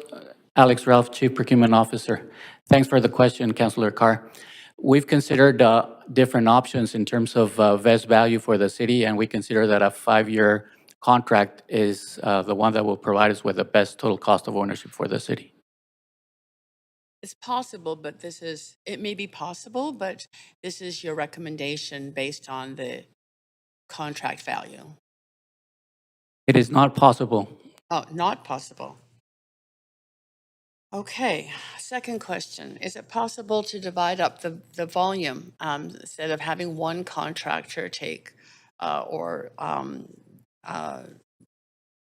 dispose of all of the volume? Is it possible to divide that up into more than one contract? Once again, we've been taking a look at different options, and the best total cost of ownership represents consolidating all of the volume and having one vendor process all of our organics for the city. This represents the best value for the city. So I understand it's the best value, but is it possible to divide it up or not? Is that our choice? Yeah, have we made the choice that it must be all together, but we could have made a different choice? It might not be the best value, but it could have been a choice. Yeah, and this is an operational decision, and maybe John can expand a little bit on the solid waste operation. Afternoon, John McDermott. I'm Acting Director of Solid Waste Engineering. Operationally, to split loads, we have determined that that's not the best route to go. There are certain challenges associated with that. There's benefits of having a single vendor from a administrative, operational, logistics, and planning perspective.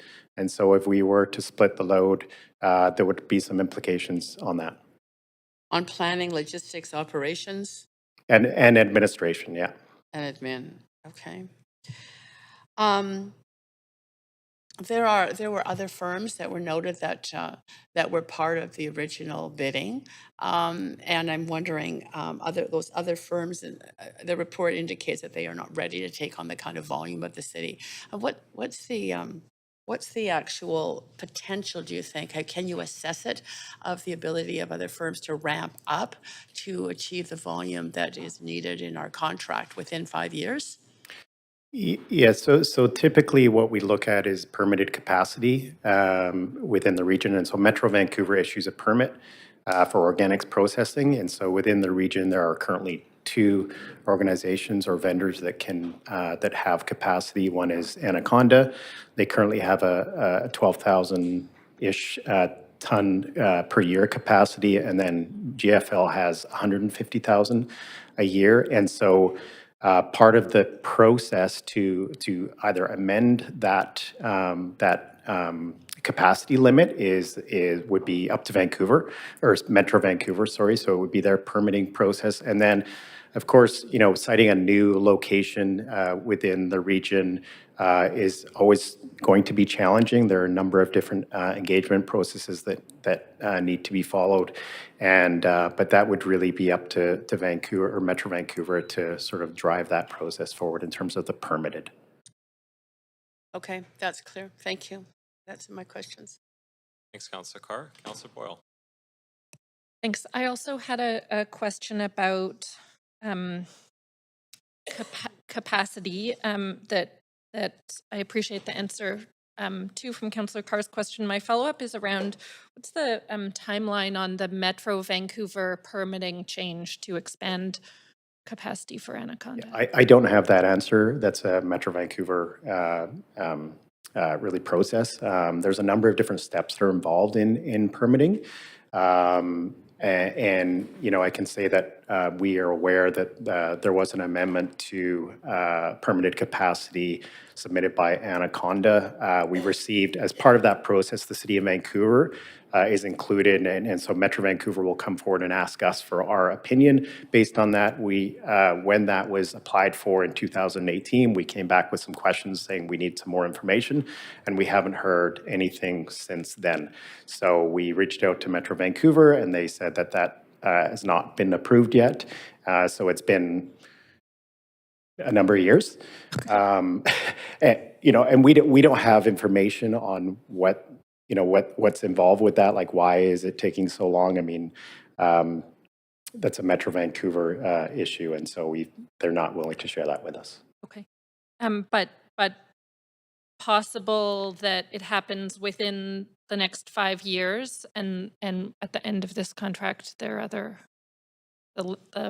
landscape has shifted? Possible, yeah. I think it's clearly within everyone's best interest to increase capacity within the region. There's no doubt. So I don't see that being a real challenge in the next 5 years. So. Okay, thanks for that.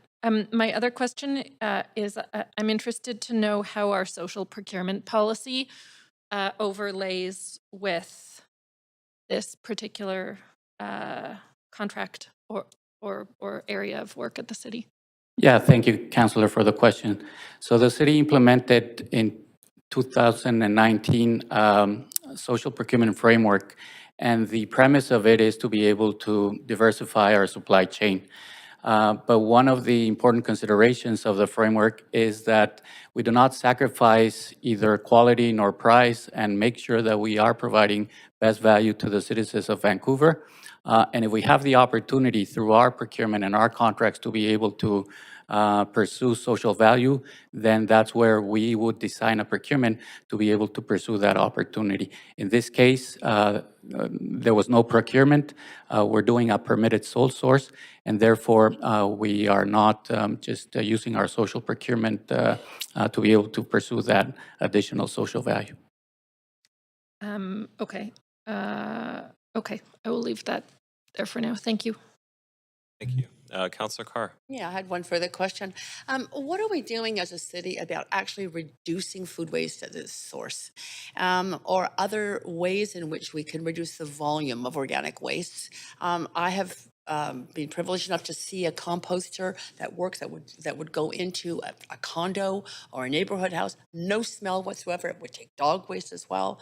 I mean, they're quite phenomenal technologies that are being developed right now. So, are we pursuing those? So there's a couple things. So one is that we're always working on increasing education and awareness, trying to get more participation from residents. So there's still, upwards of 20 to 30%, depending on what year, of organics that are being thrown out curbside by our single-family customers. And so there's certainly lots of opportunities to divert more organics from garbage. So that's the main thing that we're doing right now. The other thing that we're doing is through our Zero Waste 2040 plan, we initiated a project called a Zero Waste Demonstration Site, where we invite innovators to join us at a city located, or a city site on Kent Avenue. And so the idea around there is to sort of stimulate that things around zero waste, around waste diversion, and so organics would be a part of that as well. So we're always looking for opportunities to reduce that waste. Yeah. Okay, thank you. Thank you. Okay, see no more questions. We will now hear from speakers on this item. So just a reminder to speakers, you have up to 3 minutes. Our first speaker is Russell Zashiri. Sorry if I'm not pronouncing that right, Russell. Russell Zashiri, yeah. Okay, great. Okay, so good afternoon, Russell, and you have up to 3 minutes. Please go ahead when you're ready. I think we have a presentation there. Okay, great. Let's just get that. And is there a way for me to operate it here, or I'm not I can just sure. say next slide? You'll just have to tell us when to advance. Okay, great. Good afternoon, everybody. My name is Russell Zashiri from Anaconda Systems Limited. Next slide, please. So what we believe in agreement with staff is that in-region processing is good, right? Transportation costs, this is what we're talking about, money, right? Put the stuff in the truck, it drives away. Greenhouse gases, that's all aligned with the City of Vancouver Emergency Action Plan, Climate Emergency Action Plan. So Anaconda's position is that we are in agreement with the findings in terms of reducing greenhouse gases and reducing transportation. Next slide, please. So for all intents and purposes, in-region processing is good. However, in-city organic waste processing is best. So here we have a map of the City of Vancouver. So in our notes that we wrote, just as a side, we don't have, I can't go through 3 minutes with all the stuff that we need to talk about. However, this is an illustration of where we're located. We're located at 8601 Main Street, which is approximately 1 kilometer from the transfer station where the material is consolidated and taken to Delta. And Delta's on the bottom right-hand corner there. So the idea, as you can see, the map of City of Vancouver is highlighted in yellow. So the majority of the material that is collected has to drive past our door currently and then go to the transfer station. And then at the same time, then it's pushed into another truck, and then it's consolidated and moved all the way to Delta. So logically speaking, in-city organic waste processing is best.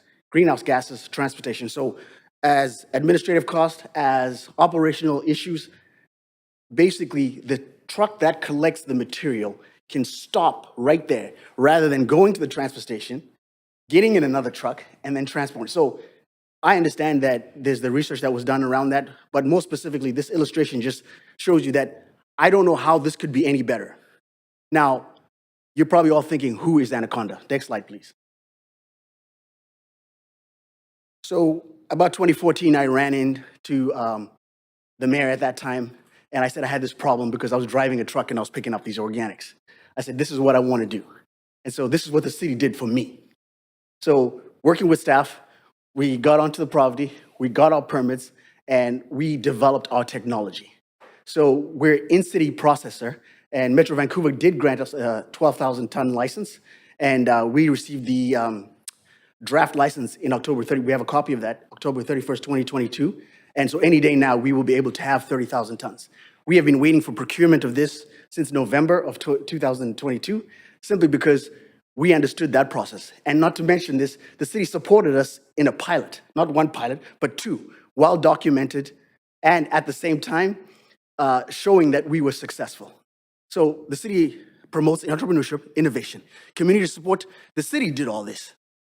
The city believed in me. The city showed, this is what the city did. And so for us, next slide, please. Sorry, Russell, The question is, you are at time, and I've given you a bit more time. So my apologies. I'm sorry, we have to keep it fair for everybody. I've given you some more time. Yeah, could you send it to council, your presentation? Okay, we can ask staff to send it to councilors. No. Yeah. Okay, thanks, Russell. Apologies, 3 minutes. Sorry about that. Okay, we'll go to our next speaker, Brian Saremba. Okay, thanks for the info. The third speaker is Jackie Kasandi. Oh, it's you. Okay, hi, good afternoon. Good afternoon. Hi, everyone. My name is Jackie Kasandi, and I represent the Black Entrepreneurs and Businesses of Canada Society. And so I have some questions in support of what Anaconda is asking. So the city's bidding process, by definition, encourages price competition, and would provide proposals. So how is it logical to have best value achieved without actually going through the process of finding out what the price competition is, and how is that transparent and fair? So we're trying to ask for the process and the data to support the group that is saying this is the best value.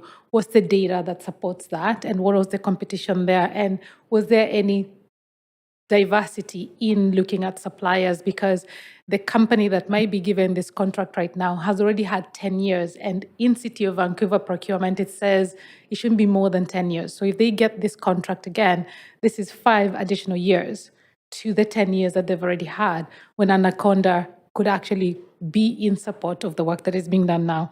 And then the city prides itself in being a green city. How can you be taking this to Delta when there's an in-city processing? It seems like it doesn't make sense, because you're driving farther, you're using more people, you have more emissions if you do that. So I'm going to stop there with my questions. I know we have other people that are coming on to ask, so thank you for listening. Okay, thank you very much. Speaker number 4 has withdrawn, but we'll go to speaker 5, Candace Knoll.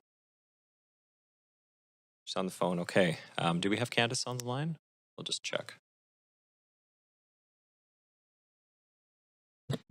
Speaker 5 is not on the line. Okay, we'll see if we can get them back on the line. After we go through the list, speaker number 6 is Parker Johnson. Do we have Parker on the phone? Speaker 6 is not on the line. Okay. Speaker number 7, Candace Pellew. Hi, can you hear me? Hi, Candace. Yes, we can. So you have up to 3 minutes. Please go ahead. Okay, beautiful. Thank you, everyone, for the time. Quick question. So, I'm really thinking on my end really about the single provider channel. See, the city, in my mind here, the city has known that, this contract was going to expire, and it has expired for the last 5 years. And now we have this, it kind of feels like a state of emergency in a sense to make a decision on this. But when we think about the ideas of status quo and traditional values where diversity and equity of contracting should be present, I don't feel right now that it has been practiced. And therefore, in my eyes, I feel that it's irresponsible with public funds. And I just would like to pose the question of how is this in fairness, right? Is there data? I agree with Jackie. There needs to be data to support this. And has the city gone and done this work as these policies are part of this procurement policy? Like, where is the data to support this whole process? I just would really love to know. Thank you. Okay, thank you very much, Candace. Speaker number 8, Lystra Germain Sam. Lystra. Speaker number 8 is not on the line. Okay, we'll come back to them. Speaker 9, Arnold Shuchat. We have Arnold on the phone. Hi. Hi, Yes, Arnold. can you hear me? We can. So you have 3 minutes. Please go ahead. Okay, thank you. Good afternoon. My name's Arnold Shuchat. I reside in the city of Richmond, and I have some history as a citizen activist dealing with the Harvest Fraser Organics fiasco in 2016, which sparked my interest in finding a solution to solid and liquid waste costs and challenges. 7 years later, I think I found it in Carbitura Zero Waste. And thank you for allowing me to speak. I'm at the end of the day, but what I have to assert here, I believe, is significant to all the efforts from all the departments that we heard from today: childcare, mental health, public works, parks and recreation. Funding challenges are gargantuan, and we need a new approach to dealing with our waste and renewing a legacy provider using legacy technology, and locking that old school way of dealing with waste does nothing to get us where zero waste goals are, and which we need to reach quickly as a society. The other speakers representing companies are seeking to get a chance at bidding for a piece of the $30,800,000 organic waste pie. But I have no objection to the city implementing sole source bidding in certain circumstances. What I do object to is the term of the contract being 5 years and the length of the time set out in materials for discussing alternatives going forward to 2025. It's time we turned our current thinking about waste on its head. While the city of Vancouver is prepared to pay $205 a ton to deal with organic waste, I have a corporate customer that would be willing to pay for all of the infrastructure and tipping fees for that waste and convert it back to source elements and compounds, all the while sequestering carbon and transferring those carbon credits to the city, which results in zero pollution in the process. If you heard me correctly, I stated that we have an opportunity to remove processing costs altogether in a zero waste system. Executing a contract for a full 5 years will have deleterious effects of stifling and impeding innovation, delaying urgently required solutions, and for sure costing us a community substantial opportunity costs which could be converted to revenues using the Carbitura or similar technology if available. Our leadership has to have the courage to be future-focused and to provide for some degree of agility to pivot to better solutions as they arise without binding our community to inaction due to longer-term fixed legacy contracts and systems. We can't simply kick the can down the road and continue on our current path. For these reasons, I oppose the term and extension beyond 3 years, but encourage one for 2.5 to 3 years with an option to renew, to allow for discussion and possible adoption of new approaches and technologies in a more expeditious manner. And I will be reaching out to some of you in the coming months and weeks to further introduce our proposed zero waste solution to buy both liquid and solid waste streams and generate substantial savings for our community. Thank you. Hey, thanks, Arnold. Okay, we'll now go back through our list of speakers to speakers we previously missed.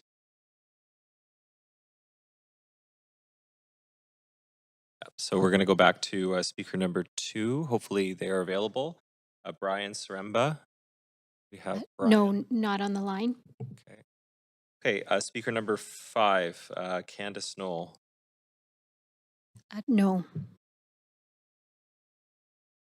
Okay. Speaker 6, Parker Johnson. No, not on the line. And speaker 8, Lystra Germain Sam. No. Okay, that concludes our speakers list. And thanks everyone for coming in to speak to council today. Would someone like to move a motion for report 5?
contract awards, especially around something as significant and as large as this particular one, and that deals with an element of action that does have climate implications.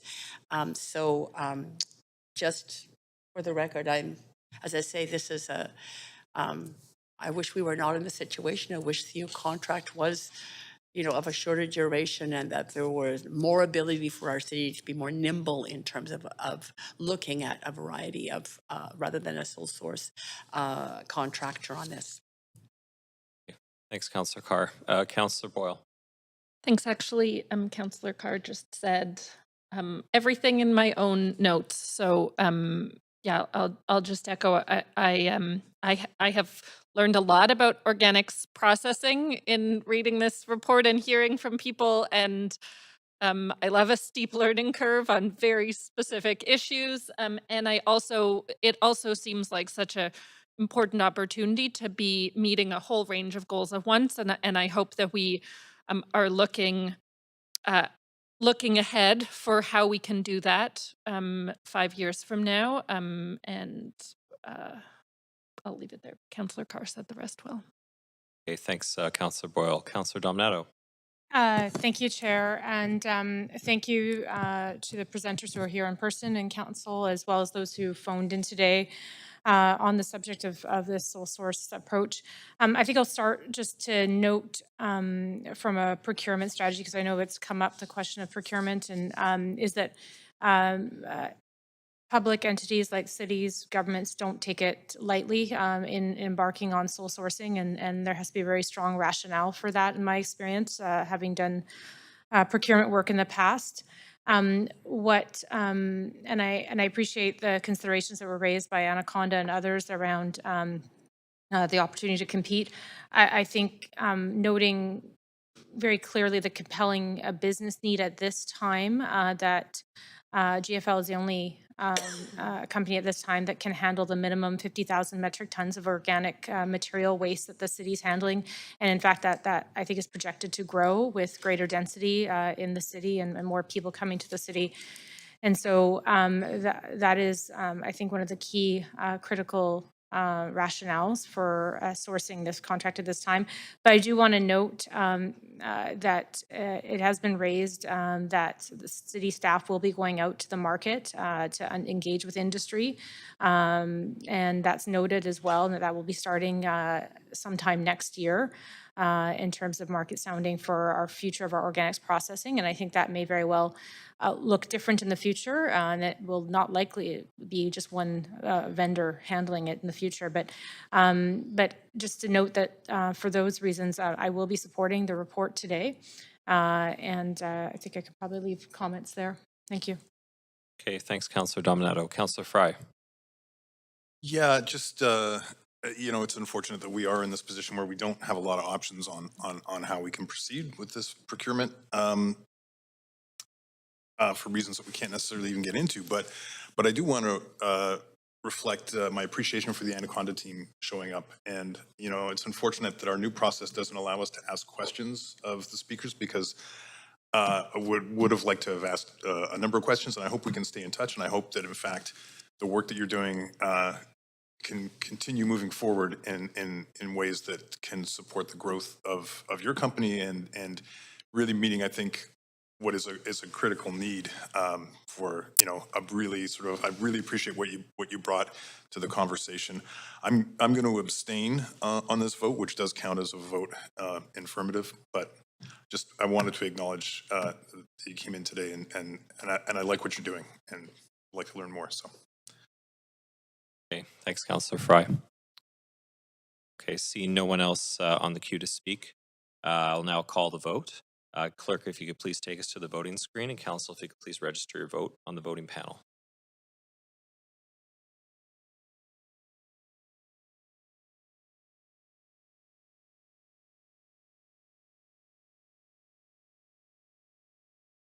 Okay, that does pass. Thank you very much for coming in to speak today. Okay, that concludes Report 5 on the agenda. Okay, final item is Motion A1, Council members' requests for leaves of absence.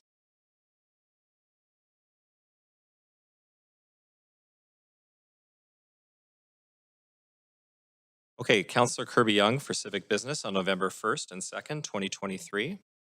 So do we have a mover on that? Yep. Moved by Councillor Boyle, seconder. Councillor Klassen. Okay, Council, any discussion? Guess not. All those in favor say yay. Any opposed say nay. Okay, that concludes the last item on the agenda. Yes, so the standing committee portion of this meeting is now complete, and we will now convene in council with Acting Mayor Klassen as chair to deal with the recommendations and actions from today's committee meeting. And over to you, Acting Mayor Klassen. Yeah, we will now convene in council to deal with the recommendations and actions from today's Standing Committee on Policy and Strategic Priorities meeting. Clerk, may we have a roll call, please? Mayor Sim is on a leave of absence. Councillor Carr. Councillor Kirby-Young, not here. Councillor Dominato. Councillor Bly. Present. Councillor Boyle. Councillor Fry. Councillor Montague. And we have Councillor Klassen in the chair. Councillor Meisner. And Councillor Joe. Present. You have quorum, Acting Mayor Klassen. Thank you very much. We need a motion to adopt the Standing Committee's recommendations for Presentation 1, Reports A to 5, and Members' Motion A1. Can I have a mover? Councillor Joe, a second, and Councillor Dominato. All in favor, please say yay. Okay. All those opposed say nay. The motion carries unanimously. Can I have a motion to adjourn, please? Thanks very much. Seconder. Councillor Joe, all in favor? Yay. Yay. All right, this meeting is adjourned. Thank you very much. That's the way to run a meeting.